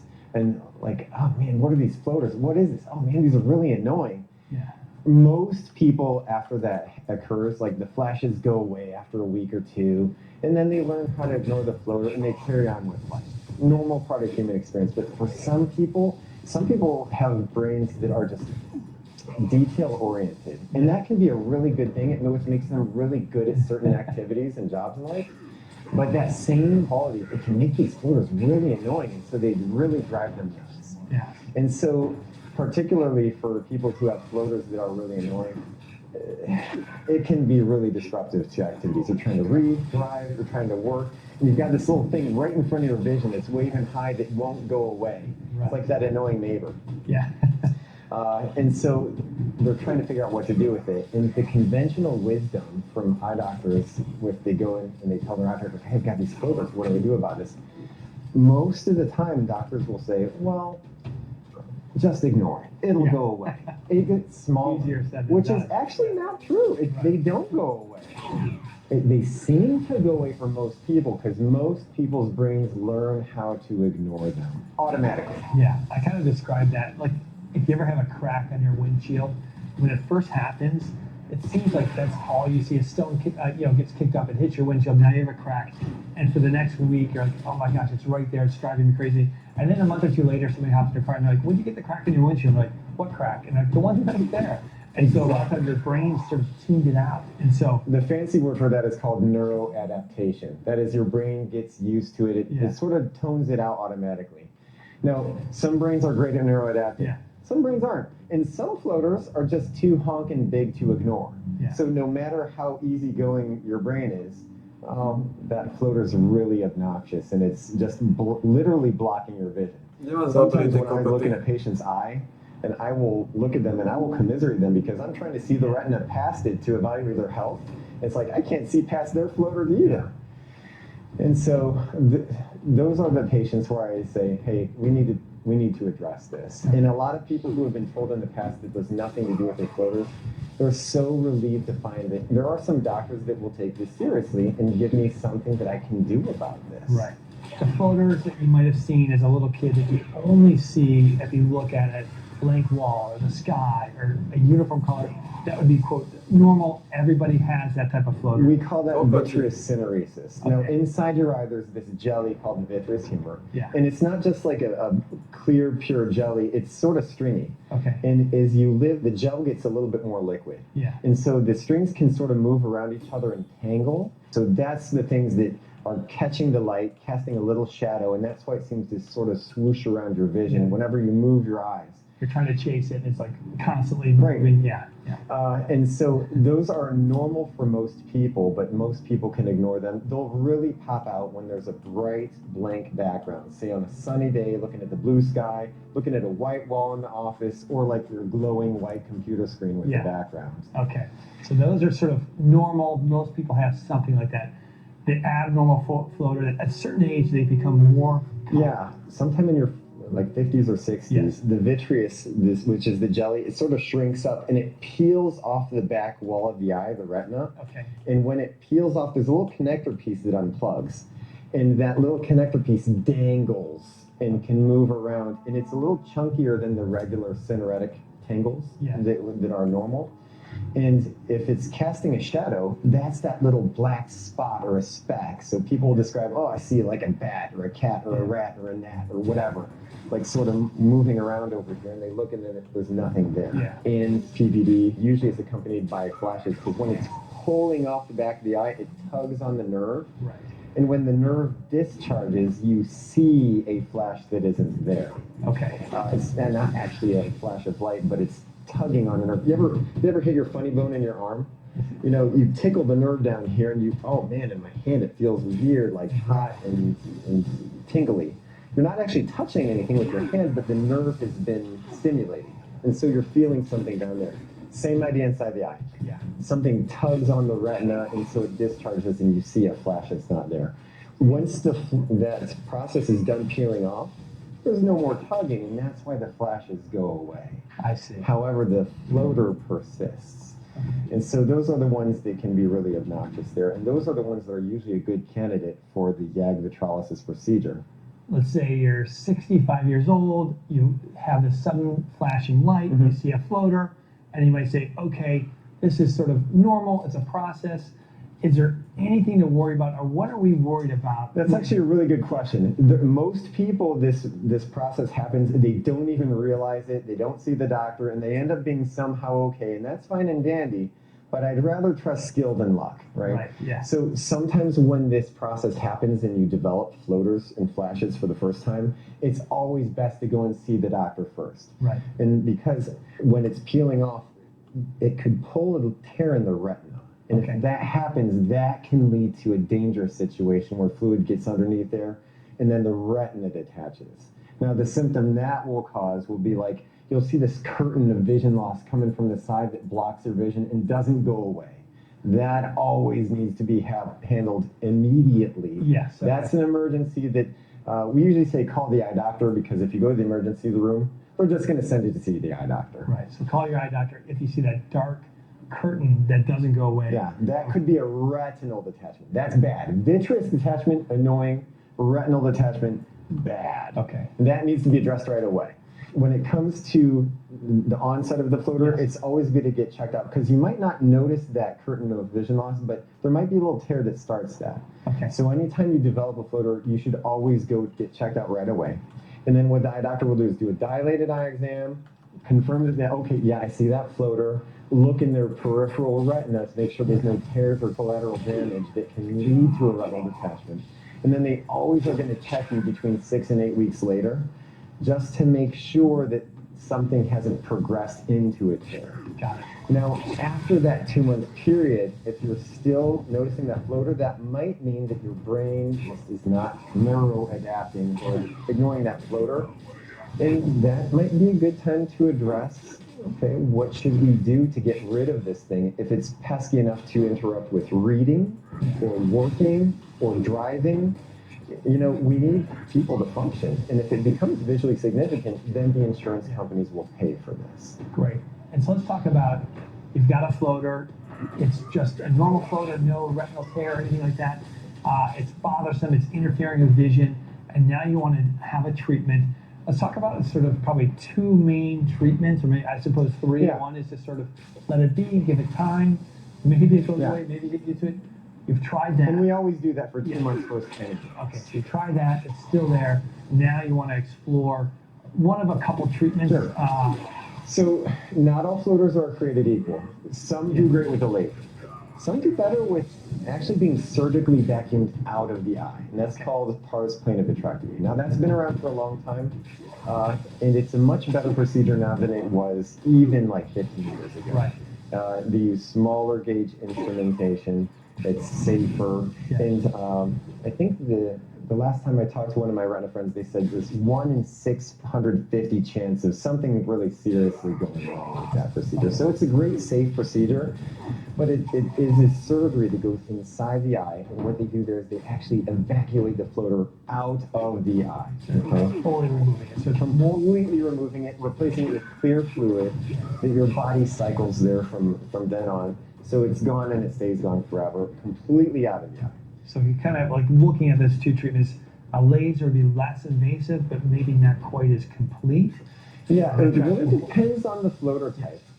There are some floaters, like there's these cloudy, like sort of fibrillar tangles there that, you know, I can turn the laser up to 11 and shoot it 1,000 times and it doesn't do anything at all. So I can brag about good success with the YAG vitralysis procedure. Because I'm very picky about who's a good candidate and who's not. Okay. And so when a patient comes to see me, you know, I have a little handout that sort of preps them for, okay, what to expect out of the different kinds of floaters. Right. And it might do better with surgery, might do better with the laser. But I will tell when I look inside their eye. It will tell me what it's good for. Yeah. And it's usually very easy for me to tell. So I'll look inside their eye, I'll see, okay, a big cloudy area that is all this fibrous tangle there. Okay, I know that the laser's not going to do a good job with that one, so I'll send them along to my friend, the retina specialist, and they'll talk to them about doing the actual surgery to evacuate that out. Got it. But if it's the Weiss ring, that little connector piece that I was talking about before that's peeled off and sort of dangling there, those are usually a really good candidate to be broken up by the laser. So what the laser does, I mean, when I say laser, people think of like Star Wars or the Asteroids video game from like 1983. And you know what? They're exactly right. It is very similar to that. I'm using a very small laser and it's causing a very tiny micro explosion inside the eye, which kind of sounds scary, except for it's so utterly controlled. Yeah. And so I can be extremely precise, and I want to blow things up. I want to blow up that tiny floater. That's what makes it goes away. Yeah. I just have to be very precise to not damage anything else inside the eye. Like, I've got to make sure that that is far enough away from the retina. If it's far enough away from the retina, then it's in the safe zone and I can easily get that safe. So that's what you're going to look for. You're going to see, is it safe? Is it the right kind of floater? That's right. Is it in the right spot?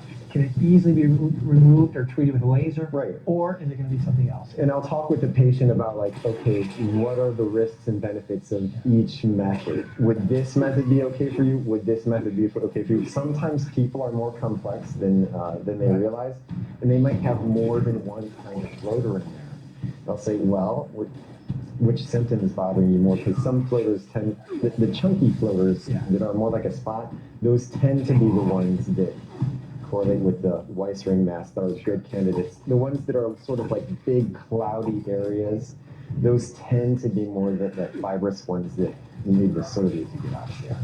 But you can't always correlate the symptom with the exact kind of floater, so it's still good to have us take a look at it. So, Dr. Pierre, let's talk about a scenario. I have a patient that really wasn't noticing floaters and has cataract surgery. And now, a week after cataract surgery, they say, you know what, doc, my vision's much better, but now I see this floater in my vision. Tell me about that. And so, is there a cause and effect or something else going on? That's actually a really common scenario. And, you know, the cataract surgery is done way in the front of the eye. The floater lives way in the back of the eye. So, you know, I know that the front and the back of the eye are only an inch apart. Right. But, you know, in microsurgery terms, that's a long, long way. Yeah. So the two actually usually have nothing to do with each other. But the reason why the patients notice floaters after cataract surgery is because now they don't have anywhere to hide. So remember, the cataract is the lens. So it's cloudy. And so if you got a floater back there behind a cloudy lens, it's easy for it to hide. So it's easier for patients not to notice it. But then you get that cataract out of there, you get a brand new lens, everything's clearer and brighter, and the quality is so much higher. And now you can notice lots of things you didn't notice before. Sometimes patients after cataract surgery is like, hey, where did these wrinkles come from? It's like, no, that wasn't me. I swear you had those before, but you can see them now. Yeah. Or you might have you know, somebody say, hey, now I have to clean my house harder because like I'm seeing all the little dirt and grime. Same thing with the floaters. Oh, I got this floater now. Yeah. And oh, actually, you know, it's there. It's just it was hiding behind the cataract. Now it has nowhere to hide, and it's been exposed. Got it. And so it's no surprise if that happens after cataract surgery. And then you know what we do? The same neuroadaptation process. Give it just a month or two. See if your brain adapts to that. Most of the time it does. If it doesn't, okay, let's go ahead and we'll talk about that simple laser procedure to eliminate that floater symptom. Great. And let's talk about one other scenario similar on the subject of cataract surgery. You know, with cataract, we remove the foggy lens, we put a new lens inside the eye, and I tell my patients that one time in the life of that new lens, a little scar tissue grows in the back of the lens, and when that occurs, the vision drops down again. And what we do is what's called a YAG laser, same laser that we use. YAG capsulotomy. Yes. The YAG vitralis is same laser, different procedure. Yeah, same laser, different procedure. So we're going to use that YAG capsulotomy laser to basically break open that membrane to now increase the vision. However, sometimes patients do notice some floaters after that. Maybe the same scenario where now they're harder to hide, but can there be some cause and effect with that capsulotomy? What's your take on that? Yeah. So when we do the YAG capsulotomy procedure, we're opening up that little film. It's basically your own lens capsule. Yes. That is sort of shrunk wrapped down around the lens, holds it nice and tight in there, which is what we want. But again, you've seen shrink wrap that's like a little bit wrinkly. And if you're looking through that, that can be sort of annoying. So we use the laser to basically open up the capsule and push that debris off to the side. Sometimes that debris after the YAG capsulotomy, it's supposed to shrink off to the side and sort of crumple up and never be noticed again. Right. Sometimes you can get little pieces of that debris that sort of float around, especially if you're looking around, look down, look up, you see it sort of wave up and then it sort of sinks down. Yeah. Or it might be connected by a little dangling chad. Yeah. And so what we do with the laser there is we can push that off to the side even more. So that's not an uncommon scenario, but it's very easy to take care of that. So if you have that scenario, had a YAG laser after cataract surgery, and now you have floaters, and they don't go away, it's easy treatment for you to break that apart. We can just basically loosen up the vitreous and shove it off to the side so it's even less annoying. Any final sort of closing remarks? This procedure is not very common. And here's why. The laser for it is honestly, it's a little expensive. So a lot of the doctors don't offer this. We do because we think that this is a great procedure and it is a great minimally invasive option for a lot of people that can get by without surgery. And so it takes some expertise to do it, and there's not many doctors that offer it. I think in the whole state of Ohio, I think there's maybe only like 4 or 5 of us that do it. So it's not uncommon for me to get people coming from Pennsylvania or Indiana or Michigan. I had a patient flying from Iceland to see me for this one. And people are really, really happy when they have this done because it's something easy that we can do to get rid of a really annoying symptom, and insurance pays for it. And it's a huge blessing to a lot of people. Well, that's amazing. Yeah, I was going to say, I seem to remember for most of my career, we're so used to just saying, sorry, there is no treatment for floaters. I think a lot of doctors are used to saying that. Now, thankfully, we have great treatment, multiple treatments. So there are treatments for floaters. So it's great to have this new technology and have the ability to treat something that truly is bothersome. And yeah, the old doctrine was, never use a laser on these. But that was doctrine from like 3 decades ago. Right. Now, I don't blame some eye doctors for not being all up on the new technology. So your eye doctor, don't blame them if they are sort of surprised to hear about this.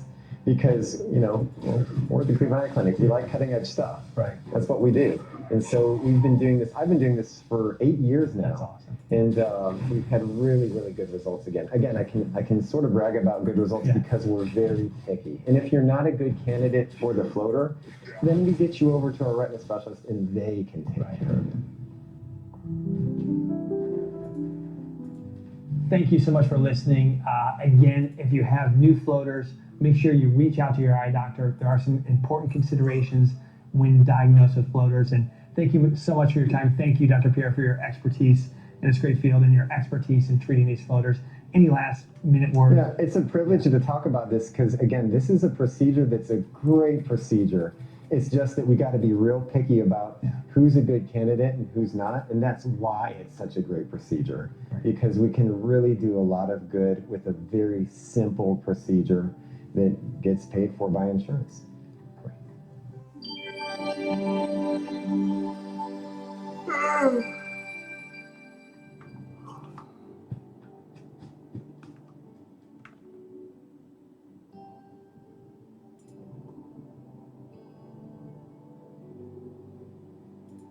Floaters are those stringy dots, lines, and cobwebs that can get in the way of your vision. They can be really annoying, but they can also be kind of alarming, especially if you have a really big one or a bunch of new ones that showed up all at once. So how do you know if they're a problem and what can you do about it? Well, in this video, I'm going to tell you about what can be done to treat floaters, including some potential natural options. By the end of the video, I think you'll be a lot more comfortable with what's going on and what your options are. So let's get started. Let me start this video by saying if you're noticing a sudden increase in floaters, especially if they're accompanied by flashes of light or changes in vision like blind spots, blurry vision, or it looks like a curtain is closing over your vision, you need to call your eye doctor right now. There could be something going on in the retina, and that's really serious and can lead to vision loss very quickly. So even if it's a night or a weekend, go ahead and give their on-call service a call and speak to someone about what you're experiencing. Perhaps you already saw your eye doctor and they told you, well, it's just because of your age and everything looks fine, you'll be used to it, leaving you feeling kind of wanting more or maybe still concerned because you still don't really know what's going on. Well, what's happening is a totally natural change inside of the vitreous gel. And this is what I'll be focusing on in this video. That means that the retina is healthy and you don't need to worry about that. And yes, this is something that worsens with age. Our eye is filled with a gel, and over time, this gel becomes a little bit more liquidy, and the collagen within the gel starts to come together. And this casts shadows onto the retina, which are those floating little shadows that you see. It can be really annoying, but fortunately, they do tend to fade. And before you click off, Hang on a moment and let me explain why that can be. So the getting used to it is kind of true, and this is why just observing the floaters is the mainstay of treatment for floaters, which basically means we choose to monitor without doing any intervention. And there's good reason behind that, and you'll hear more about that when you hear what interventions are currently available in just a moment. But what's going on is that we tend to learn to ignore or get used to these floaters, and they also tend to migrate or fade over time. They settle with time and gravity and can move out of the way a little bit. And a lot of it has to do with neuroadaptation. Our brains are trained to notice stimulus amongst the noise. That way we can pay attention to what's important. So if there's something that's always present in our vision, it tends to fade with time, and that is because the brain wants us to see what is important, and it knows those floaters have been around a while and starts to ignore them. So it's not just you consciously thinking about ignoring. A lot of this happens subconsciously without you having to do any work at all. That being said, that reminds us not to fixate on the floaters. Now that we know the retina and everything in the eye is healthy, we need to start to learn to relax when it comes to these floaters. A lot of people, especially if they have really large floaters, tend to really stress about them and be really bothered by them. But kind of the more you think about them, the more you notice them. And this is why other things can make floaters more noticeable. Even simple things like being stressed out, or it just being the end of the day and you're tired, or the eyes being dry. These are all things that draw your attention to your eyes, something that you should be using automatically without thinking about it. And so treating and managing those other things that draw your attention to those floaters can really help to make them less noticeable. On that note, don't try to erase your floaters by vigorously rubbing at the eye. That's not going to help. It's just going to agitate the gel within the eye, making them more noticeable. So I'm sure you're wondering what can be done. I don't want to just observe this. My floaters are really, really bothersome, and there's one right in the middle of my vision that's driving me crazy. Well, there are treatments available. Laser vitreolysis is an option. This is where a laser is used to zap those large floaters, to break them up into smaller ones that will hopefully settle more easily or be less obstructive to your vision. Now, this is a little bit tough because there's not a great objective way to look at the vitreous before and after the procedure. It's something that's really hard to study, and there aren't that many studies on it. Some people really like it and feel like their vision has improved, while others are neutral and some are bothered or wish they hadn't done it. This is a really important one to have a deep conversation with your doctor about. How much is it affecting your life? How much is it affecting your vision? Is your quality of life reduced? Are you having trouble doing your daily activities that you love to do because of these floaters before you decide to have this or any procedure? And that's important really for any other procedure outside of floaters as well. Another option for those with those really robust floaters would be a vitrectomy, where incisions are made in the sclera and micro instruments are used to surgically remove the vitreous gel and replace it with a clear solution. Because of the more invasive nature of this procedure, complications are a little bit more likely, like retinal detachments or conditions that can affect the central vision that, even if treated right away, might leave central vision blurry or a little distorted. These would be cystoid macular edema or an epiretinal membrane. They just cause an irregular shape to the macula, right responsible for that central vision. This is what makes it so important to have a frank discussion with your doctor about how bothersome those floaters are versus the risks of the procedures, and if it's going to be worth it in the long run for you. It can be really difficult to know what to do, so it's not something to take lightly, definitely something that you want to think about hard before you make your decision. As it stands, eye drops for floaters do not exist. Think about it this way. The vitreous gel is inside of the eye. It's made up of 98% water, and the other 2% is mostly collagen and hyaluronic acid. These collagen clumps and cellular debris are what cause these floaters, and let's compare this to the wrinkles caused by aging. Okay, we know that's because of changes in collagen. And no matter how much you spend on a beauty product, It is very hard to find one that actually reduces or especially reverses wrinkles. This is just a natural change that's happening to the body. As much as we'd like to stop it or reverse it, even putting something directly on the skin isn't working. So how could putting an eye drop work all the way in the gel that's inside of the eye? It's very difficult for a drop to actually penetrate all of the parts of the eye to get to the gel. And then even if it reaches it, how do we know that it's going to improve it? And so if you hear people raving online that they used an eye drop that's magically improved their floaters, I would be really skeptical because we don't have any proof that any eye drops work at this point in time. Think about earlier in the video how I was talking about how floaters are more noticeable when you're thinking about them, when your eyes are dry. Well, a lot of people will use eye drops which will improve their dry eye and reduce them thinking about their floaters, and they seem to improve. Also, there's a lot to be said about the placebo effect.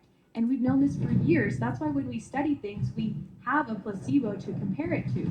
So we know that it's not just in our heads, especially with something that can be as psychological, more or less, as floaters. We want to be sure that we're not just being so hopeful that it feels like the floaters have improved thanks to the eye drops. Remember, floaters tend to fade and migrate over time. Before you consider me a total skeptic, I want you to know that I myself live very naturally based, and I'm always on the lookout for ways that patients' eye health can be improved by diet and exercise and changing their lifestyle, and you'll notice this in some of my other videos.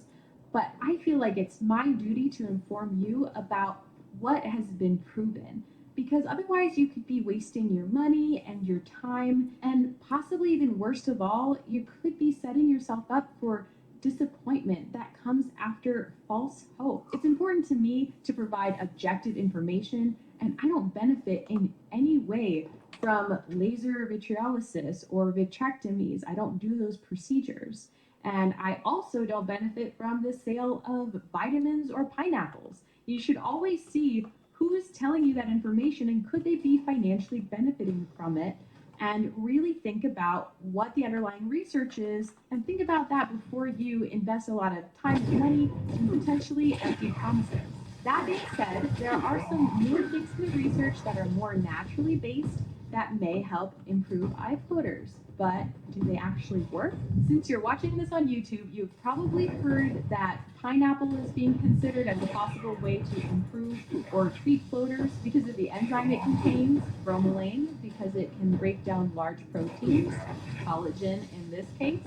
And there have been some studies that have been done based out of Taiwan where people have taken pineapple daily and of various amounts, and they've noticed improvement in floaters in people who have eaten pineapple every day for 90 days, and even more improvement in those who eat more pineapple rather than less. But these studies are wanting for greater numbers. Okay, the smaller the study is, the less reliable it is.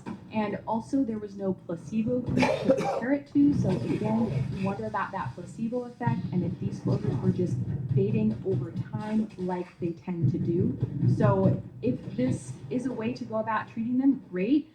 Pineapple is an excellent fruit. I love it. If you want to eat more of it, all that power to you. I don't think it's going to be harmful. It would be great to have more studies about this in the future, and I hope that it works so I can start recommending it more to people, but just with a little bit more research backing up that recommendation. Other more naturally based options would include a supplement called Vitreous Health. The various ingredients in this formulation aim to either reduce collagen clumping or have antioxidant properties. While the goals of these ingredients are all well and good, we're left wondering whether those ingredients can make it all the way to the eye. There is a blood-retinal barrier that can make it difficult for things to go from the bloodstream to the target tissue. And if it reaches the target tissue, is it going to work? This is why it takes many, many years for medications to be approved by the FDA in the United States. And while supplements do not have to go through such a rigorous process, they still are regulated. So the study of this did show improvement in those who took the supplement versus those who did not. And yes, there was a placebo group in this one, but it was a smaller study, which makes us again wonder if a larger study would have the same results. Plus, 2 authors of the study are listed as inventors in the product, so I'm going to wait until larger studies are completed by a third party to get really excited about this one. There are even more treatment options, whether procedure-based or more natural, that are currently being studied. So hopefully we'll have more options in the future. For now, we'll just have to keep an eye out. What I really hope you take from this is that unless your floaters are related to some sort of retinal problem or underlying issue, they're not a progressive disease that's actively damaging the eye or going to cause irreversible vision loss. Okay, at any point, we always have that option of a vitrectomy to remove it if they're really, really bothering the vision. But if there's nothing else underlying going on, they are simply vitreous floaters. I think that's why doctors tend to be so flippant about it, just saying, it's just related to your age, the eye is healthy, everything is looking good. I think you should always explain what and why things are going on so that people are at greater ease. But I think that's why doctors tend to be so chill about it, because we know it's not damaging any important structures of the eye. But I do hope that this helps to calm some of your nerves surrounding floaters and gives you some information about what's currently available and what may be available in the future. The final truth of the matter is that I think the majority of people, even with the technology that's available today, will go the route of just observing the floaters, and there's nothing wrong with that because you can always decide to treat at any point in time. But usually it's best to at least see if things settle before making the decision to treat. I hope you enjoyed the video and that I answered some questions for you. If you want to watch more, I would recommend this one over here or these right here. Thanks for watching. Floaters can seriously affect quality of vision and therefore quality of life. But due to their non-threatening nature, doctors tend to shrug them off a little bit. But surveys actually show that some would be willing to risk losing their vision. To piče skurvené. Eliminating their floaters. Čo je to za kokotov tí ľudia? Today we're focusing on the only treatment option where the floaters can actually be removed from the eye, making it the most likely to get rid of floaters. Yet it has the highest risk of complications Čo za chorý of any of hnojil? the other treatments out there. That would be a vitrectomy. So let's talk about it.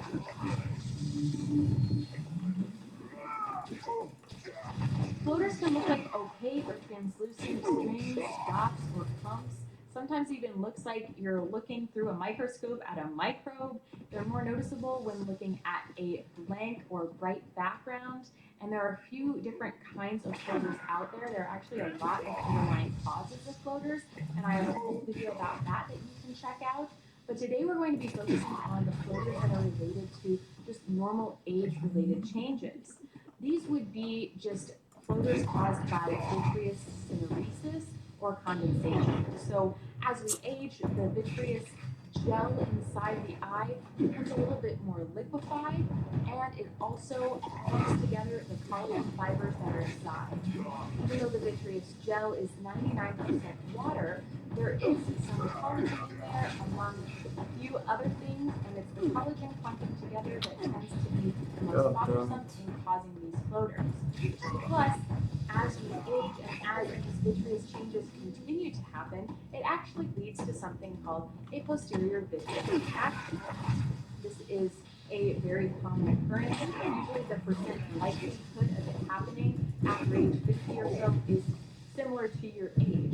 So if you're 65 years old, you have a 65% chance of a posterior vitreous detachment happening. And once it occurs in one eye, it cannot occur in that eye again. So you're likely to only experience it twice in a lifetime.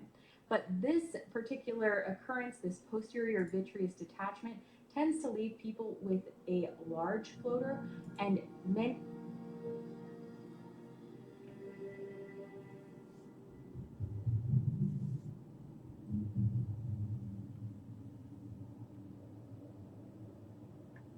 No, 55.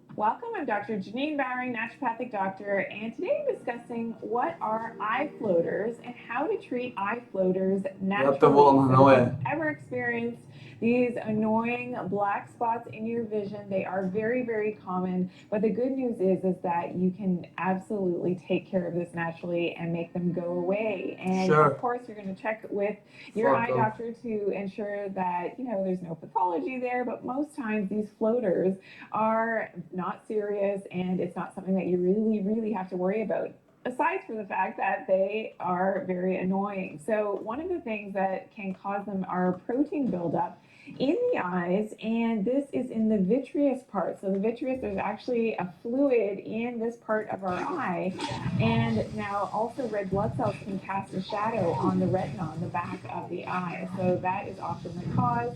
And the thing that happens as we age is that this vitreous fluid actually gets more and more watery as we're aging, and then we can start to see more of those shadows.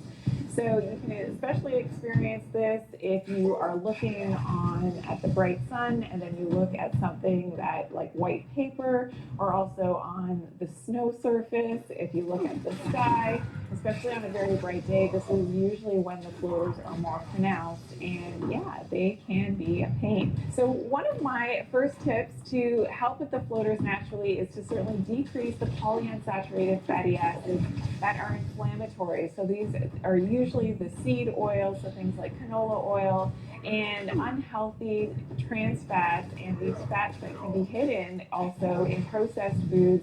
These are things that you definitely want to stay away from. So margarine, the seed oils like safflower oil, sunflower oil, vegetable oil, and as I said, the canola oil, usually genetically altered and can be very inflammatory. So you want to get those out of your diet. Also, what you want to do as tip number 2 is to increase your anti-inflammatory omega-3s, and that's especially your DHA. And this is really important for your eyes and the health of your eyes, because that DHA actually concentrates in the eyes and is really important in terms of our circadian rhythms, for our melatonin levels, for the awakening our brain. We have to ensure that we have enough DHA, especially for our eyes. So make sure, you know, if you're going to go with increasing more of the fatty fish in your diet, that's a great idea. If, you know, you're doing this in moderation, because again, we have to think about the toxicity in fish and heavy metals and things. One of the things that you may want to consider is a good DHA supplement. So in making sure that you're getting enough every single day from a non-toxic source. Tip number 3 is to ensure that you're getting some natural sunlight in your eyes. Yes, the sunlight, especially the sunrise and the sunset, is very healing to our eyes and to our entire nervous system. The way that our brain functions is reliant on having enough of this natural sunlight in our eyes. So doing that, looking at that sunrise, of course in a safe way. You don't want to inundate your eyes with too much of that light from the sun, especially on a very bright day. But doing this with some common sense is a great way to actually heal the eyes. Fuck off. Fuck off. Fuck off.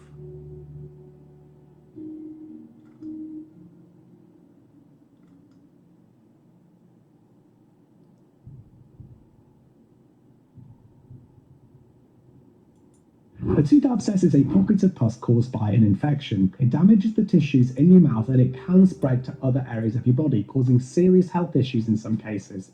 Now, an abscessed tooth won't heal on its own, and it needs treatment from a dentist, so it's really important you don't ignore it.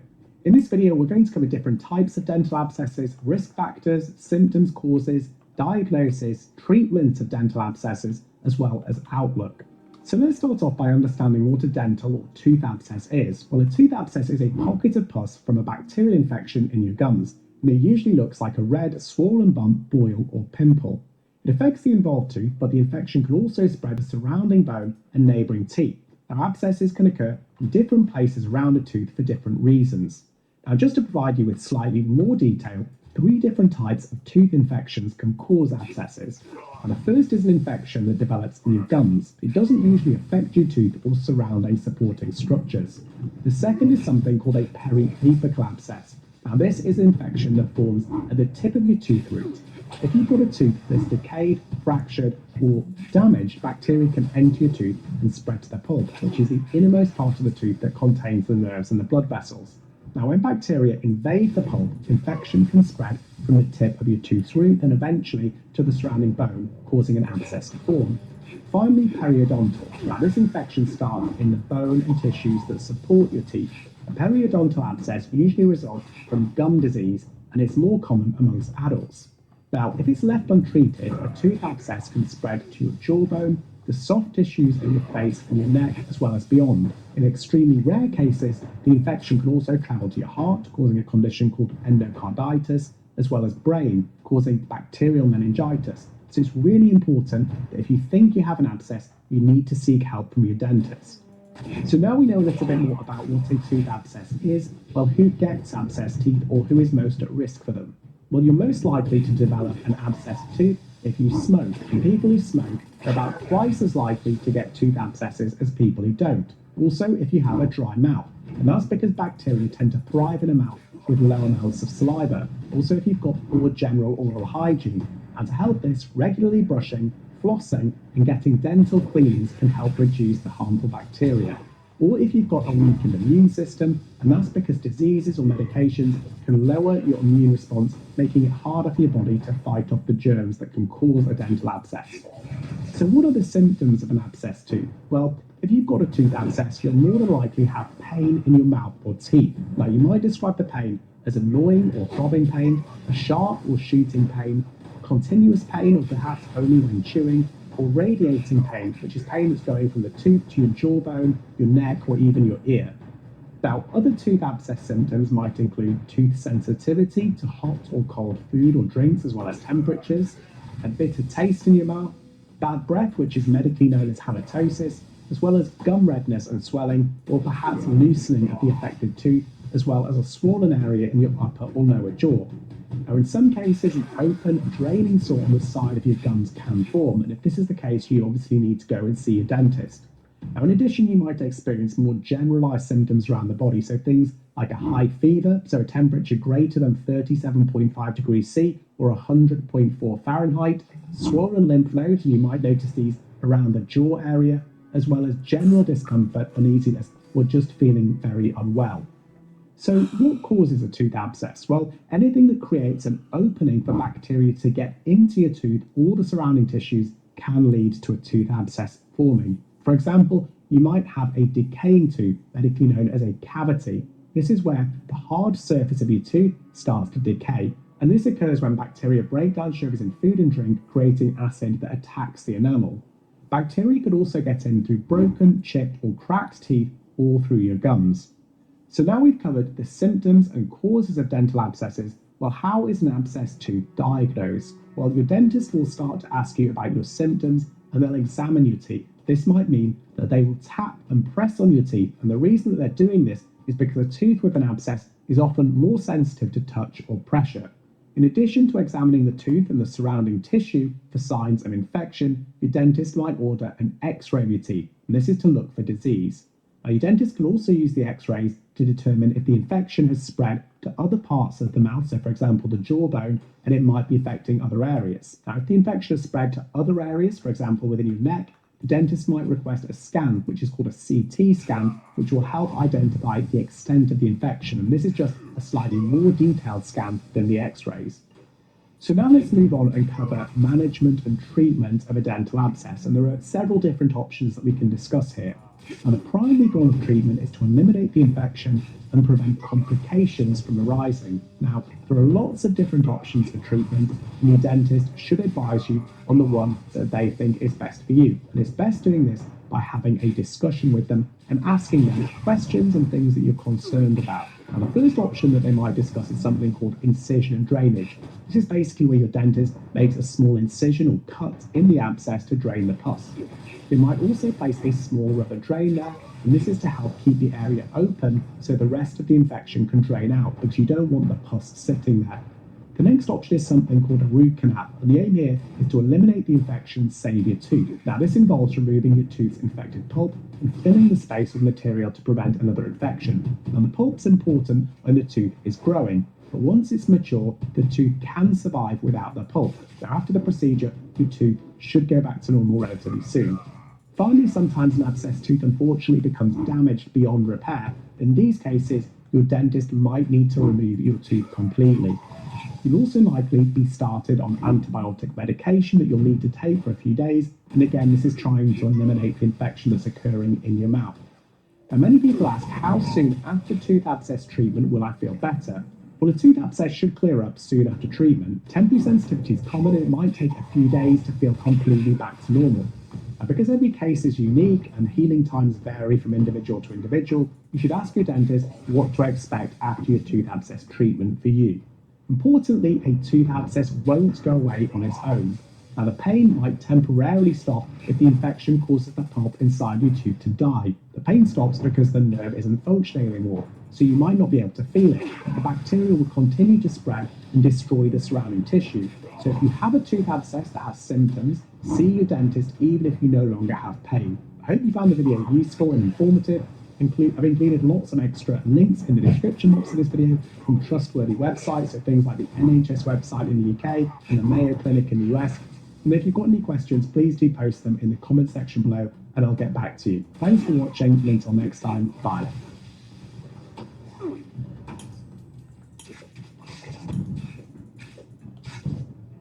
I'm Rick Buck, and I've been a dentist for 15 years. In this video, we will go over most of the possibilities as to why teeth and gums ache and throb on their own. Even when pain feels like it's just happening spontaneously on its own, there actually is a trigger, and we're going to go over many of the possibilities for that and teeth pain in this video.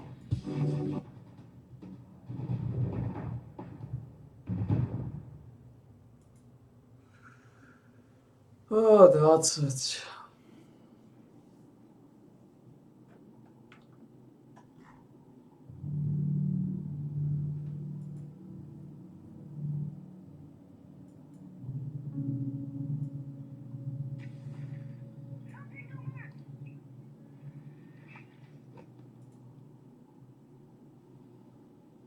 But I'd say the majority of people just play too passive on Israel. To your question, like technically yes. I'm not gonna say no. Fuck you. You buy me this game, I'm gonna sit on it and then I'm gonna go offline right now. But I'm just saying, probably have better things to be spending your money on.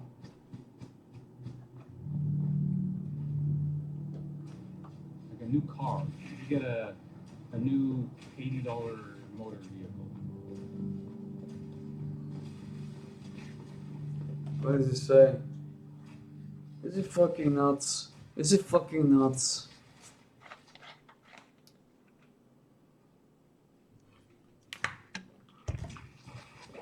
Are we fucking nuts, boys? Brandon, he's giving you a car, and you're complaining about like the $3,000 necklace or whatever.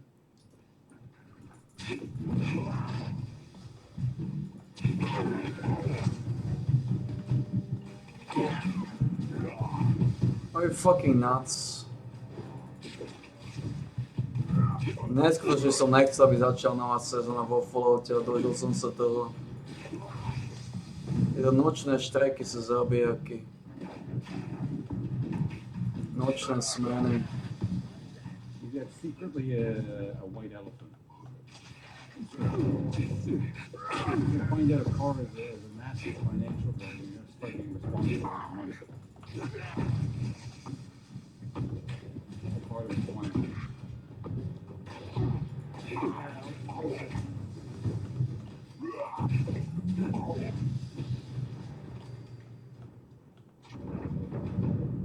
Wait, what?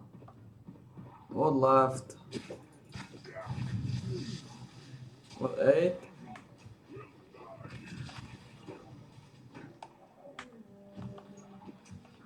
Oh man. It wasn't it. What left?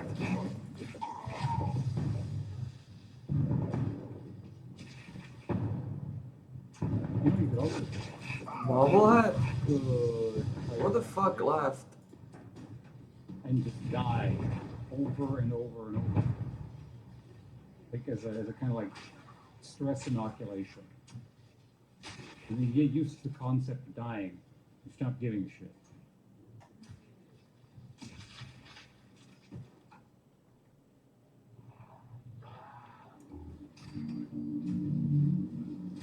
Oh, it's.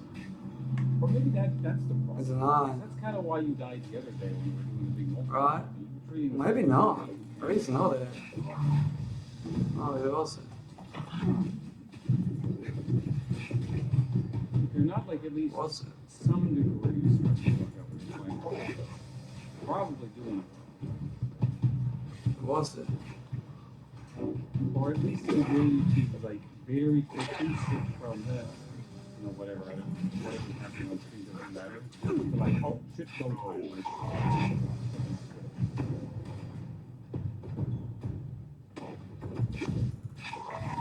It was.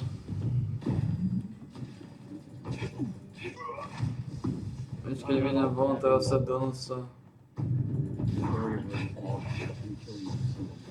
Prešla hodina.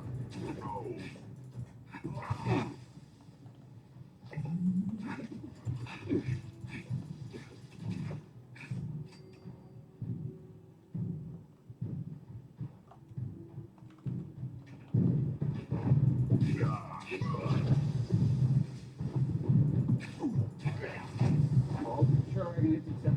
It's your last opportunity.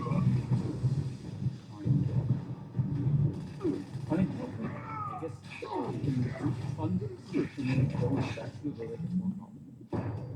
Make sure you don't want to like make sure this game. You don't want to make sure the game doesn't suck. What's the impact? And then, or you know, What's the impact, man? What's the impact? What's the impact? What the hell? It'll be a $40 joke. All right, I'm gonna hit accept. Appreciate it. We'll play it. And, I'll get. Well, how do you want to do? Just dělat ten pičus. You want me to get to the next area and I'll swap over? Right as we're about to unlock the totem. I think I've been building up to for like 4 days on this guy. What's the impact?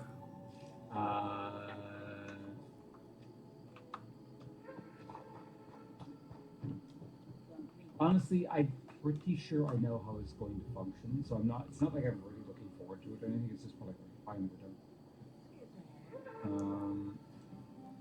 Let me get rid of all this.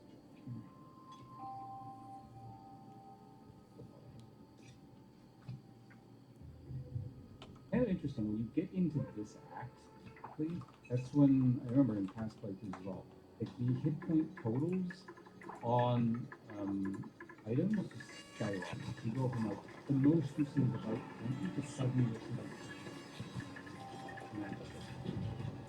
it's really weird stuff.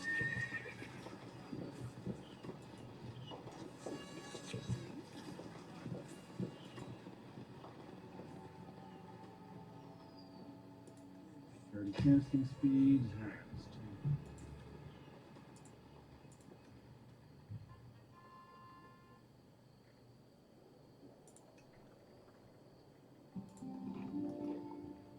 Okay. I didn't know you could get both. Increase physical damage percent, increase elemental damage with attacks percent. So it increases by 60% and then increases by 60% again if you're doing full elemental. That is a really good hammer. Like this is the kind of thing you probably wouldn't like. You just wouldn't replace this for several acts. It's so good.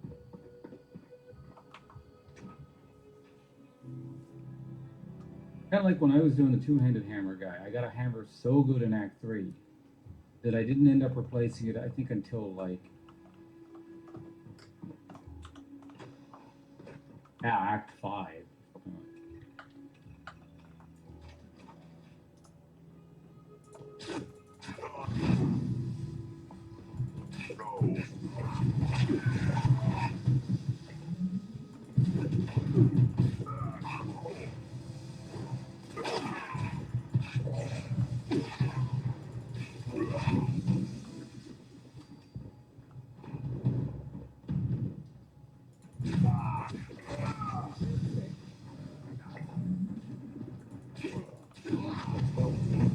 To má 78. God damn it, man. To je nič. That is help instead of me.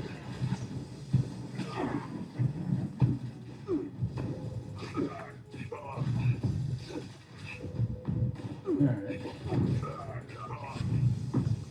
And then actually 20 strength is quite a bit. How much health is that? You have 41. Wow, that's like.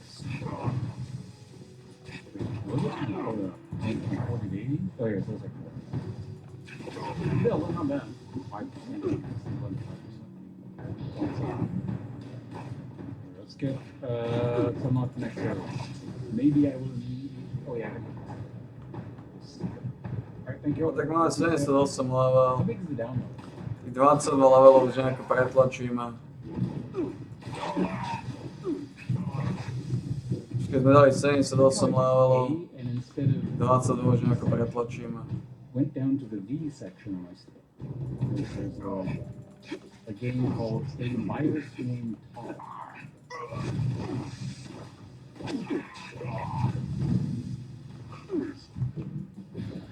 Wait, 3.6 gigabytes. Teď level som na tom level.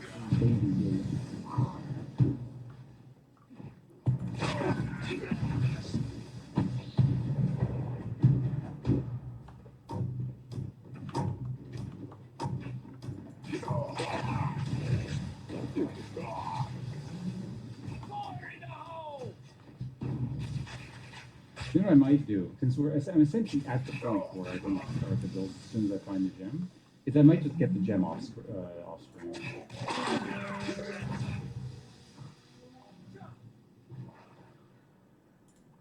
And have it set up, so the next time I play this game, Bill is actually ready to go. It's not just like some lame dude grenading shit.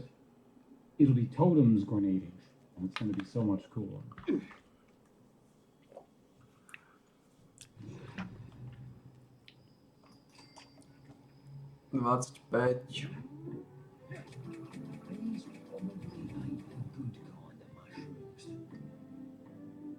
Oh, mushrooms remind me.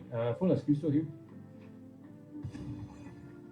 When we first came to this place, death alone was the king of all that we surveyed. Solemn, high and lonely throne. We had little, we were starving. But this man-made mountain offered us nourishment.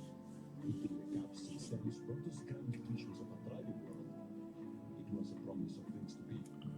This, then, will be what we hope until our promised land is made real.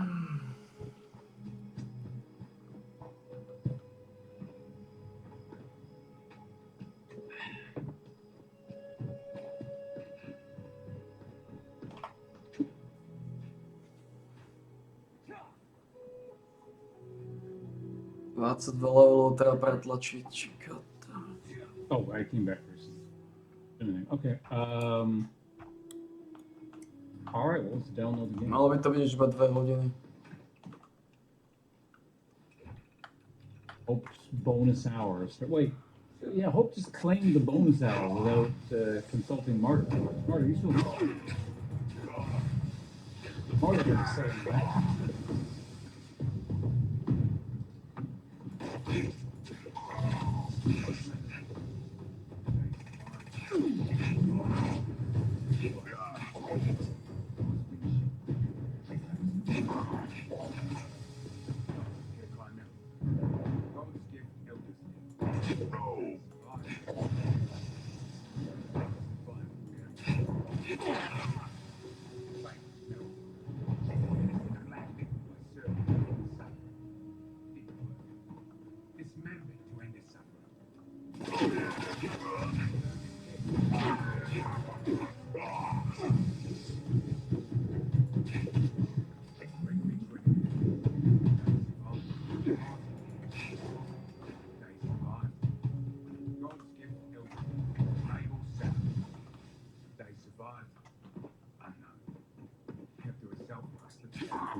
I found all of them. I think 1 or 2 of those might have been new since I last played, but not remembering. All right, let's get out of here. We'll get back to Martyr later. Martyr is entitled to a future bonus hour at some point.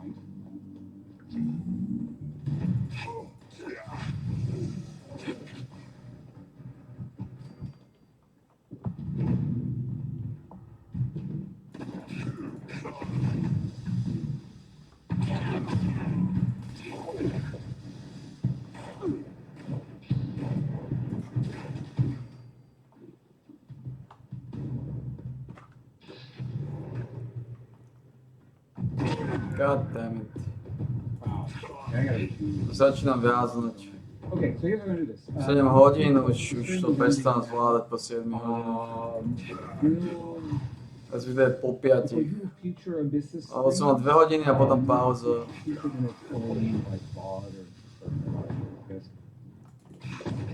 But this is the bonus hour paid for by Hope Horizons. So if you're interested, I will still do live. For a little bit. The YouTube stream portion is coming in now. And things separate. So thanks for hanging out. I'll be back probably tomorrow. What's tomorrow? Wednesday, I think. To chodí pičius, teraz skončí tá sračka. Folks, by the way, I'm not ending this for you. But I'll be back tomorrow morning. Probably. Prečo končí ten dnes? Sa to má točiť. Happening. Then I'm gonna go.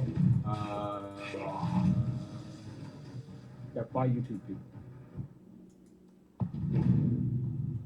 55.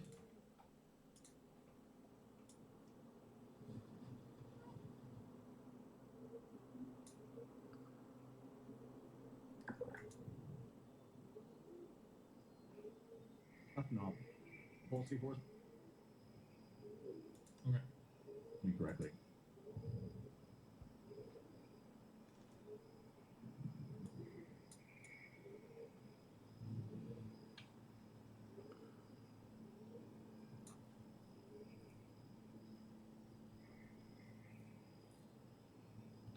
Jas. A môžem pustiť tohto. But this game's all about adaptability, man. It really is. It's all about how you adapt to situations that are presented. Which is what I was trying to do, was adapt, man. I wasn't clued in with their cool game plan every round to be able to work with them. So they got to work with me. It's on them as a remotely skilled player. 5 seconds before. If you're in a 4-stack, you have to adapt to your 5th. And they were trying to a little bit, like they were like, "Yo, man, can you put your shit down by the middle?" Like I was already going to A, but B, at least they were trying to, but they didn't use that pulse. They kept saying, "Oh, hurry up and get back to site, bro." There ain't no coming back to site for me. I'm the C4 guy, dog. But then I had to waste the C4, and then I had to rush site. So it's like, let's push it right up.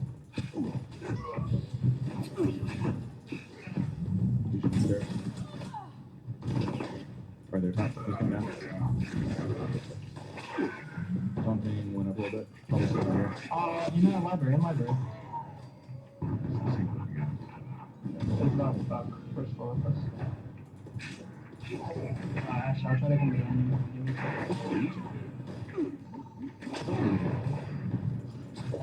I'm sitting here downstairs. Okay, I'll get one on pink, one on red, and then one by... In your hall, close side. It's like piano hall. Yeah. On main stairs. Okay. One main, one downstairs, one toward bedroom. Mainstairs dead. The main's dead. Should be 2 site, 1 off. Ending dead. 1 on, 1 off, I think. But you guys on main, you're on main. They're coming. Throw a drone over there, I want you to get one. I'll watch that. One's on the rotate. Okay, 1 bar, 1 unknown. Last seen off site by bedroom. 100% bar. Fuck. Some launchers now. Yeah, offside, landing. Som se zvětšovat He came inside. So bar, pink, couch. Behind couch, by wall, corner. Southwest corner, ping. Southwest corner of the room.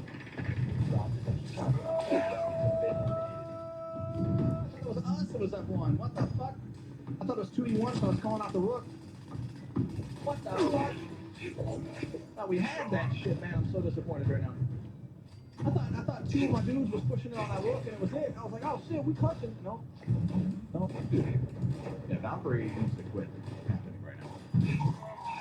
And as much as I want to do a Yin and Ling and Ding Dong rush right now, we're down one, so we're gonna go with the 0. We're gonna get rid of their cams, and I'm gonna give my boys some cams because honestly, the calls weren't bad. We just need to use them better. It's one of the best sites you can drop the 0 on because you can just shit a couple of cameras straight onto both sites right away. Unless they're really people, then it's kind of hard to grab. So, unless they get unlucky and freaking Legion's playing like downstairs, we can't. I'm gonna rush the cam. Even if I die, I can hopefully get some shit calls, man. Yeah, I agree. I don't know. I was like, what the fuck? I'm kind of making that call, but I man. Yeah, Rancho, if I didn't say thanks for that 44, appreciate it, man. We just dipped below 2K. It's a sad day, but I appreciate you keeping us anywhere near it, man. Thank you for dropping some love on us for 44 months now, bro. Appreciate it. And thank you. Send to Matt for that 42, dude. Appreciate you, dude. Push up, push up.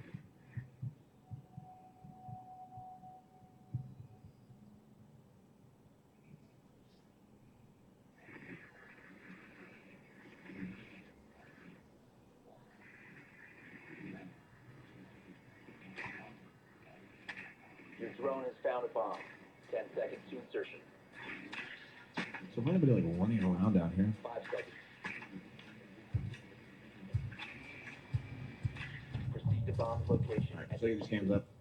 These sexy cams.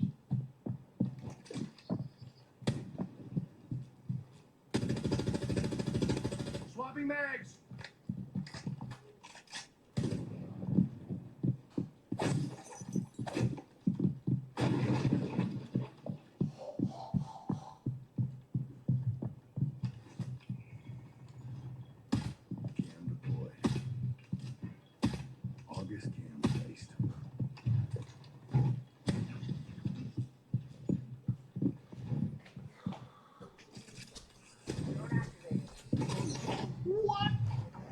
I got cams on both sides. Oh, kokoti, kde sú zas?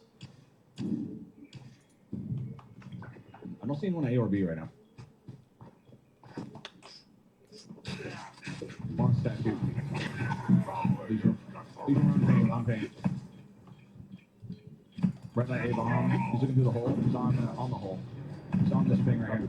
Brother, on that thing, he's ball back. Still sitting there. Legion standing. Brother's just dying to bathroom.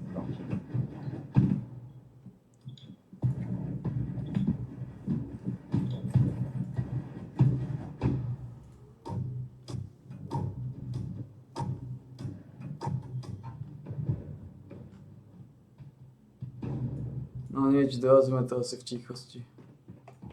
No nebaví počúvať nikoho, nemám často ani hľadať. Je mi 20 level.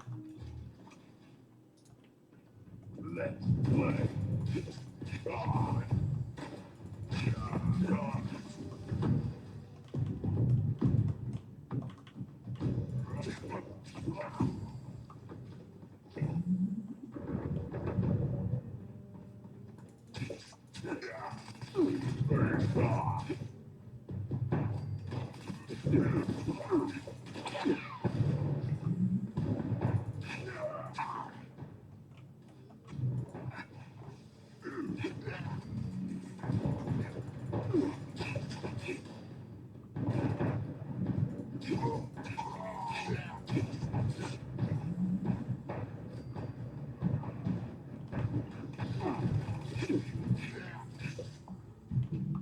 Rýchlo sa tam 2 hodiny. Presne ako som povedal, to je vo 8. 2 hodiny krkovičky. Goddammit.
A ideš. Čo si píče, spíč.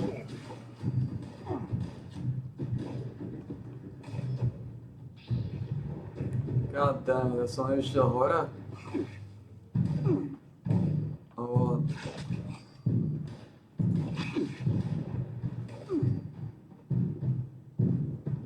Nazval som to základ. Áno, už mám odchýlky.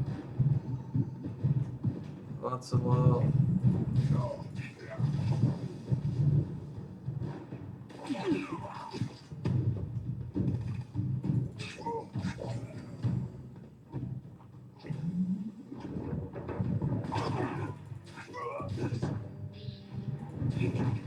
Týchto posledných. Wow. Oh, fuck me. Fuck me, man.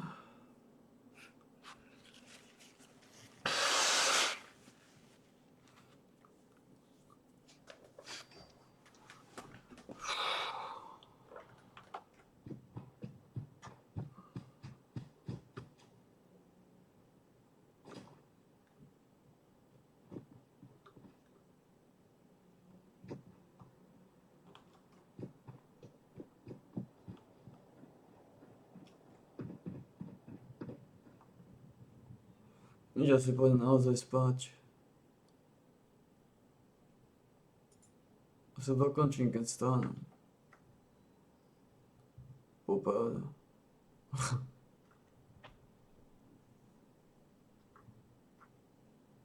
Tých zviešných 20 level.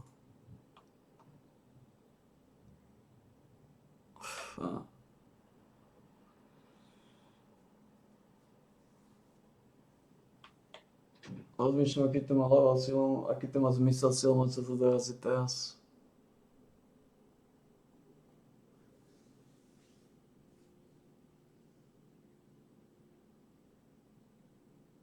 Podľa mňa nemá.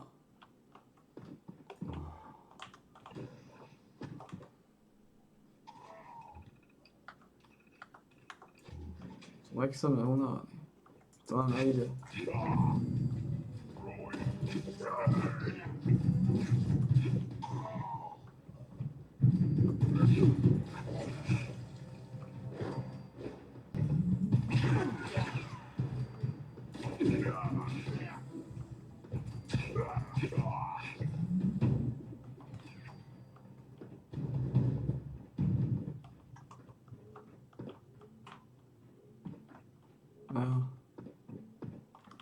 Do 6 som to potiahol. A toto je posledné kolo. To je posledné kolo. Dal som ten 80 level.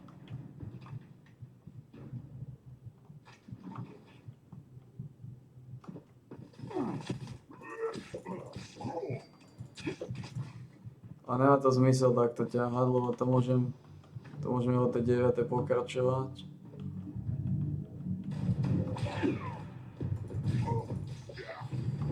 Ale dám ešte 81. Dám ešte 81 teda.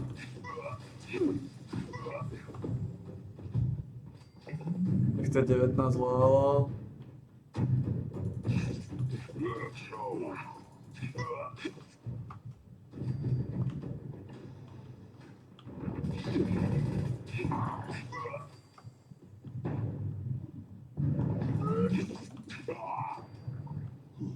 Mám 81 a baví ma.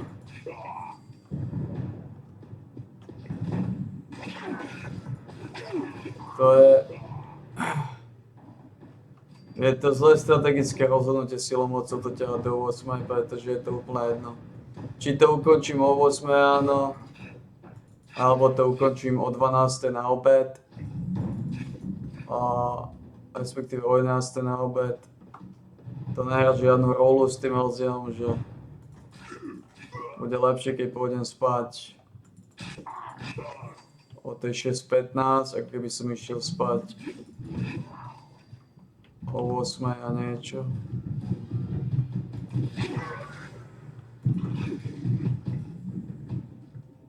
Chcem mať ešte jeden level, nech to je 19 levelov. A A tých 19 levelov lízeme, keď stanem. Pretože to nezvládam. Zvládal by som to lepšie, keby som dlhšie spal. Keby som vstal o tej 7. Ale to nie je v kartách.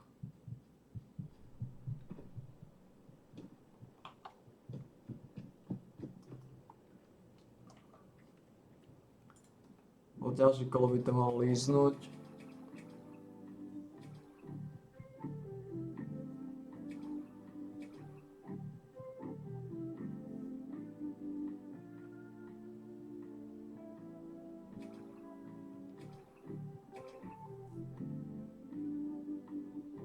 Super bejzal.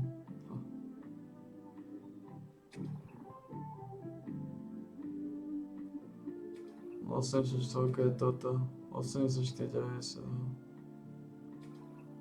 To je všetko.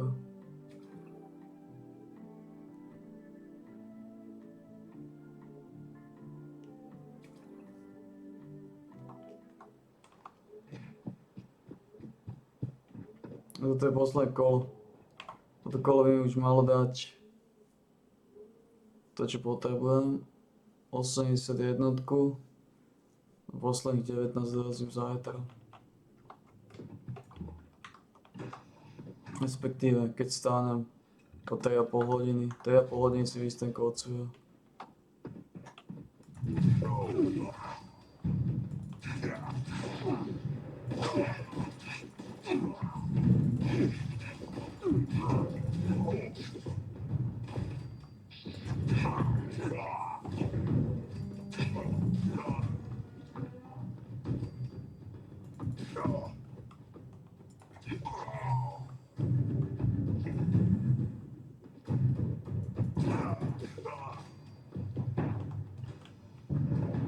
Ale nezvládam to.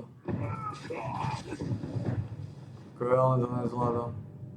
Je na mňa extrémna únava, strácam efektivitu, začína mi stále pomalšie a pomalšie.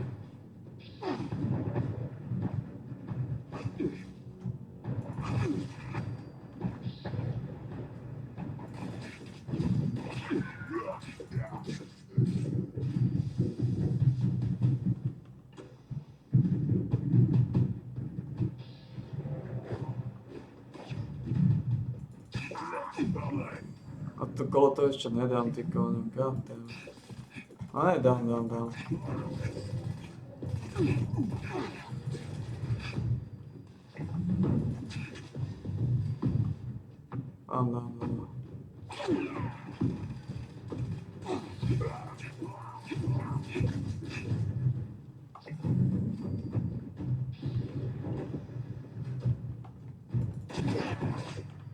Takže tu bude vždy ten plán dať okolo 80-81 level. Dať ten 80 level plus minus. Dať tu 81. A ísť spať. V podstate plán je ísť spať okolo tej 6. O tej 6. môžem povedať. O tej 6. ísť spať a to je najideálnejšie. V podstate nočná to bola, do 6. sme to rúbali, ale už to jednoducho nezvládam. Tak je pravda.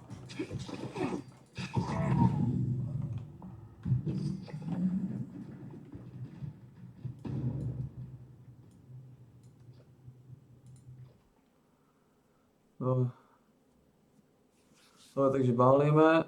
Ešte skontrolujem, či toto sedí, ale malo by.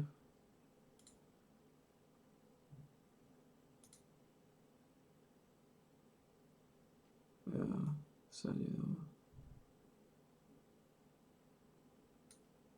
Dobre, to je 7, 26, 54 bol prvý segment.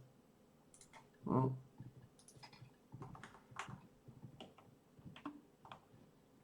Takže tak. 7, 26, 54.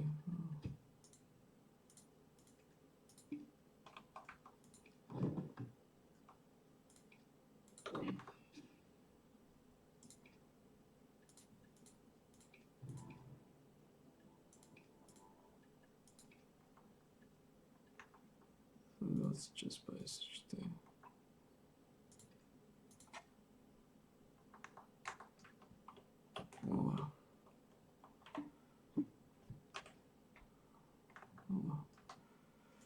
Balíme. Ideme si rýchlo vystrať to kocu.